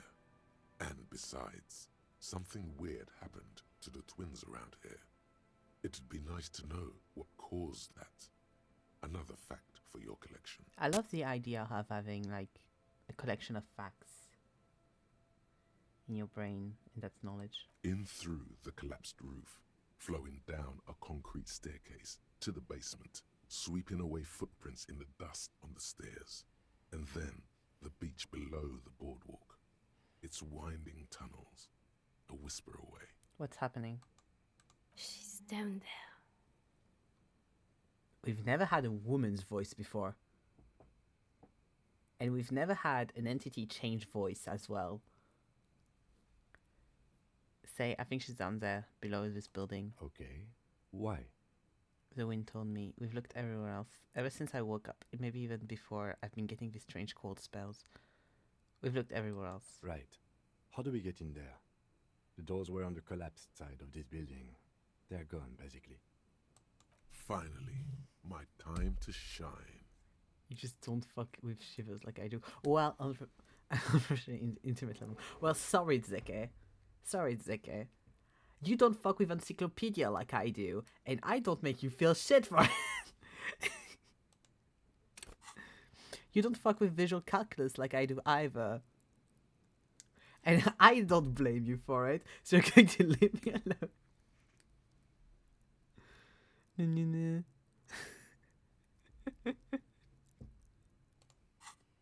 I still successed my achievers, didn't I? So I don't need to fuck with her like I do. Like you do. Some of us have heard this voice. Yeah, you finished the fucking game. No wonders. Encyclopedia, my best friend. Nan. Thank you. Here we go. I do wish, I wish it was one of my favorite designs. I'm sad I don't fuck with this design as much as others. For the cards and stuff, because... My baby!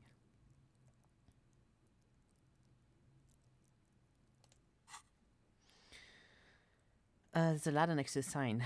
Maybe we can climb it? Perhaps you can climb them. We are not climbing anything. I'm 43 years old, and I plan to live to see 70.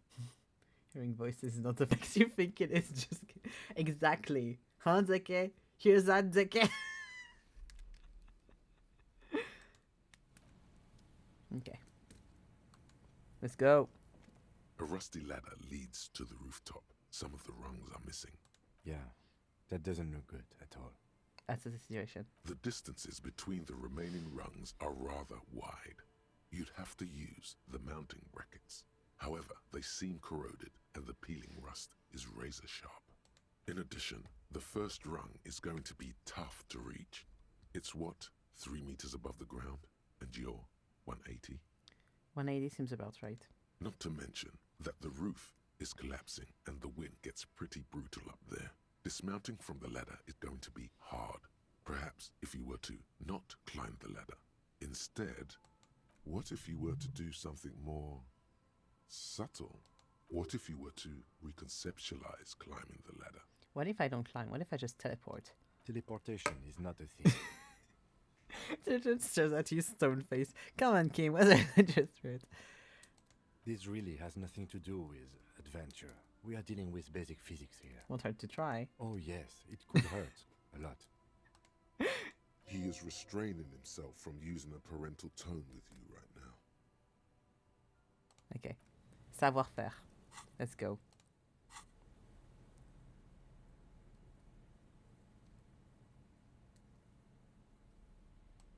-1 savoir-faire? Yes.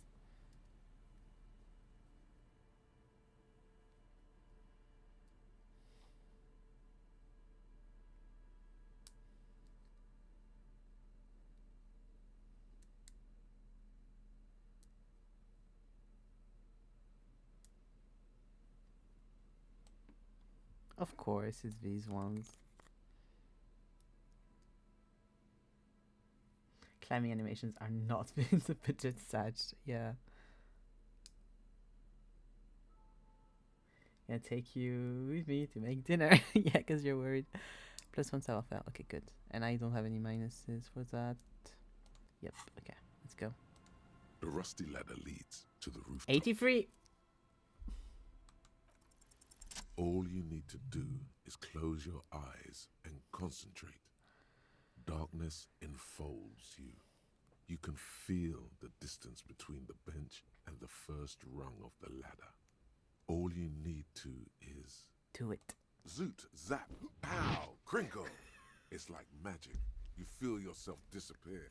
Your atoms fading out of existence. Zoot, zap, pow, crinkle. Incredible. Oh my god, I can't believe it. And you're glad you brought your kid to see this, Trent? Bam! You find yourself on the roof, having mastered the art of physical displacement. I didn't, Kim. I teleported. I just saw you climb the ladder. You just climbed it like a regular person. I did it, Kim. It's much funnier than what I did. What did you do? The wind at the top of the building starts howling loudly, blowing away the lieutenant's voice. Faintly you hear, Never mind. Find a way to let me in when you get inside. Don't go adventuring without backup, especially if we think the suspect may be hiding here. Okay, let me just get back my... Oh, actually, it doesn't... It's not too bad. It's just these glasses. I'll keep them on for now.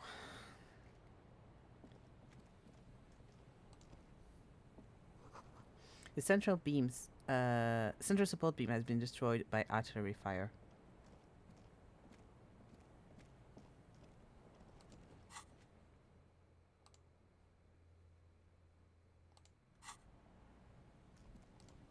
I love how it's like, oh, there's this ladder. Well, you can't go through the ladder. And I'm like, yes, I can. Oh, here we go.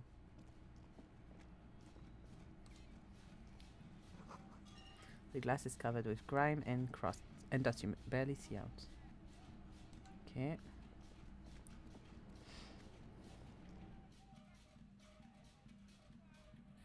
Tell me, Nan, what did you do to get inside the building? You should take out your flashlight.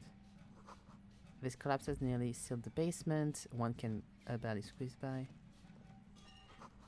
Antiquated office furniture. Last century, maybe? That's Indian the Lotless. He told me I couldn't take the front door. He told me... You did the ladder? Of course you did the fucking ladder. Kim told me I couldn't do the front door. It's not my fault.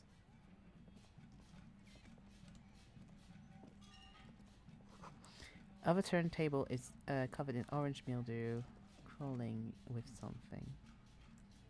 Okay, the door must be there then. I'm just going to do this one. Old filed folder card, document silver with mold. Hello, Kim. 2 rusty metal plates that slide apart form a crude door. It's been here under the boardwalk for a while. Actual front door, you see what I mean? Okay. Who's there? What do you mean, who's there? It's me, Kim. Stop playing around and help me get the door open. Sorry, Kim. But I was fucking... The doors seem to be on rails, but they've gotten jammed. You grab a side and put some strength into prying it open.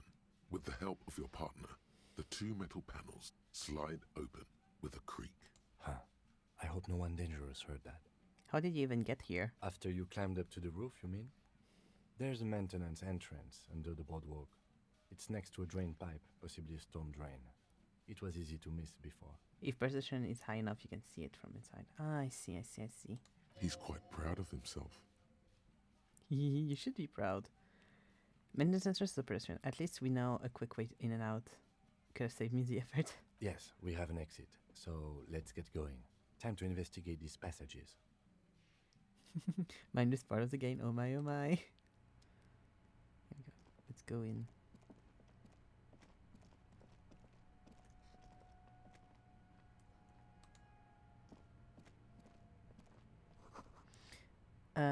Series of thick, dusty panes of glass. Oh, a new coat.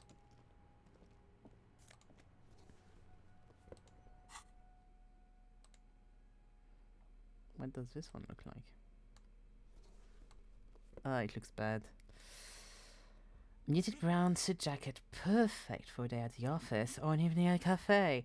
The red rose on the bottom left breadth of pocket is slowly wilting. Well, it will stay wilting in my pockets.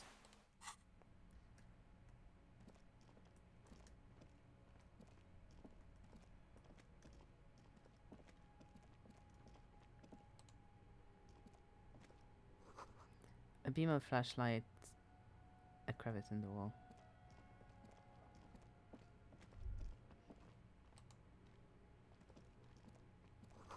These spots and plates are filled with dust and spiderwebs. Stale fabric, smell and dust. No one slept here in months, maybe years. A mustachioed and mutton-chopped man, amateurishly depicted, gazes at you with sad eyes. A plaque reads, K. Mazov. There is a spiderweb in the lower left corner of the portrait. Look, Kim, it's Comrade Mazov. Yes, I can see that. Looks like some communists were hiding out here. They left a long time ago. The lieutenant does not seem to share your enthusiasm. A long time ago? How long? Half a century. This was probably part of the network of defense posts the communards built against the amphibious landing. He looks around. I think the purpose of this bunker was to produce propaganda. It would have had radio equipment back then, but that's all been looted. What's with all these secret weapons, scratch, and secret bunkers? We have found a lot of those lately. I guess what most people think of as history tends to linger in rundown neighborhoods. Martinez being what it is, no one has gone through the trouble of cleaning out the old bunkers. Good hiding place for someone who's up to no good. Maybe I should move in here. No. Could someone have stopped through here recently? You mean like Ruby? No. I think we've stumbled on a piece of history. Okay, leave.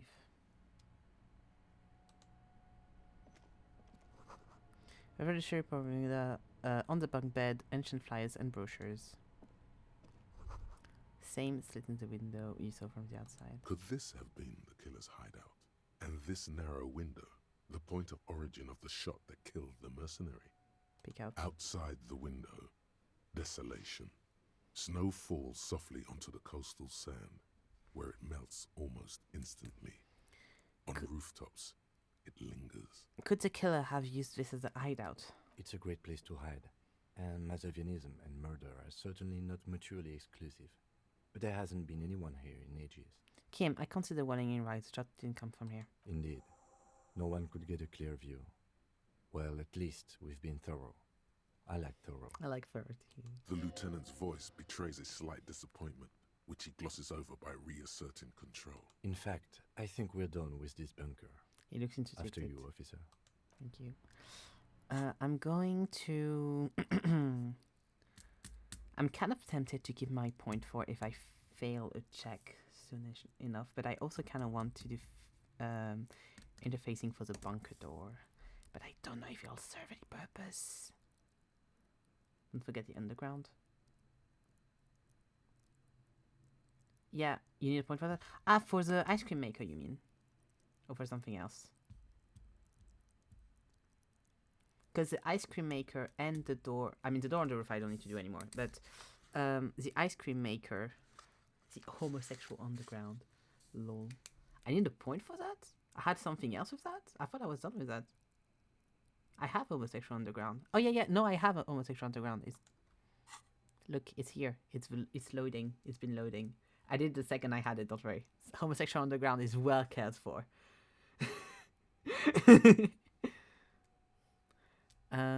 Maybe the Jamrock Shuffle I'm a bit interested in, not gonna lie. Yeah, it might have been AFK. I'm a little bit interested in that.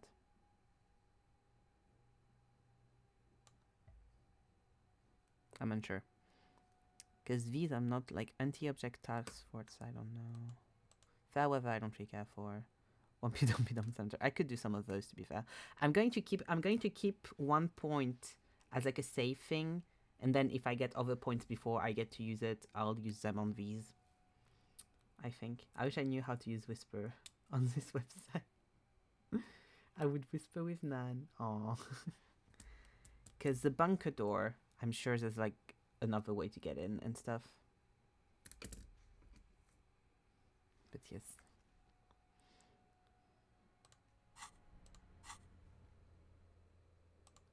Nice. Nothing else in here. There's stuff in here. Ooh. We got a hat.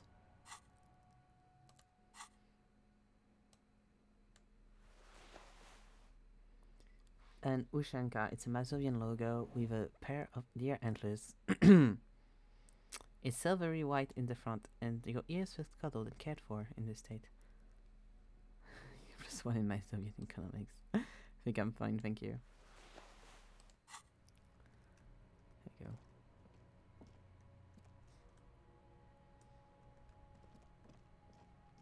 I want to own Ushanka so bad. I bet you do. But the thing is, you're going to look like a rave kid with that. Like Tumblr in 2014 core, kind of. Dan Howell in 2016. Footprints in the sand, one the soul appears to be more worn than the other. There's something in the air, natural buzzing.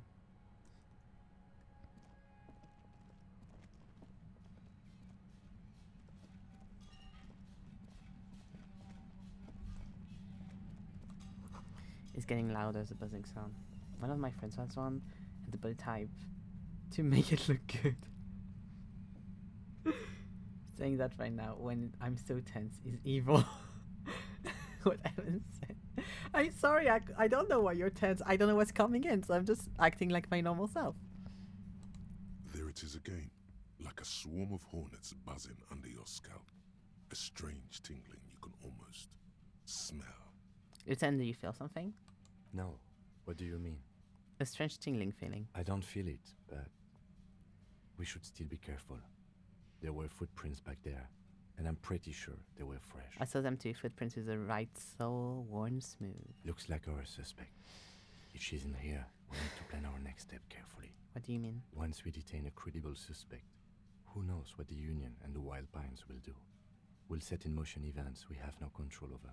You will upset the balance of power in Martinez. The deadlock between the company and the Union will destabilize. This part of town is a fine clockwork puzzle. Disturb its peace, and it will start breaking down uncontrollably. Keep calm. Go over the whole situation in detail. We've met with the Union leader, but haven't gotten any info on him. Maybe we should talk to him more first. We know that Joyce knows about the murder, but I may have other things to discuss with her. Do you think whatever happened will affect our cryptozoologist? How bad do you think things could get? Well, we are not responsible for what we can't predict, are we? I don't think the entire city will be razed to the ground. He smells in the dark. If you can't predict it, there's nothing you could have done. You're right. However corrupt he may be, nothing happens in Martinez without him knowing. We might have to dirty our hands, but... In this case, we can't afford to be squeaky clean. Yes. There won't be time for that once things go down. Matter of fact, I don't think there's time for it now, but... If you must. You mean Morel?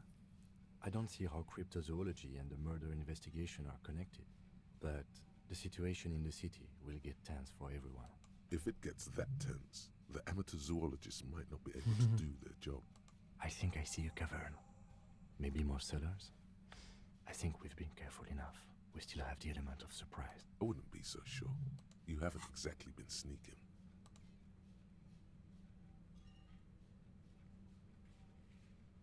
Union and cryptozoology business might end when you do.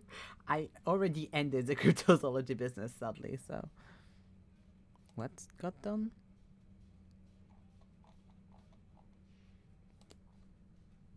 Whatever. Or maybe not. Either way, once we go deeper, there will be no turning back. Well, I think I'm done. I don't want to talk more to Everard or to Joyce, so let's go.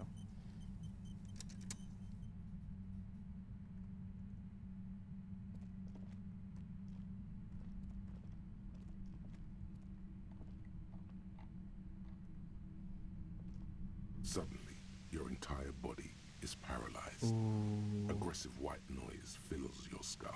A strange pain, like you've never felt before. Through the static, you hear a woman's voice. It's like 1,000 radio stations are being blasted into your head all at once. But her words are the only ones you can make out. Poor Kim, look at him. I know you're feeling pretty uncomfortable right now. Don't move too much or fight it. That'll just make it worse. The shadowy figure by the machine. Can't say it's a pleasure, officer. I was really hoping not to make your acquaintance. But here we are. As she says the word, officer, you feel a spike in the agony. It sounds like the entire radio frequency range is screaming directly into your neural pathways. Cover your ears. No, buddy. That's not going to help. You can't shield yourself from this. It's an entirely new type of experience. Way worse than all the previous ones. Don't focus on the pain. Focus on doing your job. Tell her she's under arrest.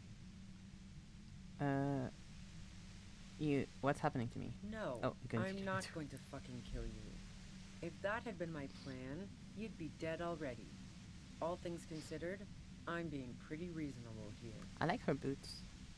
I'm using a pale latitude compressor. You and your partner have been caught in its field. The explosion of static you're hearing.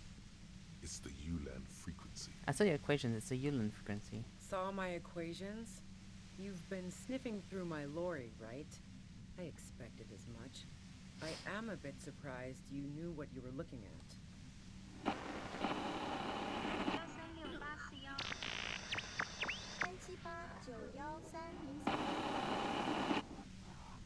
A pale latitude compressor is used to sort of make the pale more manageable. With a lot of these, you can force a radio signal grid on the pale, literally crunch the distance across it. Signals are relayed across a series of repeater stations fixed to buoys. Not a fun job manning those stations. All alone out there in the pale, people lose their minds in just a few years. So, what we are experiencing is a concentration of radio waves. He just destroyed something with great efforts. Precisely. This is an industrial strength paraboloid. It's meant for forcing dimensions on something that doesn't have them.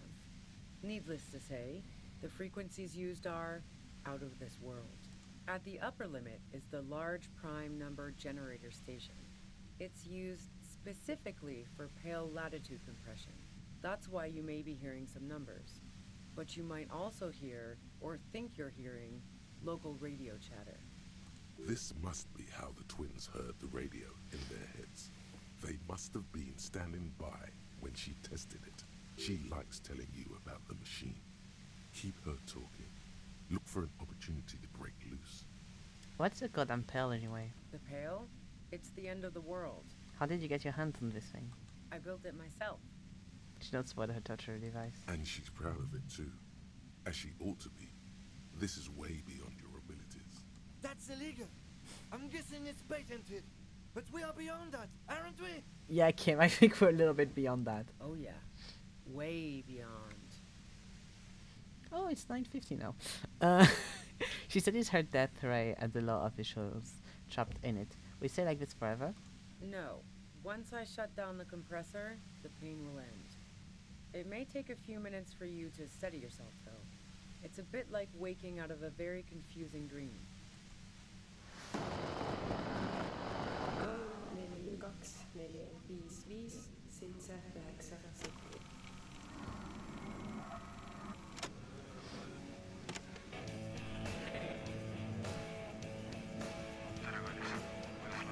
We should be expecting that. Yeah, sure.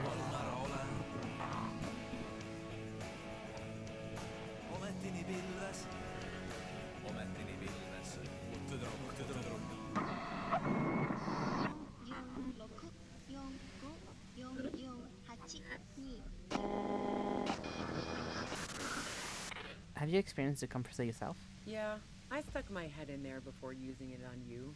It seemed like the ethical thing to do. Can't say that I enjoyed it. The field was weaker, but I can imagine what you're going through. This is all great. Let's talk about the man who was killed. Yeah, let's not talk about that shit. You were hunting me and fell into my trap instead. That's all there is to say about it. So she thinks of you as hunters, not cops, and of herself merely as prey. Please, could you just turn it down so I can ask you something? If you've got something really important to say, you can do it through the white noise.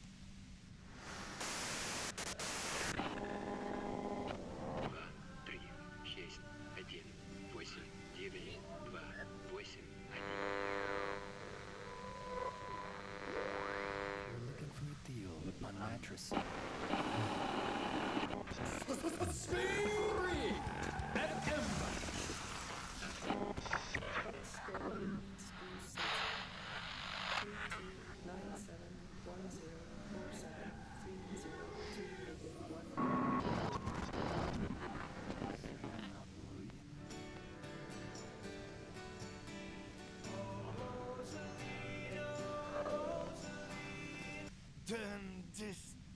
Lieutenant clutches his head, grimacing. God damn it. She regards young Kim in sudden sympathy. Fine. If you really want to talk, I can dial it down. I've also got a gun, by the way. Yeah, you got my gun. She steps reluctantly out of the shadows of pen lessons. She's carrying a 2-barreled front loader. Remain careful. Well, it doesn't feel much better. but you can form sentences now. Thinking doesn't seem to hurt as much. 83% though.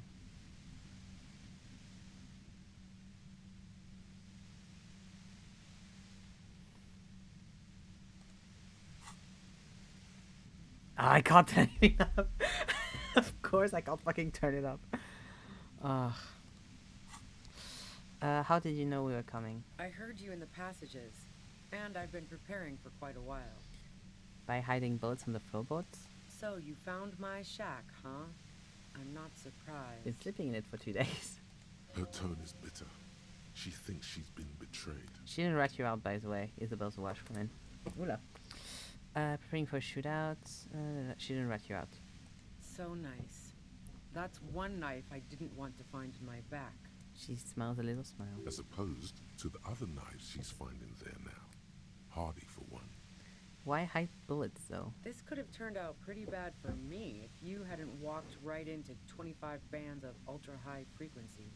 That's her admitting the bullet was an emergency exit. Did you shoot Levi? No, I didn't do it. I only helped stage the lynching, though I doubt that makes much of a difference to you. Who ratted me out, by the way? Was it Titus? No, he wouldn't have broken first. Just a gender traitor. You're right. Clea was the first to share her suspicions. Oh, I knew the kitten had claws, but not like this. But she couldn't have known I was on the coast. How did you find me? The own boys told us you were on the coast. My boys? Yeah, the ones you poached from Titus and Titus himself. Rusty boys, formerly the Hardy boys. Ruby boys. What? I don't even understand what you're trying to get at here. Oh, doesn't even matter.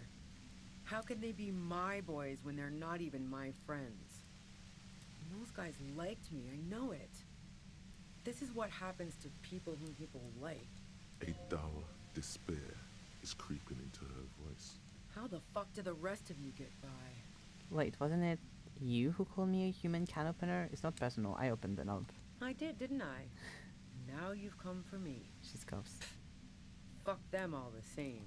That did make her forgive them. A little. I do it by asking questions, and I have some for you! Honestly, I don't know how I do it, I just stumbled. Can you please explain this shit to me? Like what? I already told you I didn't do it. A strong moral compass. She still wants the opportunity to make a case for herself. Do you have an alibi for when Lily was shot? Man, I was with the boys the whole night. I hope they at least bothered to impress that on you. They were. 10 minutes they couldn't account for. You mean the length of a toilet break? That wouldn't even have been enough time. Our investigation without the pain has shown that 15 minutes was just enough time to commit murder. Wow. Now I'm curious. Please, explain. Look, there's a secret way from the first floor to the walling of the roof. Don't know it, but also... She fronts it in your face. The shot couldn't have come from the roof. Or we would have all heard it downstairs. She has a point there. No one mentioned. The pain stops him from finishing the sentence. That didn't go super well. You've got to lay something better on her. Do you like to hang out on the rooftop? Did you leave any flowers for Clyde here on the roof? No. Gifts of flowers and candy aren't really my style. These weren't just flowers, they were symbols of revolution plus through the pain. So now I'm leaving revolutionary symbols around? Come on. Okay, but so you didn't leave the Maybells? No, I did not. You're running drugs for the union. I've been through your lorry. So, Heart of Gold Tommy fucked me over too. Never trust a musician. That really comes as a blow to her. Maybe twist the knife, just in case. Make her more desperate. Yeah, I made him talk. Yeah, that figures. What now? You're going to arrest me for drug trafficking? She's more upset than she lets on.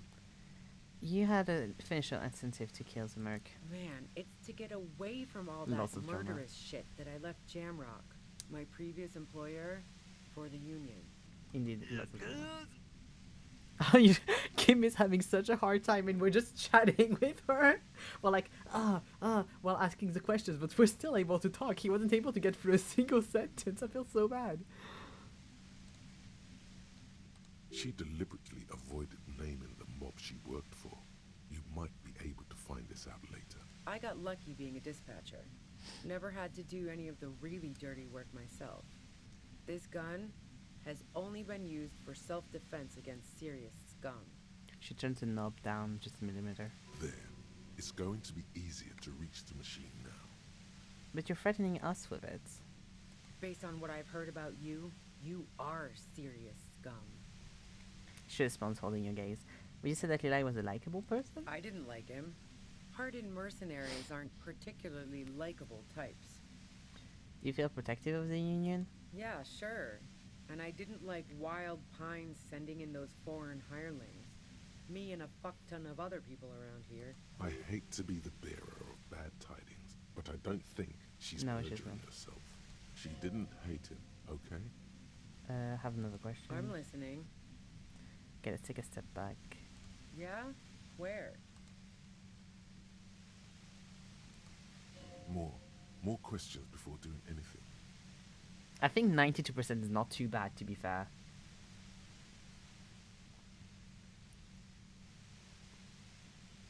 Maybe I can up it up slightly more. I'm too greedy for my own good. Because I do want to ask those questions as well, but like, I'm scared that like if I do too many questions then I won't be able to do this. I'll do the Merc maybe. Who killed the Merc if it wasn't you? How should I know? As I keep saying, he already had a bullet in his head when I got to him. And there hasn't been any useful gossip over the ring. Yeah, also don't say anything for sure. They get ultra. I'm just asking questions because I'm like, you know. Those rings around her eyes, her tired voice.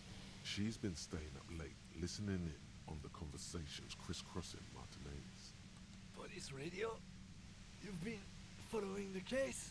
Who hasn't? You know, I can still see him there, in Clausia's room, lying on his side. He was still warm, but the bluish light coming through the broken window made him look as though he'd been dead for a good long while. What happened Sunday? Tell me your version. She eyes you warily, as though gauging your sincerity. It's okay. We just want to... Poor Kimmy struggles to finish the sentence. All right, don't kill yourself over it. I was shooting the shit with Hardy and the boys over a few beers, like always. Then Klasia comes in, all pale and shuddering. She sits down with a drink, trying to steady her nerves. So I grab a seat next to her. Wait, did she also seem high to you? Oh yeah, super. But I didn't think too much of it at first. I'd seen her party hard before. Claire said you knew something was wrong immediately. No, I really didn't. She's not that easy to read. I just assumed she'd done too much blow. It wouldn't be a first for her. But no such luck. She was in some deep shit. She asked me to come upstairs. The merc she'd been going with was lying on the bedroom floor, dead. I knew she couldn't get the authorities involved, so yeah. You made it look like he'd been hanged. How did you manage to come to the plan so quickly? It's pretty weird that you came to this plan on the spot. What? No. Faking a lynching was her idea. Her idea? Yeah. In cold blood. It really surprised me how quickly she was able to get a hold of herself once we got up there. It was like she was another person. The party girl was gone. I think, at this point in the thing, I don't think Claire is who killed him, but I think she either didn't give a fuck as much about him that we think she did, or she hired the hitman, and she was part of how he died. I think it's one or the other. She asked me to help her drag him into the shower so she could wind the shower head around his neck to fake lividity. Then she dressed him while I went to get the Hardy Boys. She lied to you about that, too. That's bad that she'd be so calm. Yeah. I wasn't sure whether to admire her or be disturbed. Do you think she killed Lili herself? As I keep telling you cops, Lily. we didn't hear anything downstairs. No gunshot, nothing. But even if this is true, weren't you worried this lynching might lead to... War? The thought crossed my mind. But the mercenary's death was going to have repercussions either way. Although the way things are going... She doesn't want to talk about this, but not because she has something to hide. She doesn't want the guilt. Because I do really like the cycle thing of like the first person you meet in the game is also the person you've been looking for the entire time. Fuck it. I'm not responsible for these people after what they did to me. Okay, I don't think I will be able to make it more. Yes, let's go.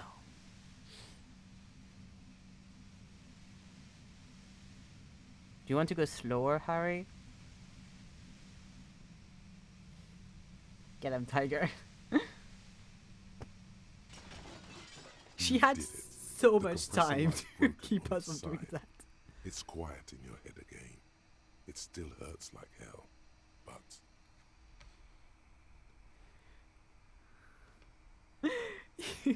She had so much time to stop us. You okay, Kim? All good, officer. Be careful. She looks at the machine, assessing the damage. Her hand trembles. Oh, fuck it. Ooh. You should know Fuck. what to say. You've been here yourself, so why is it not coming to you? Yeah, she would have been in the pale zone, but with the thing and everything. Why am I standing here like an idiot? Because you've misread the situation from the beginning, and now her finger squeezes the trigger. Come on, an idea. I need one idea. A smirk crosses her face as she watches you stand there, mute. Then she exhales sharply, shakes her head, and pulls the trigger. Sorry, Ruby.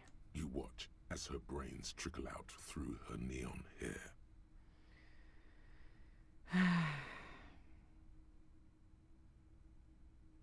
Compose yourself. No, I don't want to move on. I just wanted the first one. She killed herself. I failed to talk her down. Lieutenant Yefreitor Dubois, control your emotions. We did our job. This won't be the worst thing that happens on this case, believe me. You can't let this break you. There is no coming back from this one. It will stay with you in nightmares. Okay. Move on. What do we do now? We clean up. It may take days for processing to pick up her body. We need to move it somewhere. That tent there. Well. Let's go take the gun. Thank you. Okay, there's stuff over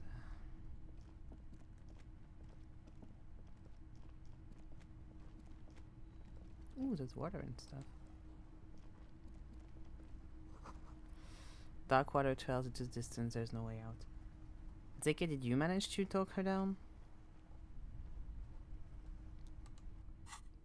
I should have upped my composure. I forgot I had an extra point. Fuck it. Ugh.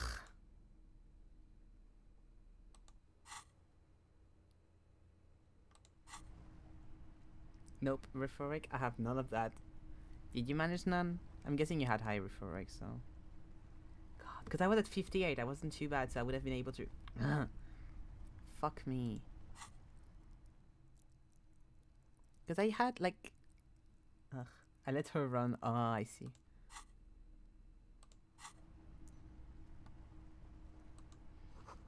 Cooking utensils. She has prepared herself porridge with bananas. Oh, that's nice. $8. At least that's that. Not too bad. Anything else? Yes. I'm certainly happy with that choice. I bet. Oh, nice. They know what they did when they put that there. Hearing the old woman talk about Ruby, knowing this was coming up, was like, oof. Yeah, I bet. The plain red tent stands by dispassionately. It was pitched by practiced hands. She was used to camping out. Because, like, I was fine with, like, letting Ruby get away with it, but... Yeah, because I know it's not her. Look inside. You see a rolled-up sleeping bag and personal belongings. We should put her in the sleeping bag, so the rats don't get to her. Okay, let's carry her over here. The lieutenant nods.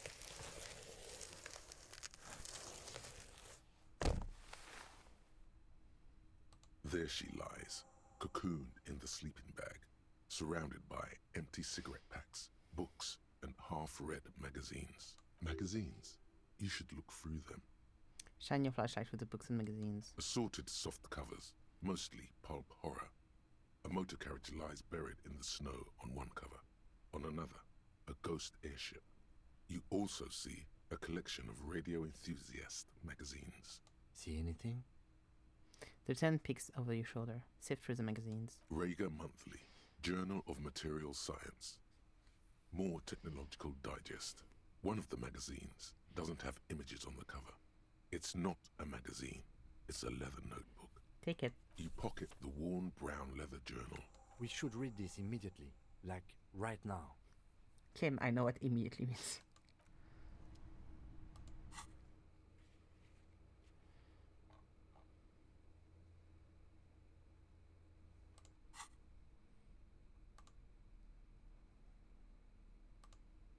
Well, that's a nice notebook. A thick journal. The cover is worn like someone used to carry it around in their back pocket. Examine the cover. It's made of full-grain leather. The lower left corner of the back cover sports an embossed brand name, Schneller. Schneller is a stationery brand from Gottwald, beloved among architects and engineers. She had good taste and must have taken what she recorded here seriously. Unwind the strap. The journal falls open. About 2/3 of its ruled pages have been filled. Study the handwriting. Schneller means faster in German. The large cursive of someone who writes quickly and confidently. That makes sense. Perhaps too confidently. Many phrases and even paragraphs have been crossed out, with tiny corrections scrawled above and in the margins. Flip through the pages. It's a mix of logistical notes, diagrams, and personal reflections, all dated. We could learn a lot from this. What kind of logistics? Hard to tell exactly. It's mostly noted down in code. Looks like contact information, quantities, directions. There could be useful information about local operations in those notes. We have a junior sergeant at my station who's good with codes. I can give this to her after we finish this.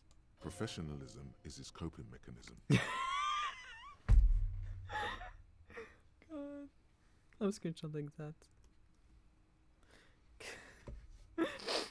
What kind of diagrams? Esoteric radio technology. The most recent ones probably pertain to the latitude compressor, sketches, calculations of distance and density. You make out a familiar spiral shape. Anything personal? Short, wry observations of people and places, probably a way to pass the time on the road. Also, what appears to be attempts to sort through some difficult decisions. There are a few passages with many questions in them. The way some of those question marks trail off into ellipsis, she was going through a tough time. Staff issues, always tough on the leadership. You smell traces of betrayal. How far back does the entry goes? The first entry is from August 2nd of last year. It reads simply, I know my position is precarious. All I can do is make myself as useful as I can while looking for a way out. Remember, no one is indispensable. What did she write the day Lily died? Nothing on March 4th. Lily. March 5th, though. Well, that's bound to come back and bite me in the ass. I'm bad at this. Loyal to a fault. But that's another matter entirely. She is referring to betraying a previous employer. Does this suggest she did it in self-defense? What's the most recent entry? The most recent entry is from today. It reads, even when I leave here, if I leave here alive, what's my next move? Staging a lynching is a crime, even if I'm not accused of murder on top of that. Forever on the run. Not really my idea of the open road. Man, I was really looking forward to winning. I don't think she killed the mercenary. It looks like she might have been framed. Kim, I love you, but no shits. Kim, yes, she's been framed. Yes, obviously. This whole thing was a detour, and a fatal one, he thinks. Don't get emotional. She killed the merc, then turned the gun on herself. Case Joe is so tidy. Okay, but what do you mean framed? By the Hardy Boys? By Classier? By us? By clashes. The Hardy Boys haven't done anything.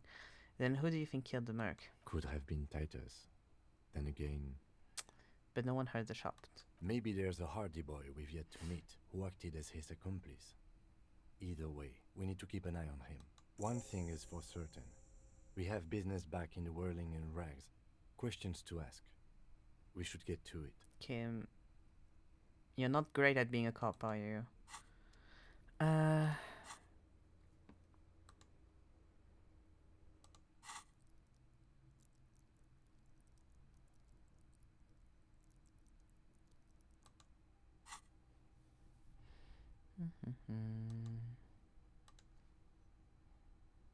You know what?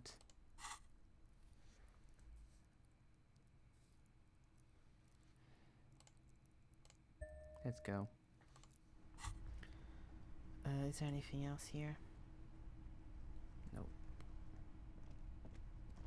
I'm like leveling up my holding my tongue skin. Yeah. I almost have another one, that's also why I did that. But yes. That's so high level now, thanks to these streams. Thank you, streamer. You're welcome.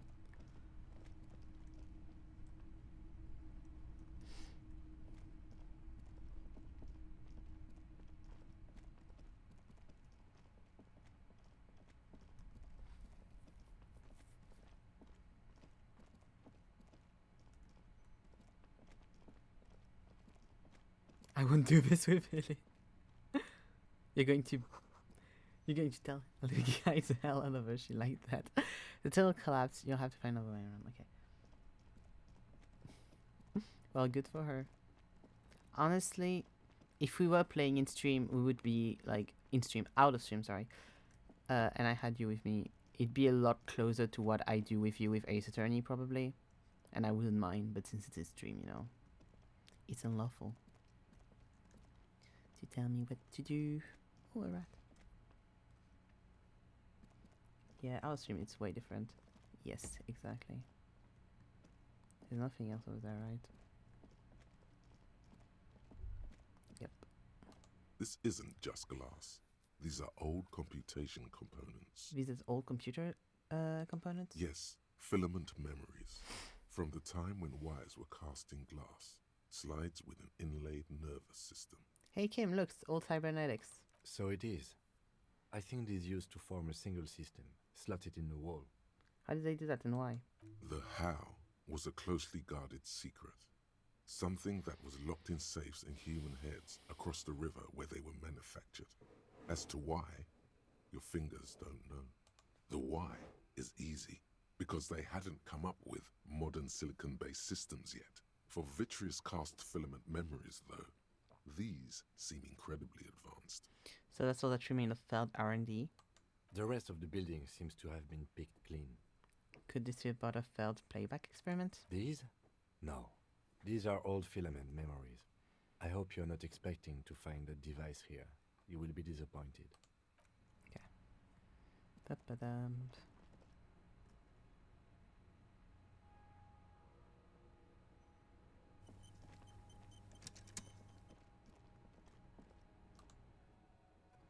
Okay. Getting out of the building.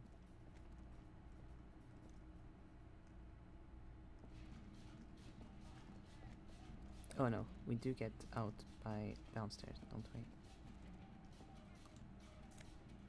Oh, well, I got another postcard at least. Da-da-da-da-da.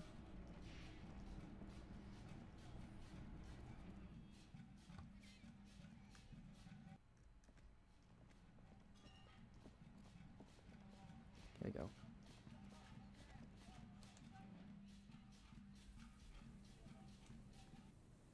Okay.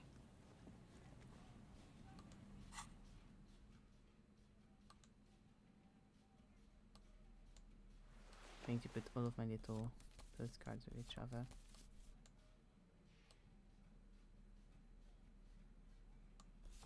There we go.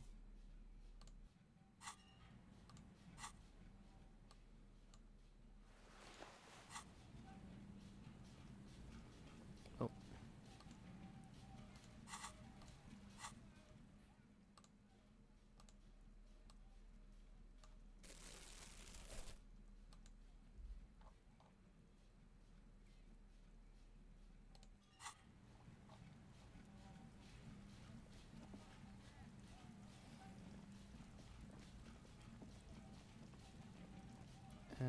goes this way.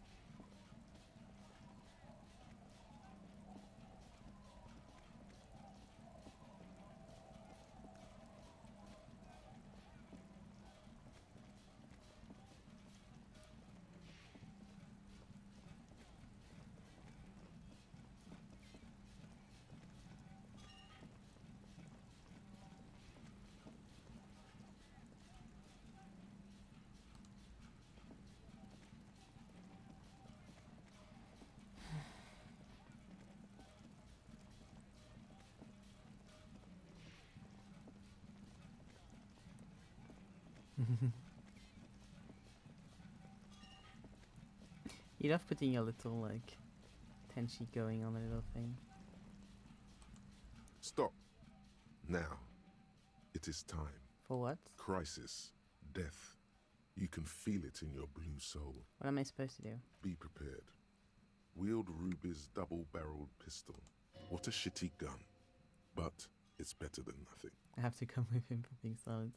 It's kind of like when Nan does the big eye one. Not sure if you're ready for that for what lies ahead. I'll fight with my bare hands if I have to. It would be better if you didn't have to. It's not just your own life that will be at stake. I was going to go in front of the whirling and rag and then stop it here, but I guess I kind of don't have to because then I'll be edging up the chat, so I shouldn't do that. Okay, here we go. I'm all out of shits to give, loincloth. Welcome to the fucking reckoning. Oh, well, I can't do it, I guess. Put your damn gun down. People are gonna get hurt. We need to talk this through. All right? Oh, and I forgot to do the door. Well. Shut up! You're not gonna talk yourself out of this, loincloth shit fuck. This is the scab leader. His chest rises and Big session falls indeed. under the ceramic breastplate. His fingers reach for the butt of his sidearm. Kim, what's going on here? This is a misunderstanding. Nothing irreversible has happened yet. You can just return to your unit and forget all about this. The Kypt is merciful, willing to spare us if we just forget about our murdered and humiliated commander. Her tone is frighteningly I emotionless. think we should just kill everyone, Corty. You are all drunk. Come to your senses. You won't gun down 7 people in the middle of the street. This isn't a frontier town or a jungle outpost. Easy, Lizzie. Let me handle it. I know guys like this.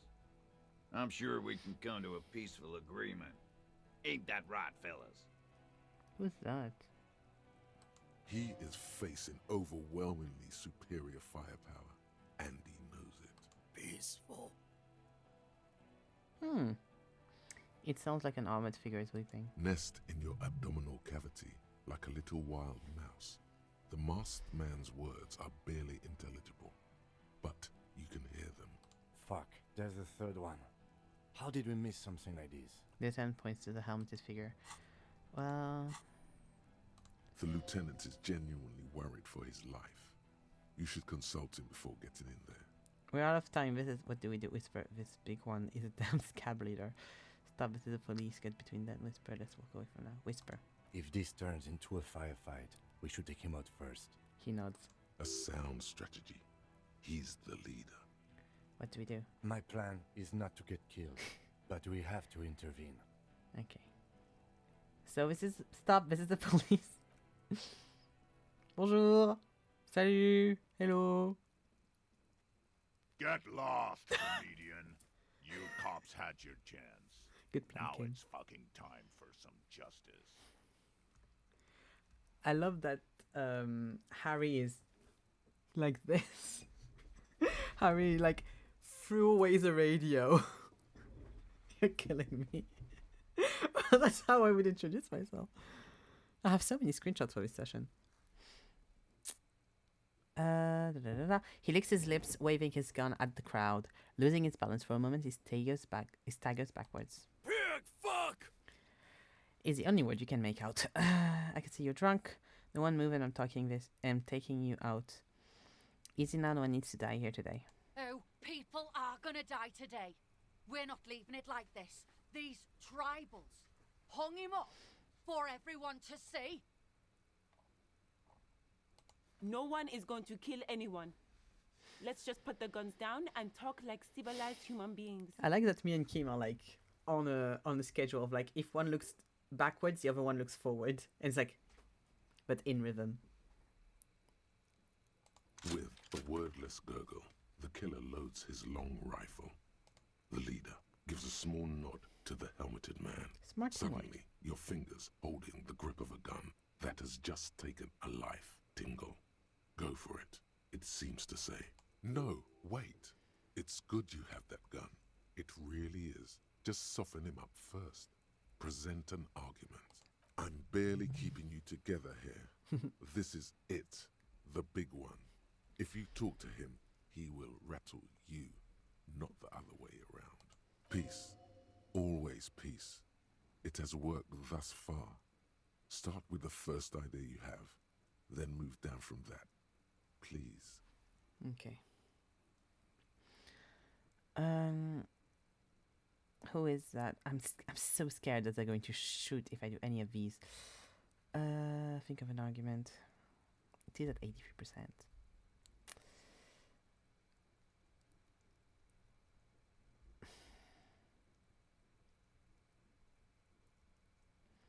Who is that? Didn't know you had a third guy. Rude. Rude is the killer. Rude, the killer, Owen Cloven. He doesn't talk much. All of you cunts inside out. The killer? What was that, Rude? Rip you open. The killer? The gunner. The raddest. The killer. He points to the figure clad entirely in ceramic plates. What do you think he does? Tends to the stables. What are we waiting for? Let's blow that big fucking mouth off his face. Hold your fire! Wait for my command. He is not used to commanding or leading. He feels uncomfortable. He'd rather shoot to kill.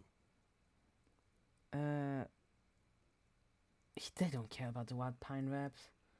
They really don't give a fuck. If they did, they wouldn't be doing this. Where's Claudia? She can explain this. Who the fuck is that? Glacia, the woman upstairs. Where is she? Pa-pa-da-pa-pa. She left! Of course she did. Unarmed, hunched, but keeping it together. Gat, what the hell are you doing there? What am I doing? My fucking establishment is under fire! You know how much windows cost? Oh, I don't really care. What do you mean she left? She left! Her room's cleaned out! Right before these assholes showed up! Oh, guard. You didn't have a guard on the balcony when you did this? We should have arrested her. Yes. You can feel how upset he is with himself. Just for a second. Then the fear takes over and he's back in the moment. Hey, Bushman! Your little cunt isn't gonna help you out of this one! For God's sake, tell him the Hardys didn't do it. Present a case. They didn't do it. Yeah? Who did that? Wait, I just need to figure it out. Point to Titus, point to the roof, point to Ruby. It was me, it's someone else. Probably Claire. The bird. You're fucking telling me a bird killed our colonel. Where is she now? She fled because she did it. She was the only person with the room dumpster. Inevitably, the shot was meant for her. She had. I can do that. My theory is that she did it, but had an accomplice, and that's not an option. So, pass caught up with her. She used to work in industrial espionage, and you think I'm fucking stupid? What if I just shot one of your pals here, right now? Huh? How about the kit? Go ahead. Say inadvertently. One more time. Listen, please. This cop and this drumhead court marshal won't decide who... The Hardy Boys confessed to hanging him. All together. Titus said, we took him out back and hanged him. He said it loud. In a public place. Listen, he was shot. He wasn't hanged. Listen to me. You're lying. DePaul heard it. She didn't move the weapon. You heard wrong. She and these men have been helping us find the shooter. The hanging was only a cover-up. Listen. Fucking liars. Amazing. He pulls the trigger. A plume of smoke erupts from the muzzle of his gun. The shot rings in your ears. A low, tinny ring. Then the Hardy Boys yell something. The young woman stands and looks behind her. The shot has flown over her head, crashing a small pane of the glass window behind her. I missed. The man looks at his rubber. I know what I heard, Corty. They said they killed him. They said it was a good way to end a Sunday night. That doesn't sound good. You need to change the topic now, or there will be another All right, here we go. This is an illegal tribunal. Krenner would never sanction this. Who's the commanding officer? Take your pick. You only have time for one argument.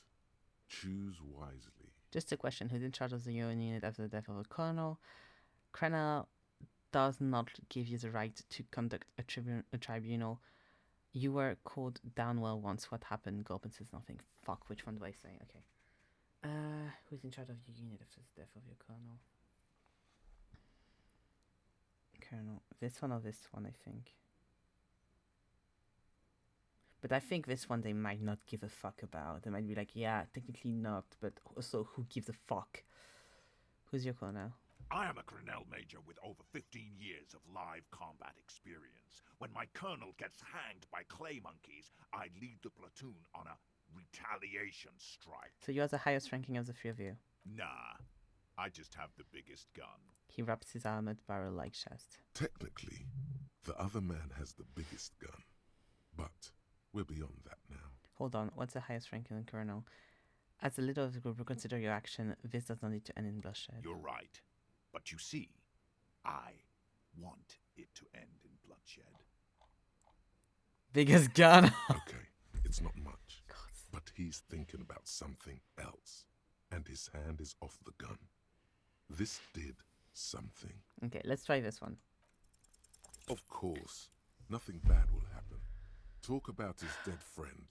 He seems stable enough to take it. Why do I have no fucking luck? I feel like I got to know your dead friend. It doesn't seem so bad at all. Even better, it will further destabilize him, cost him time, and maybe even lives. This might be a very bad moment to come up with this, but he's Corty, right? Yes, go on. I don't want to do anything but say that thing down there. I feel like I got to... Yeah. The man he's mourning was Plus called 5x, let's go. Elise Courtenay. Corty could be short for Courtenay. Could they be brothers? Ask him that. What could go wrong?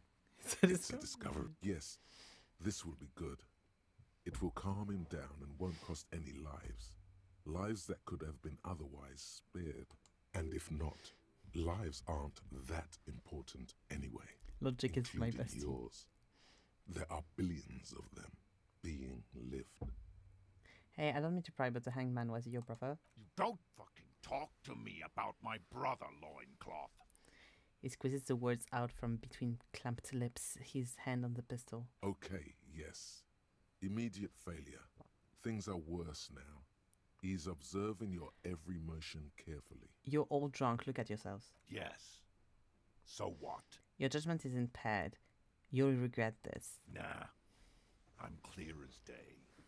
Fucking government-ordained super soldier. Enough already! What is this? We didn't come here to fucking chat! Interrupt me again and I will execute you on the spot, Lance Corporal. The outburst is accompanied by yellowish saliva around his mouth. The Wild Pan Reps does not approve of this. You think I care what that company cunt thinks? I thought so.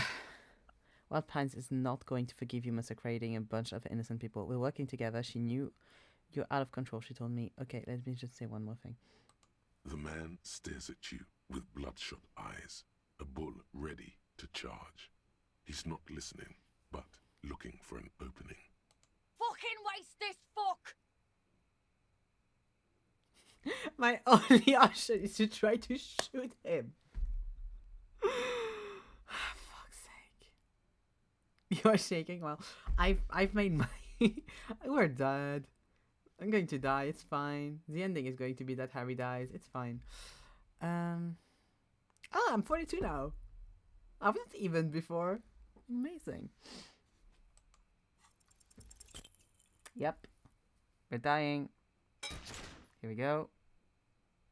A small explosion expels the bullet from the chamber. With a puff of smoke, it hits the man square in the chest, producing a soft clicking sound in the armor, like dice rolling. Go ahead. Give it another try.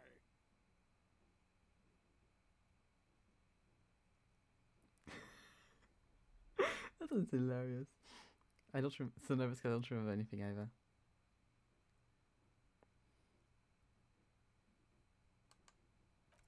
Another soft explosion, like a firecracker, goes off in your hand. Another soft click from the gleaming white cuirass. They teach you to shoot the chest in Copland? Stupid fuck. Kill him. Yep.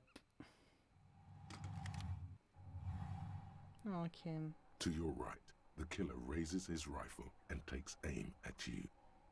His moves are steady, but the long barrel of the rifle sways slowly.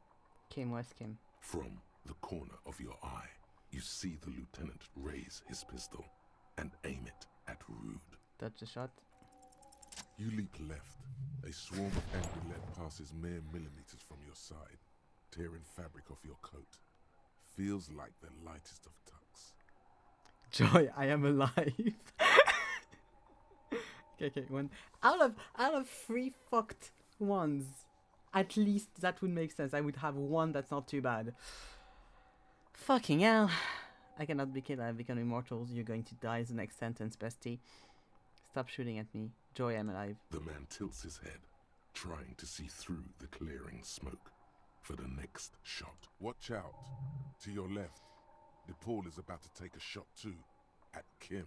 God, please. Ah, the lieutenant says quietly without trembling. He aims face pale. 2 shots ring at once. One from the lieutenant's pistol, and the other from DePaul's. You did it! Aimed at the lieutenant, but it misses. You hear a scream behind you. Kim, did he hit the rifleman? Blood gushes from the helmet's eye sockets as Rude staggers back, disoriented. The sounds coming from his helmet are not human. You did so fucking good, Kim. See? An unbelievable shot from the lieutenant. Who screamed? Glenn, dying. Ah, it's fine. Who cares about Glenn? His mangled torso has Kim 2 plays a later gunshot marksman. wounds.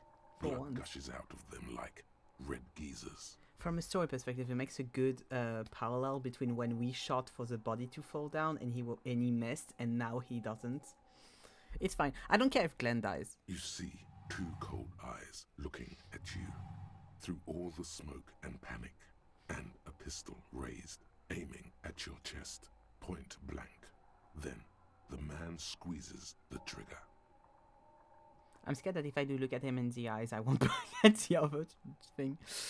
Yeah, A look of happiness. His eyes seem unnaturally bright, shining like stars. Something in the fear must distort him somehow. He is evil, and the end.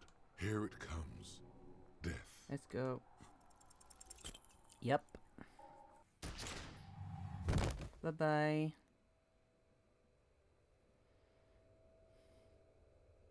And that's why I didn't scream. You can't. That I died. There is no time. Something inside your pelvis explodes. Your entire lower body is on fire, and your legs can't support you. You fall down like a rag doll. The pain is too immense to scream. It pushes the air out of your lungs. Everything goes dark. A distant blur as you recede into it. Try to open your eyes. What do I see? Nothing. A persisting darkness. Oh. Dancing lights of pain. Distant shadows cast by them. Like a hellish play. You're bleeding out. The silhouette appears crouching over you. You hear the familiar voice filled with urgency and fear. No one wants to do anything with me. No one wants to party with me. Live fast, die old. Wins from the pain. Kim, I lied about not remembering who I am. I made it up. I remember everything. That's not true. This one. Stay with me. You feel burning hot tears streaming from your cheeks. I don't want to be anymore. It hurts. This is a stupid world. Yes, keep talking. You hear me? Yeah. Stay awake. But you can't. It's so hard. Your eyelids grow heavy, and the sounds ever more distant. And a cold comes over you. The lieutenant, too, is somewhere far away, almost gone, when suddenly you sense something behind him, a shadow towering. Someone stands there, raising his pistol at him. The lieutenant does not see it. He's pushing down on your wound with both hands. No, you scream.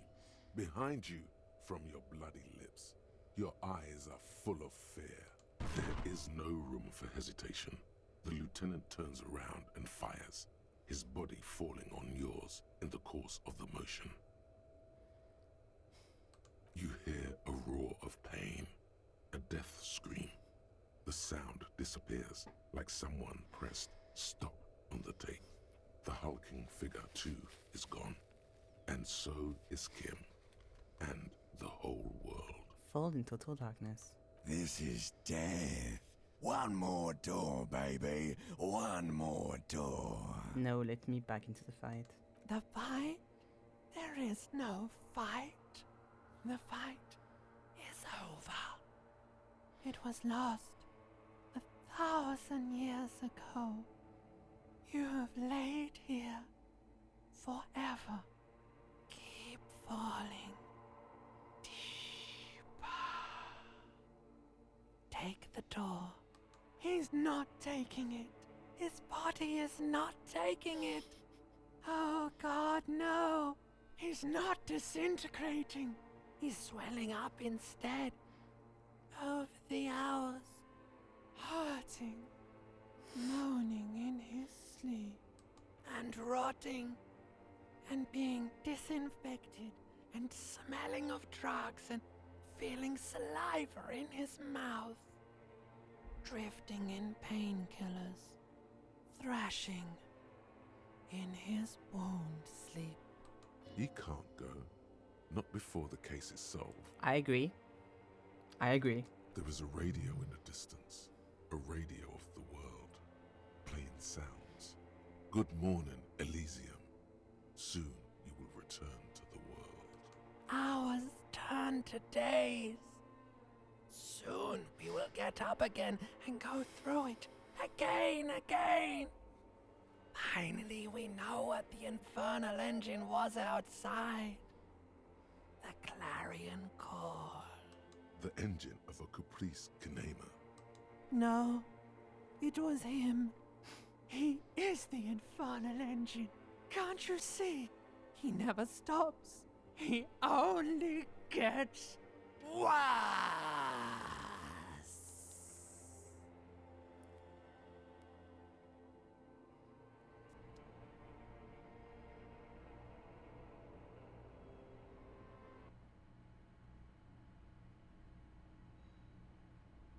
You see the lieutenant's familiar shape in the orange jacket. It turns double, then triple, from the pain. Kim. Sunrise, Parabellum. Yes. Sunrise Parabellum. Now I know what that's from. That I've seen so often in Zeke's bio in different stuff.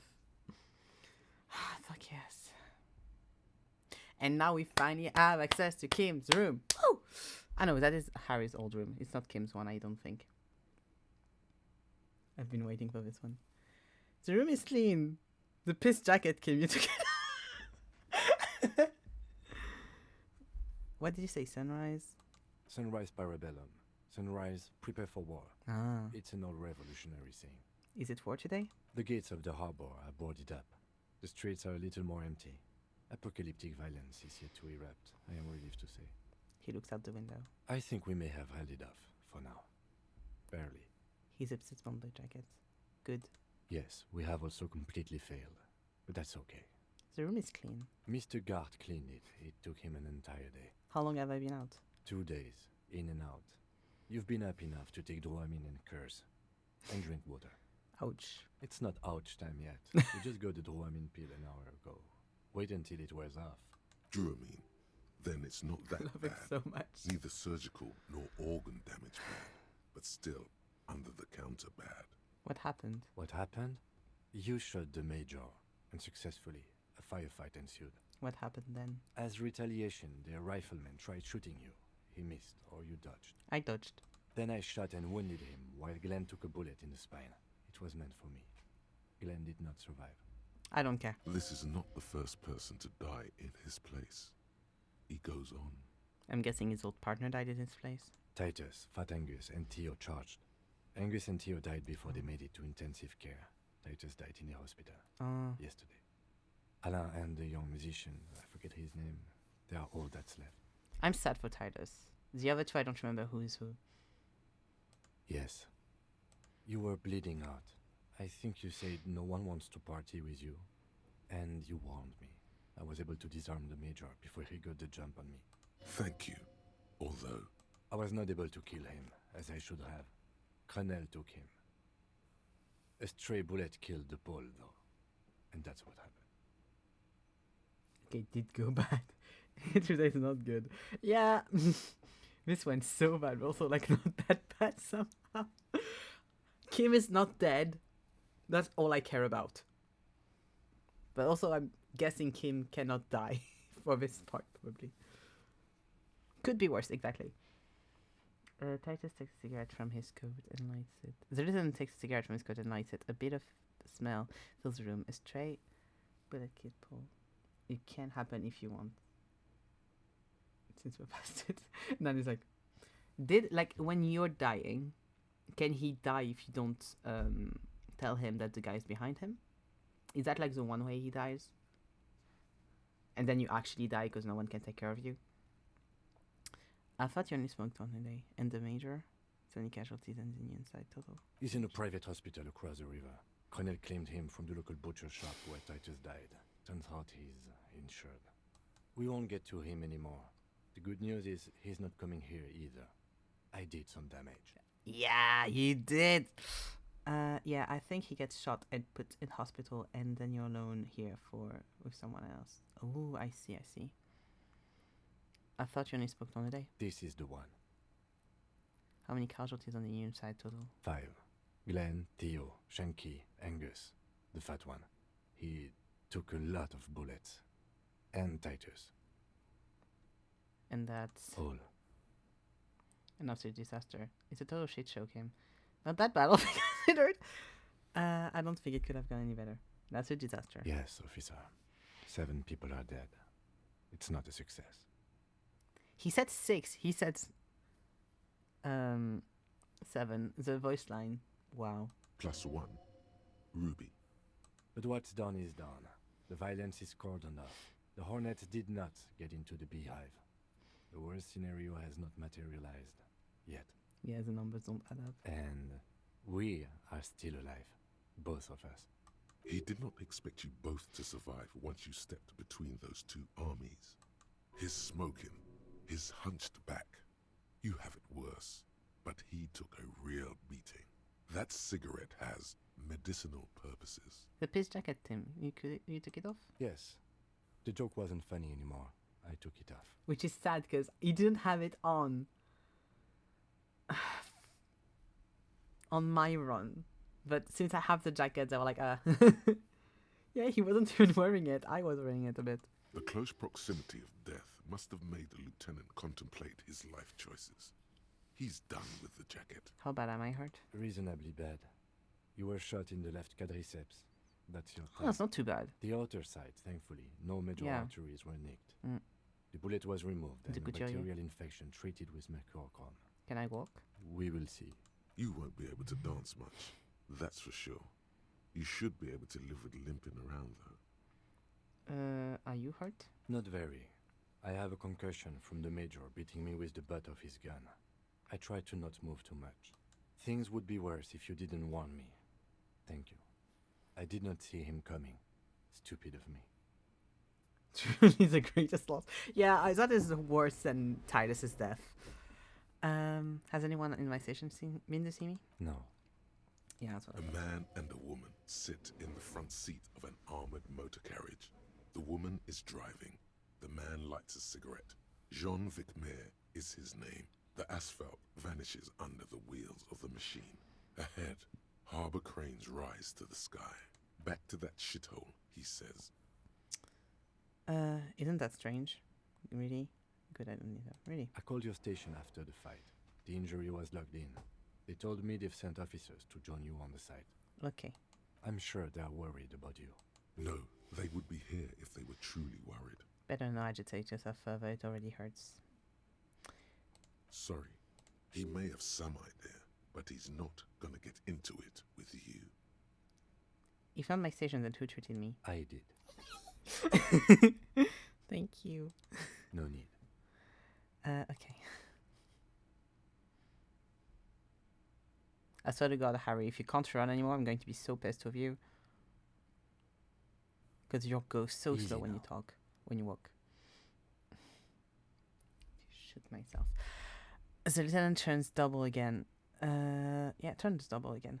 Before your eyes, an orange hue of pain. Your balance is way off. You feel like you're about to fall over on that thing. How are you? My disco's days are gone. Your disco days should have been done quite a while back, Lieutenant Freighter. What happens now, Kim? I honestly don't know. Good, because I totally do. But I don't know either. We can't talk to Everard. The harbor is in lockdown. Everyone in there is outside our grasp now.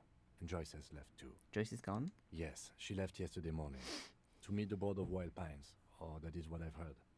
There's a pin somewhere in the machine that keeps Connell from sending in a death squad. He looks out the window. Maybe it's her. Maybe she kept her hand. Either way, Ruby's gone. And Classio too. We really should have arrested her, you know? Who did it then, Kim? Who killed the hanged man? I don't know. I think the dangerous theory you presented on Classio, or whatever her name is, was wrong. Yep. We have not found a motive or a weapon for her. Honestly, I think our investigation has not produced a single credible suspect. His voice is calm, matter-of-factly. The fucking Maybell skims the flowers. What about the hole in the ouch wall? Someone was checking her out. Goddamn footprints. There's 28% possibility the shot came from a distance. They have all of these old bunkers with pistachios, revolutionary era. The miracle hasn't happened yet. It's not over yet. It's simple. We have to locate communism. Communism killed him. You know what? I think it's solving crimes. Fucking Maybells. What? Yank out to show the dried flowers. This one, remember? Every piece of garbage in the city is not connected to the case. You don't have to keep everything. He's wrong. No, Kim. Every piece of garbage in the city is connected to the case. Okay. Mm-hmm. I think the Maybells also. What about the hole in the wall? Someone was checking her out. I don't know. That's been there for years. There's still 28% possibility the shot came from a distance. We should go upstairs, rethink the ballistics in situ. I agree with this. What else? Old bunkers. We could find thousands more if we wanted. All of Revachol is full of them. You know, I think about solving crimes. He arches his brow. The ceiling fan patiently spins overhead. Solving crime is hard. Solving crime is almost impossible. Solving crime is superiority. Actually, I want to talk about this crime some more before I tell you. It's hard. It really is very hard. That concussion must be making him dizzy. That's right. Let's give us time. Say nothing. You're not ready to give up, are you? No. Are you ready to limp? I'm ready. Good. Where do you want to limp to? So cute. The lieutenant did mention doing more ballistics. Also, it's just close enough to endure the walk. We should check Miss Catalys's Alice rooms upstairs. Why not? He switches a cigarette on the sole of his boot. Nice. Another look at the window, perhaps? The one he was shot through. I don't know. I can't think of anything better. Here we go. Okay.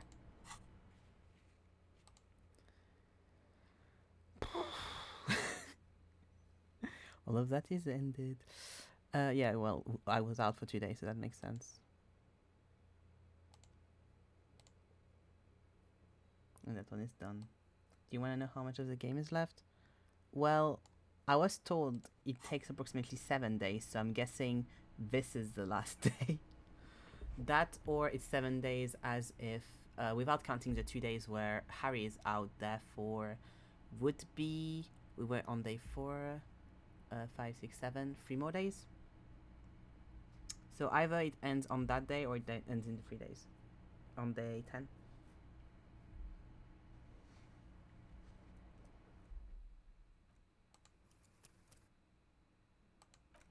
Here we go. Definitely not 3 more days. Okay, so then end of day 7. That's what you meant when you said 7 days. I'm guessing. But for now, we're going to end this now. And we'll do the end next time. Because it's been a big enough stream. Yeah, 6 hours. And you'll need to sleep as well. Let's save a second time. That's something you can do. Yeah. It's been a bunch. Here we go. And then main menu. That's what I wanted to do, basically. I see. Don't worry. Confirm. But that's what I got. That's what I thought. It's like, oh yeah, on day 7 you end. But you get 2 days that are skipped. At some point, like when we were doing the end fight, I was like, maybe it's like usually it takes people 7 days, but because I've skipped so much, it takes less time. But yes, here we go. Here we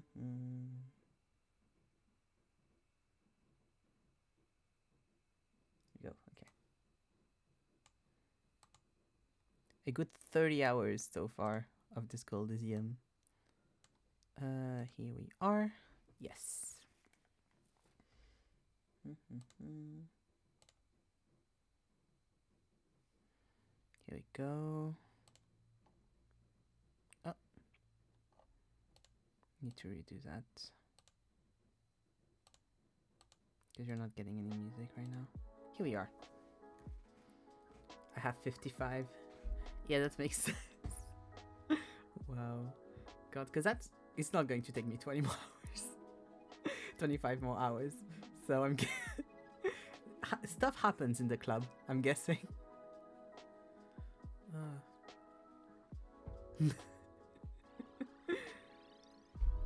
But yeah, I'm sad though that I won't be able to do Persona after this. I wish, because basically I've been sending Zeke many Persona edits because I've been seeing them on TikTok, and I was like, oh, that would be fun to do Persona 5 after Disco Elysium, but I can't play it because it's not on Mac.